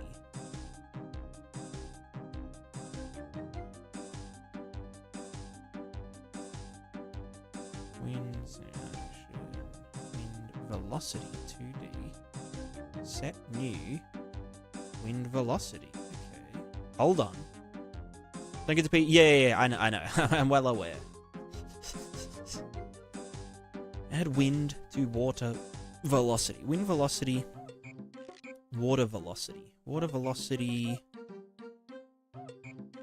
Oh, because we're advecting it. Okay, hold on. I do want to do this after... I guess here.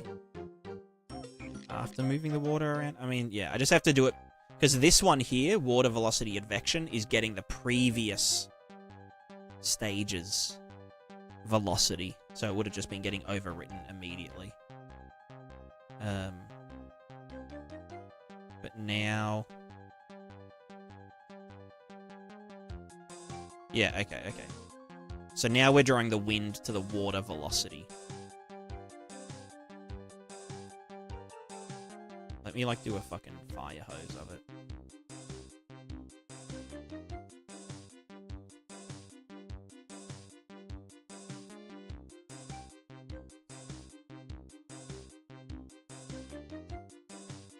Oh, well, you can see the explosion doing explosiony things. Right, but yeah, okay. So I can like shoot the water around using the wind. It looks so dumb. But I mean, that's what I wanted it to. This is kind of how I wanted it to work. Oh shit.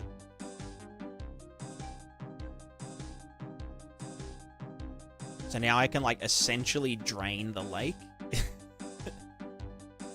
Using a vortex.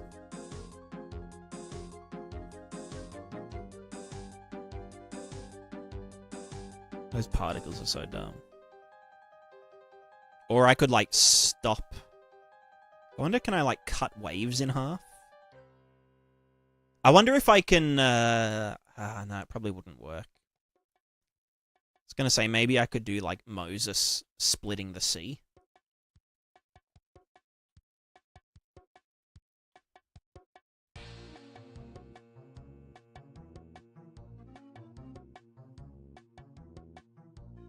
Oh god, what the fuck happened there? Oh, wait, is that the... Do I have an exploder in there? I think I have a periodic exploder sitting somewhere. Oh, that makes some funny ripples, though.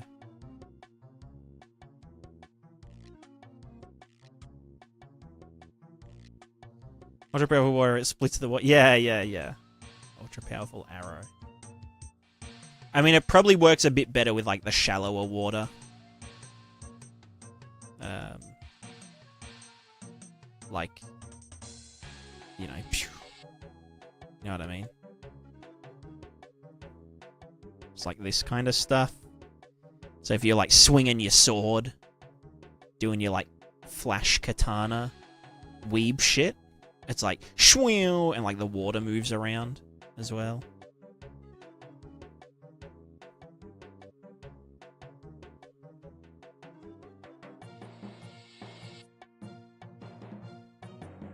Just trying to keep the land dry.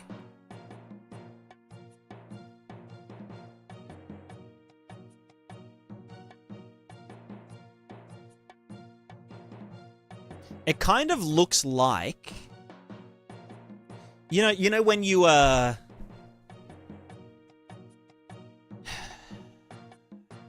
in like primary school, and you do, it's like painting, but you use a straw and you like blow on the paint to like blow the paint around. That's what this looks like.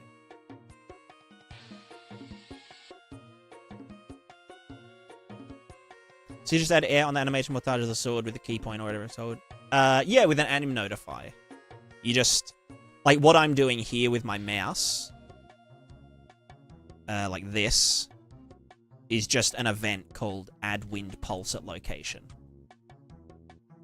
So if you watch Jedem's stream, he's using the previous iteration of this plugin, but with his new character animations, yeah, they like affect the grass and the foliage and whatever passively.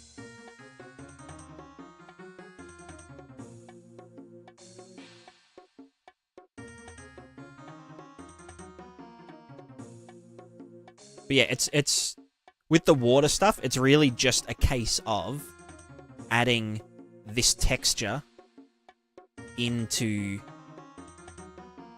this texture where there is water.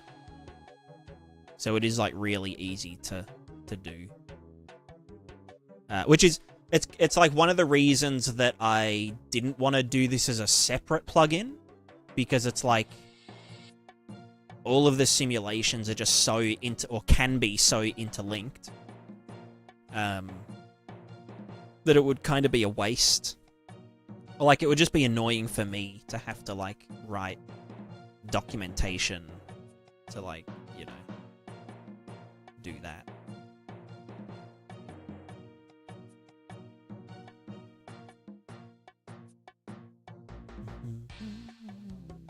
There's an exploder.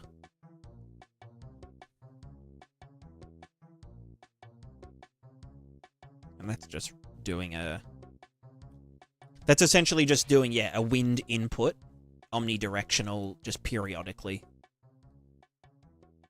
And then that wind is then affecting the water, and so that's why it looks like, you know, like crazy stuff.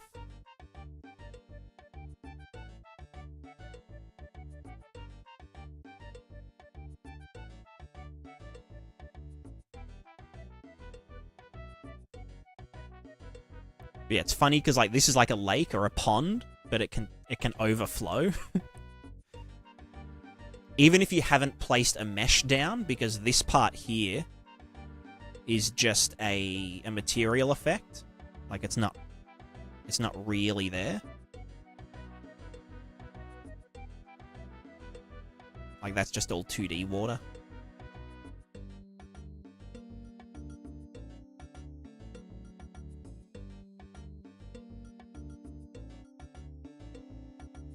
Can't any games that type of interaction with the world, at least nothing this complex. I'm trying to think of... There are, like, some games that have, like, water simulation. What's that game called? It's called, like, Road... it's a road construction simulator game. What's it called? Not Witcher 3. No, I'm trying to think of the Roadcraft. Roadcraft. It does some like fluid and like, you know, solid or like granular solid simulation that affects physics. Like it, you know, you have to like dump dirt into a river and then flatten it out and whatever to, you know.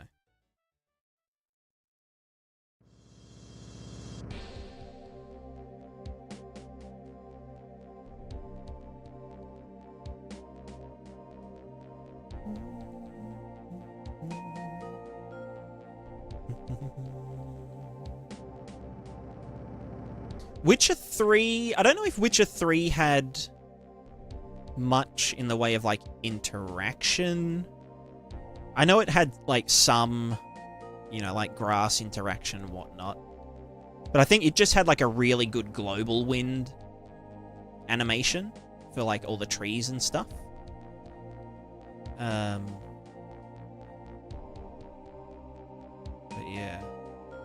I don't know if it did much like full simulation. I know the Rockstar games have a pretty decent water. It's not like kind of. They do like water ripple simulation and whatnot, and also like explosions in the water, like make bigger waves and whatnot. But I don't know if it's this extra.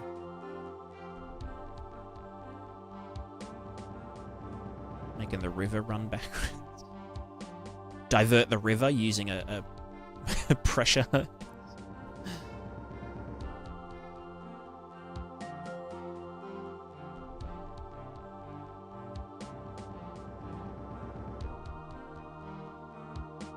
Alright, so that is working. It just has to be a bit less free. Witcher 4 looks... Yeah, yeah. The tech demo thing looked dope.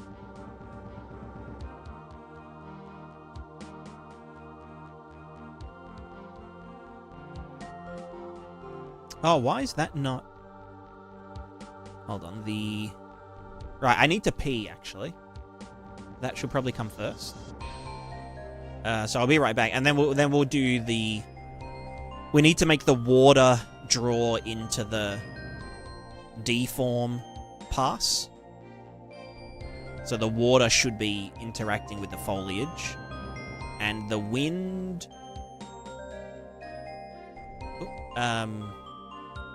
So wind is drawing to the water.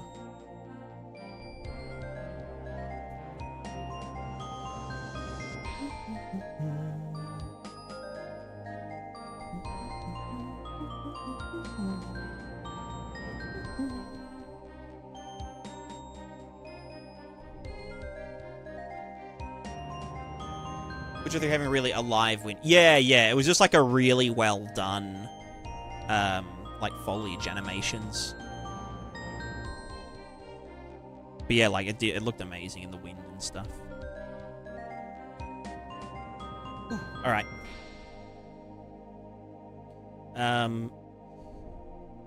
BRB.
Hello, I'm back. I'm back in black. I have hit the sack. Something, something, something. My name is Jeff. Let's get water. We also need to do in our water stuff here. We probably also want to draw the deform sim to the water.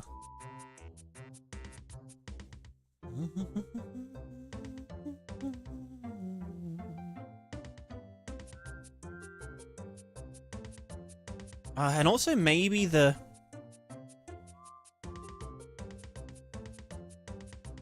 No, that should just be... I mean, maybe we just need a bias for, like, fast water. Because it's only ever when the fast water hits something that it's going to create bubbles, but that can kind of just happen. And if I do this... No, it's just not happy. Alright, whatever. I was supposed to keep that playing, wasn't I? Okay, so... Wind, doing wind stuff. Deform, doing deform stuff. Cool, yeah. We are, yeah, doing all of our stuff. We need the water drawing to the deform stuff. Cool. Is it just me, or is that not... Is that decaying really fast? The deform jiggle. It's supposed to be for, like, the grass and what... I guess usually it had some wind going along with it. Right, we're not... Wait, hold on. Where's wind? Okay, wait, we're not drawing our deform into the wind. What a wind! Add deform input to wind input. There it is. Okay, cool. It's probably a little bit too much, though. I mean, for a normal guy, it's not that bad. It is only really when we're going super fast. I guess because it's an exponential thing. No, fuck you.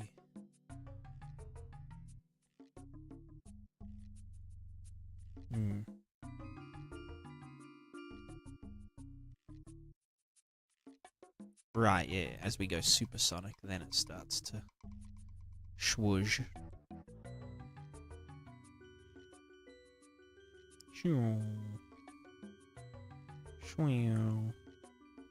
I should probably clamp the length of the wind, because that's a bit fucking crazy.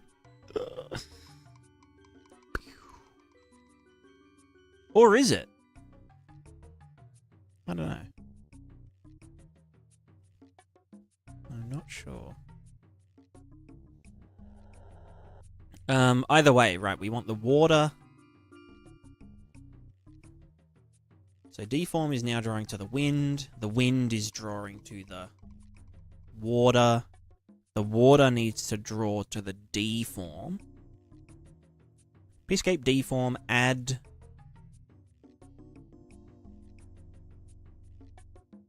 Where the fuck is it? That doesn't need to be there. Right, seem to render target to... A deform input to deform sim. Right, this is where we were doing water velocity, water column height. That's coming from water grid, but it needs to now be a 2D reader. 2D reader. Water grid reader. Then that will do get previous dude. Sample 2D. And sample float. At these UVs. I mean, they're the same fucking thing. That one's called water. Velocity. Goes into here. Where the fuck? Oh, sample float. water column height. So only where there is water. Can I like fucking...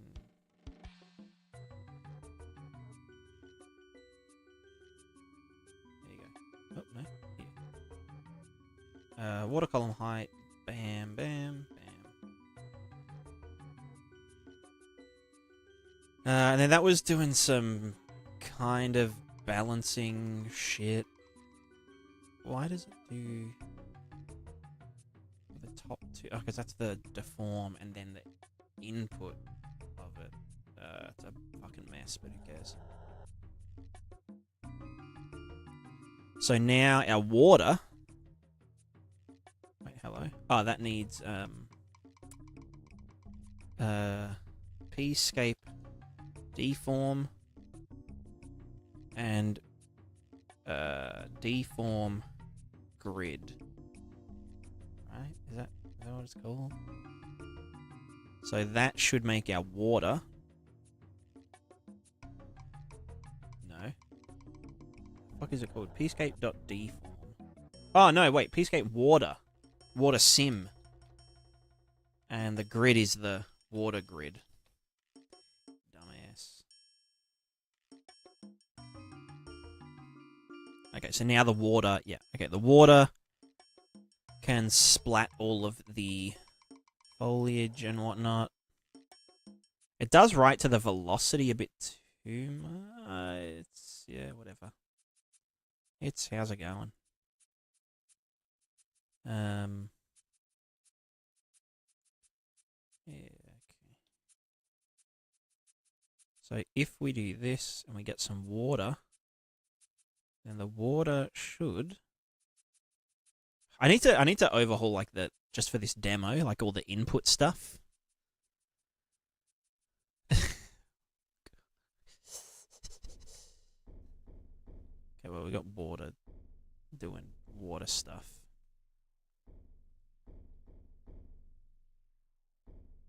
But yeah, I want to just be able to draw water without messing some things up. I mean, I can do that with the deform sim. That's what I was doing previously. But I don't know. Get me some water.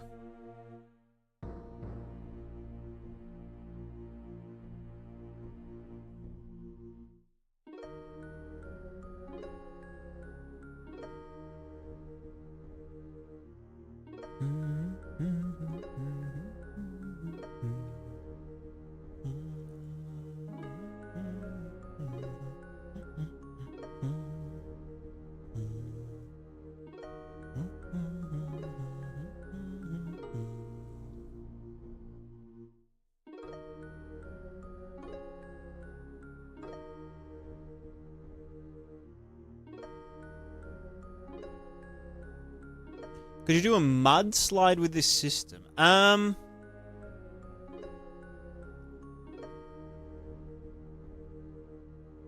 don't know. It's... I mean, yes. But it's kind of hard with this system to do lots of different behaviors. So, like, for example, the water. Because the water is one... You know, it's one simulation field. This one here. It's kind of hard to just be like, okay, this part is water and this part is mud. You know, solve it. And then to be able to, like, differentiate in the shader which one is water and which one is mud. You know, whether it's, like, zoned as mud, but then if the mud goes into the water, it will just become water. Or if the water goes into the mud, it just becomes mud. I could do it with, like, a dye advection. So this is all, you know, R-channel water. And then G is, like, you know, mud. And it behaves differently per channel and whatnot. And then you could use those as masks in the materials. But yeah, I don't know, it can get a bit freaky. trying to make it do everything, you know? The reason that it runs so well is because it does one thing. It's not like a framework where you can do anything with it. It's like it's kind of focused on a specific set of goals. And you know, we make like heaps of compromises and optimizations with that assumption that, you know, this is what it's going to be used for. But yeah, there's definitely ways to do it, but yeah, it would increase the cost. And you got to remember that with simulations like this, even like with the water simulation, for example, if I'm over here, oh god, go back. Let's say I am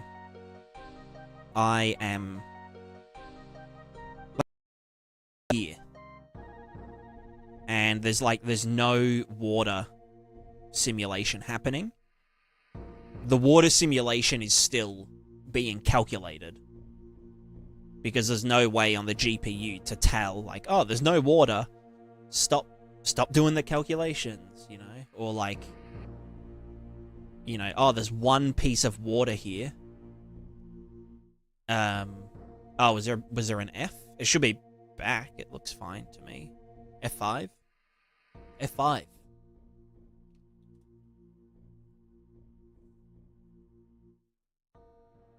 Sorry, I don't know. Maybe my internet dropped out for a second. But the Restream doesn't have stream disconnection protection, which sucks.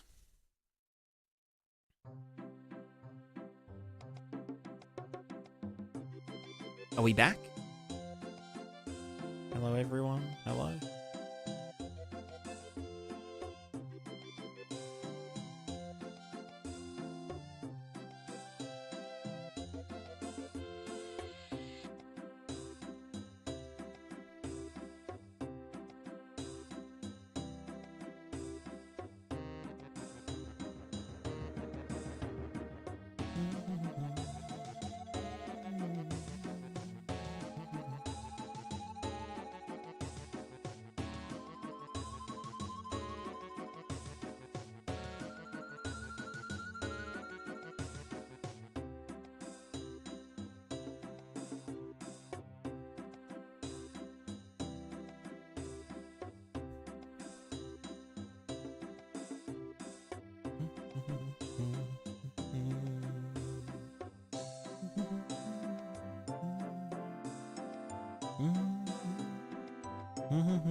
Is everything, is it back to normal? Are we good again?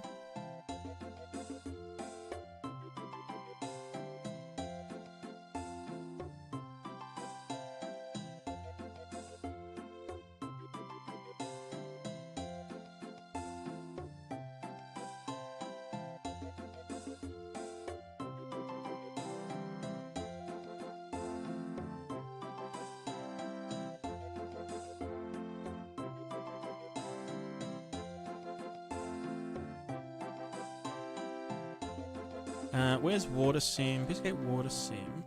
Oh, why is that soloed? What does that mean? When it's just like, is that previewing or something? How the fuck do I fucking fuck you?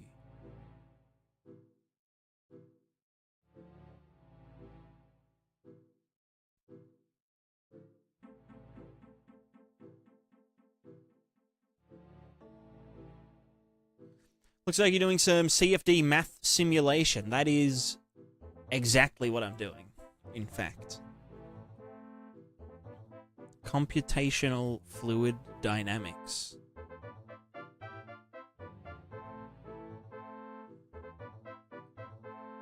With multiple simulation layers.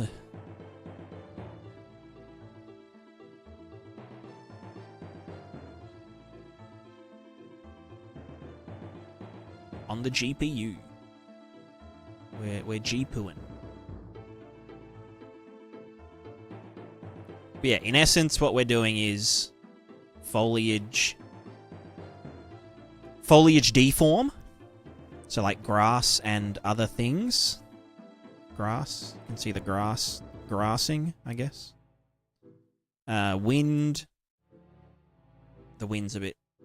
We tweaked the wind earlier. It's a bit fucked up. It's a bit strong. Wind and then water. This water here. But the water affects the deform. The water affects the deform. The deform affects the water. The wind affects the water.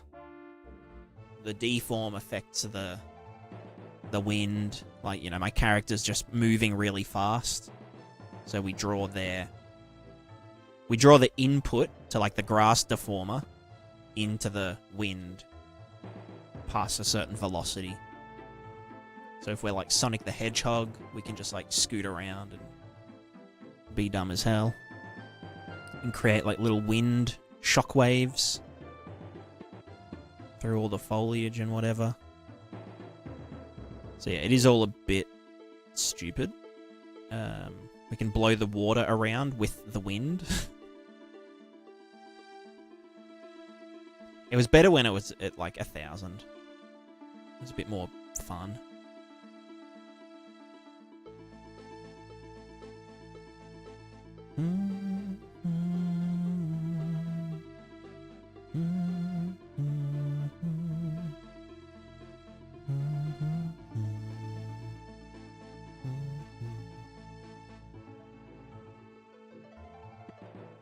Yeah, it's fun. It's a good little project.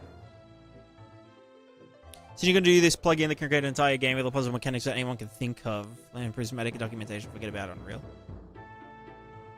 I mean, it sounds like a joke, but that's kind of what I want to do with, like, Prismatica, the game.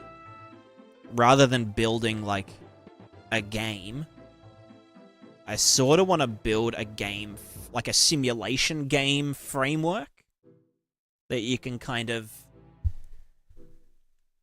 you know, you can, like, yeah, make a game using that framework.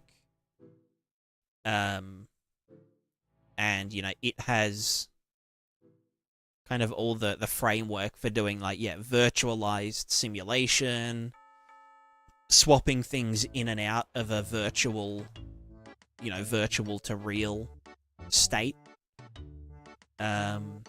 processing NPCs outside of, you know, the player scope and whatnot.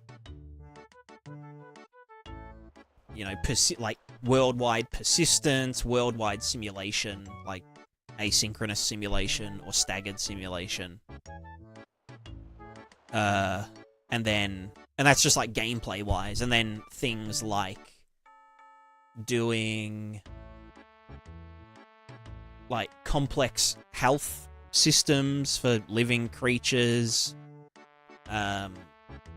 modular equipment and clothing, you know, nested containers and whatever, which is something that I've done before. Like, you're going to have a backpack, and the backpack can have space inside the backpack, but then you can also attach certain things onto the backpack, and have that all, like, visually represented properly.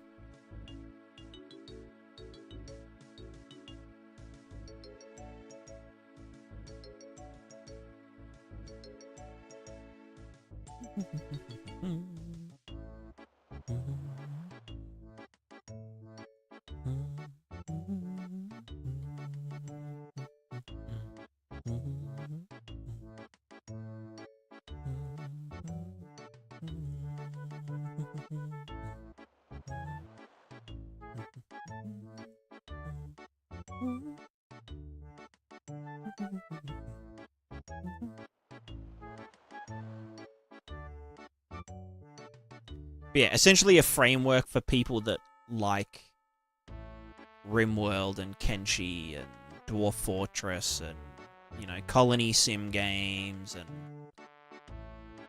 all that kind of bullshit. But just kind of like a one kind of, you know, open-ish source framework that can kind of handle everything, kind of.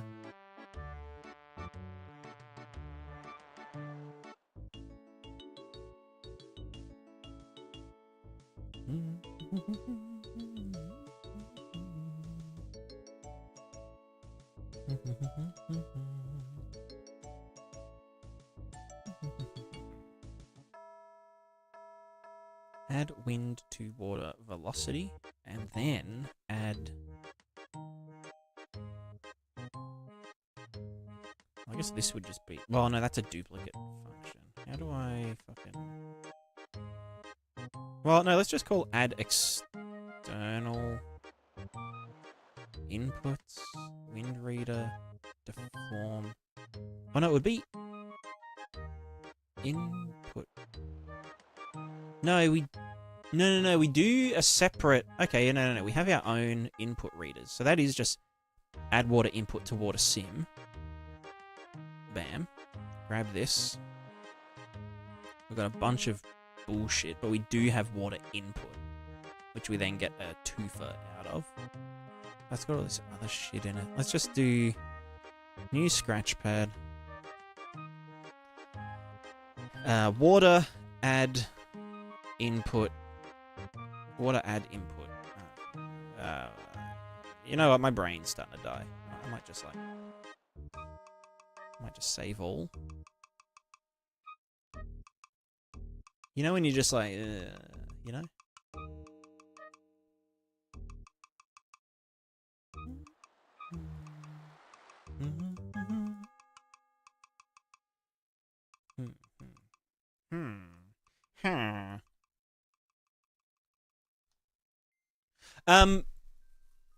I reckon I might call it there. I reckon I might. But basically today all we did was literally just move some stuff around. That's all. Oh, I guess we refactored the wind simulation into a pressure-based or pressure corrective simulation that can handle suckage. And yeah, the wind will also be able to handle deflection a lot better. And this is part of wanting to do just like a better dust simulation kind of thing. So like if we're on dirt, we want to be able to kick dust up and have that dust kind of whoosh around a bit.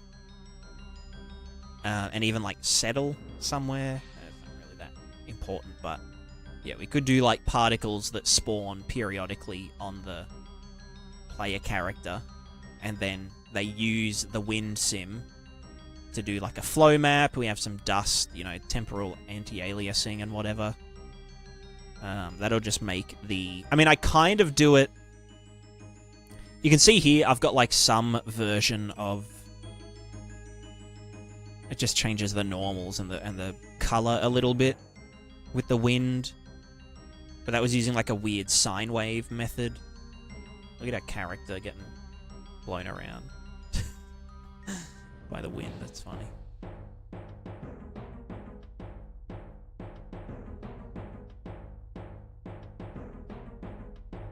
True, that's a thing. We can use the wind render target to do some like fake cloth sim shit. Be fun.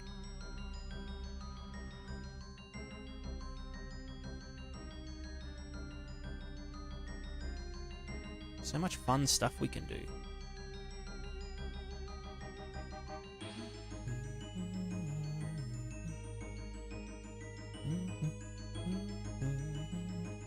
I don't know why this is going black on begin play. I feel like it's because of the clear color. He's getting set to something weird for some... I'm guessing it's the water stuff. Water RT. Oh, hold on. Yeah. Is it the alpha channel?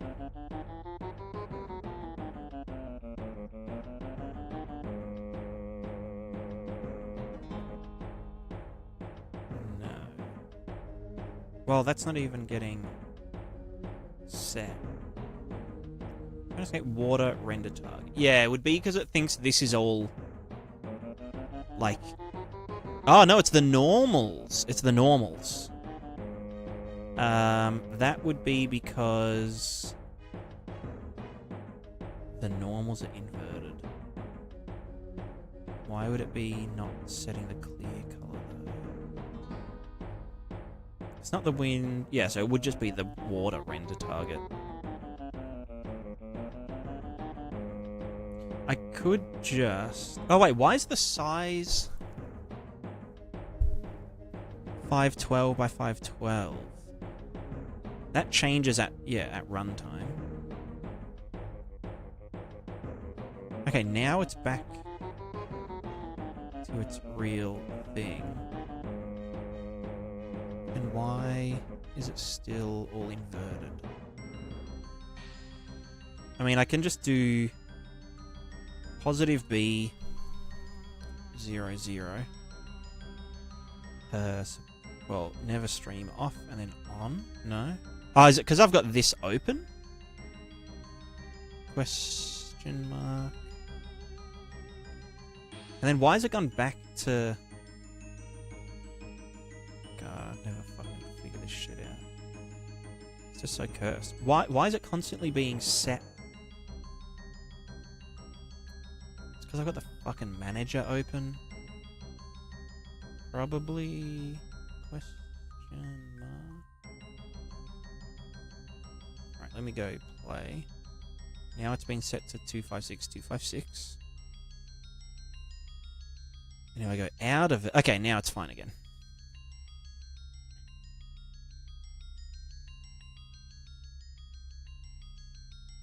Yeah. Cool. Right, yeah, it's just because I had the manager open, which has its own instance of the... Oops. Of the thing, and then another one, and then another one. What's left to do on the plugin before sending the update? Great question. We need to... There's one thing I want to do. It's like another experiment. Kind of like today, but it's a big optimization to essentially make the water free to compute.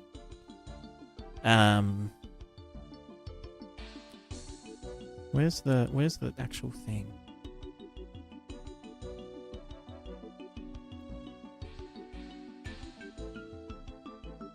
So the idea is the water is the most expensive part. So I was thinking, what if we just ran the water? Or, okay, what if we did the input and the deform and wind, stages on one frame, and then did the water every second frame, and just flip-flop between them, and then do a linear interpolation in the off frame. Which would essentially mean... Because, this water sim, it behaves really well. It behaves perfectly fine. Whatever. I'm locked at 60 FPS at the moment. But if I went and... Let me unfix my frame rate.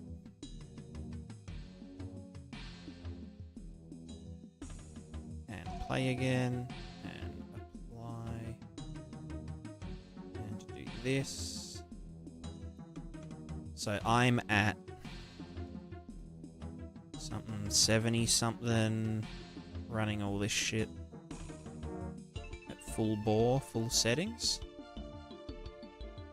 with the water rendering, with the water unoptimized. That's the water running everything. Wow, it does not. Oh no, it's fine there. 75. So then if I go t.max FPS 30, the water's a little bit... Oh no, it's just foamier. It's not actually any worse, behavior-wise.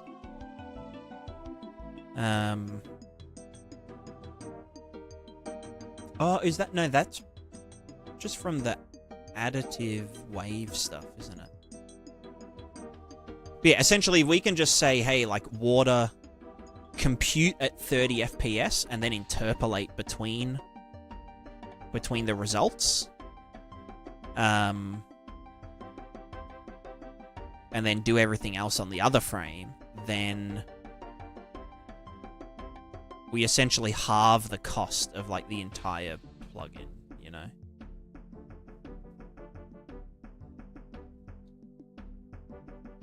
But that'd probably be an optional thing. It is a little bit... Oh, I guess most people aren't going to be running at 60 FPS, though. Most people are going to be running above 60 FPS.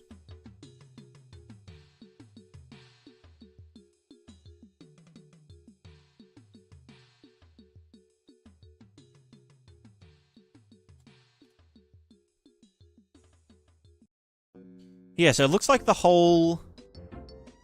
It's weird because it used to run way hotter. It gets up there. I don't know why it fluctuates, though. Oh, is that because I'm running two of them? No, yeah, it is 1.5.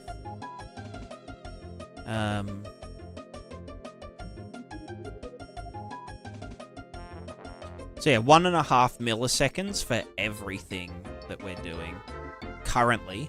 That's with everything on every frame. So... I mean, that's pretty good, right? Is that 90 FPS? 90 FPS while streaming on a 2080?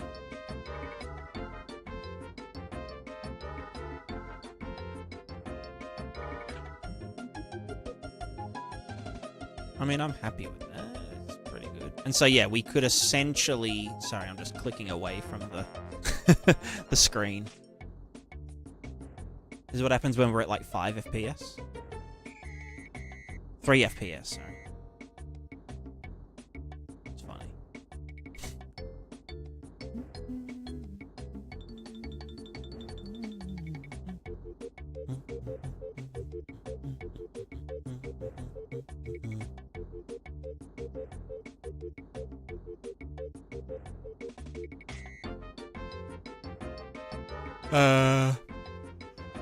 What the fuck was I saying again?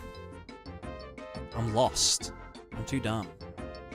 My brain's mush. I've been mushified. Oh look, it's the water. Hello, water.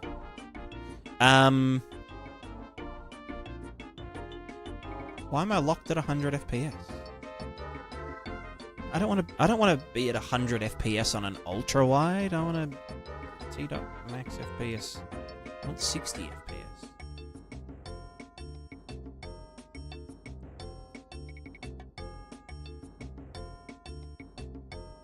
It's almost like the plugin is like too performant, you know? Like it's almost not like Unreal Engine. It's just odd. I feel like it needs to perform way worse. You know?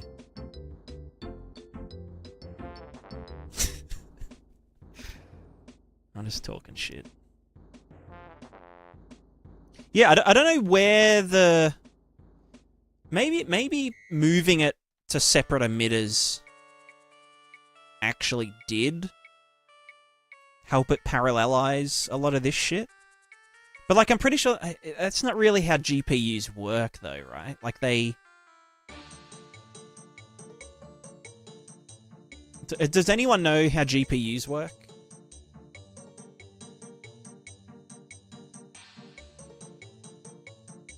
Like, can they parallelize...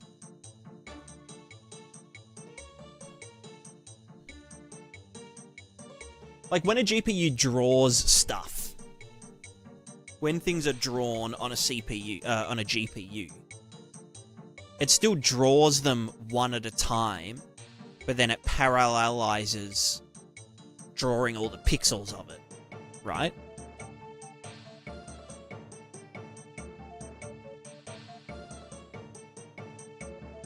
Because you can't really, like, you wouldn't be able to draw two objects, two draw calls at the same time, because one of them might be over the other. Or something.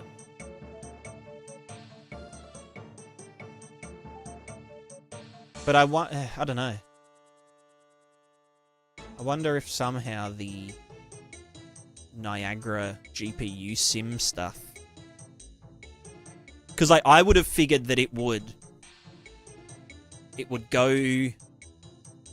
draw or compute the system, the Niagara system, and then it would go through each of the stages and, you know, for each particle, so for each 100,000 particles, compute, you know, next position based on current velocity and acceleration and whatever, and do that all in parallel. Because there's no risk of there being, like, out-of-date information. Can images be processed only based on some bool? Yes. Yeah. Emitters and I think individual stages inside an emitter can be enabled based on a bool.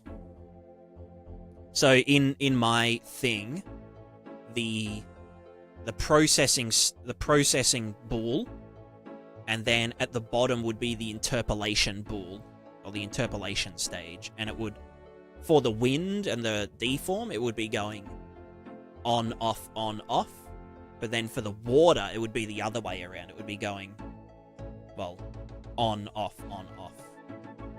the other way. So they would interpolate on the off frame, or the B frame, or whatever. But yeah, there are Boolean bindings to deactivate certain stages of an emitter, and I think you can also do the entire emitter. Which also might be relevant if I want people to be able to disable certain simulations at runtime. So let's say, like, you've gone way up in the air. You don't need the deform or the wind simulation anymore. So you'd want to turn them off, but we would want to fade them out to black before turning them off. So we need a Boolean for saying fading out, and then a Boolean for when it's turned off. And then the same for when you turn it back on. You'd want to turn it on immediately, but fade it in. So that, you know, nothing explodes. But yeah, the frame skip idea should work. It's just a matter of, is it a good idea or not?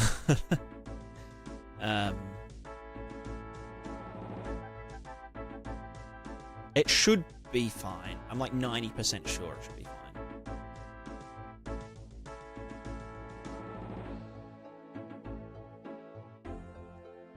Although I don't know if it incurs an overhead or not.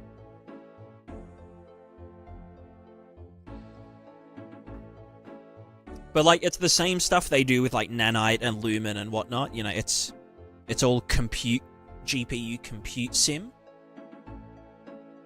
And obviously, yeah, like all of nanite and lumen and all that bullshit is like very variable. Like some things do happen and some things don't, and it's all over the place.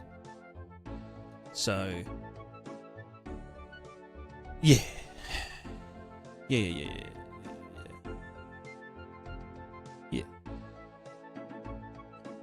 Yeah.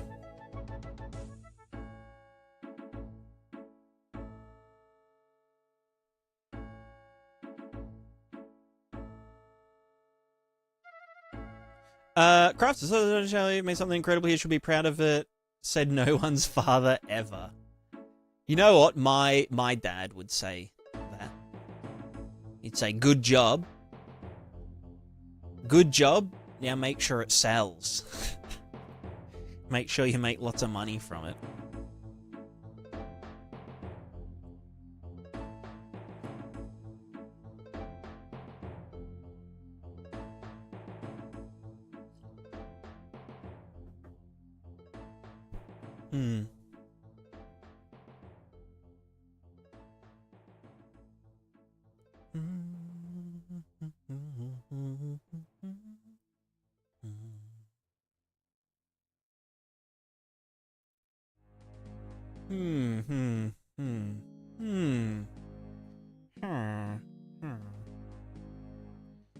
It's 4:30. Wow. It is 4:30. That's crazy.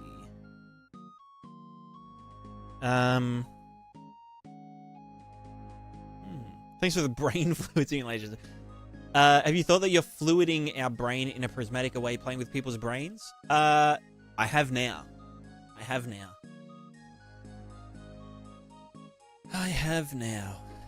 Let's see.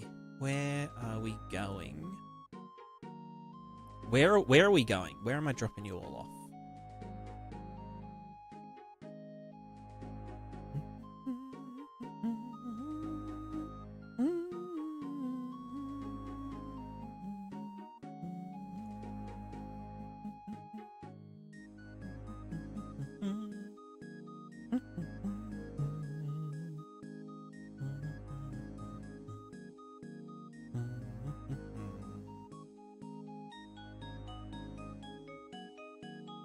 I think we will raid Tiny Victories, who is doing some in-engine animation. In Unreal animation. Which is exciting. I think, I wish, I don't know. I wish they'd stop adding features like, the 3D modeling in the engine. I think animation in engine for like real time, stuff. But I guess even then, the modeling tools are handy because it's like runtime model generation is a thing. So I don't know. Unreal Engine it's a love-hate relationship. But anyway, we're going to be raiding out. And then I won't stream tomorrow because it's Sunday. It's the day that we pray to Shader Jesus.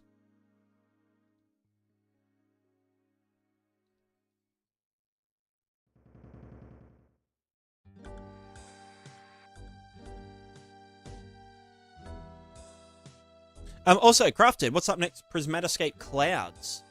Not yet. That'll be in the Prismata World Sim module. I think I will do volumetric clouds based on the weather and climate simulation stuff.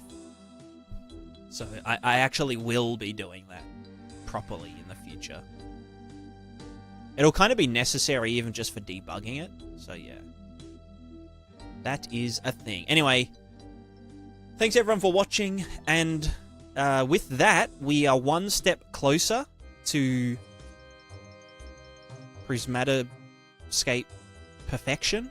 We're nearing the end. We're near the end. I promise. We're nearly done. It's so close. It's so close. Anyway, goodbye. And to all the YouTubers, thank you all for watching. You guys get 5 extra seconds of me waving.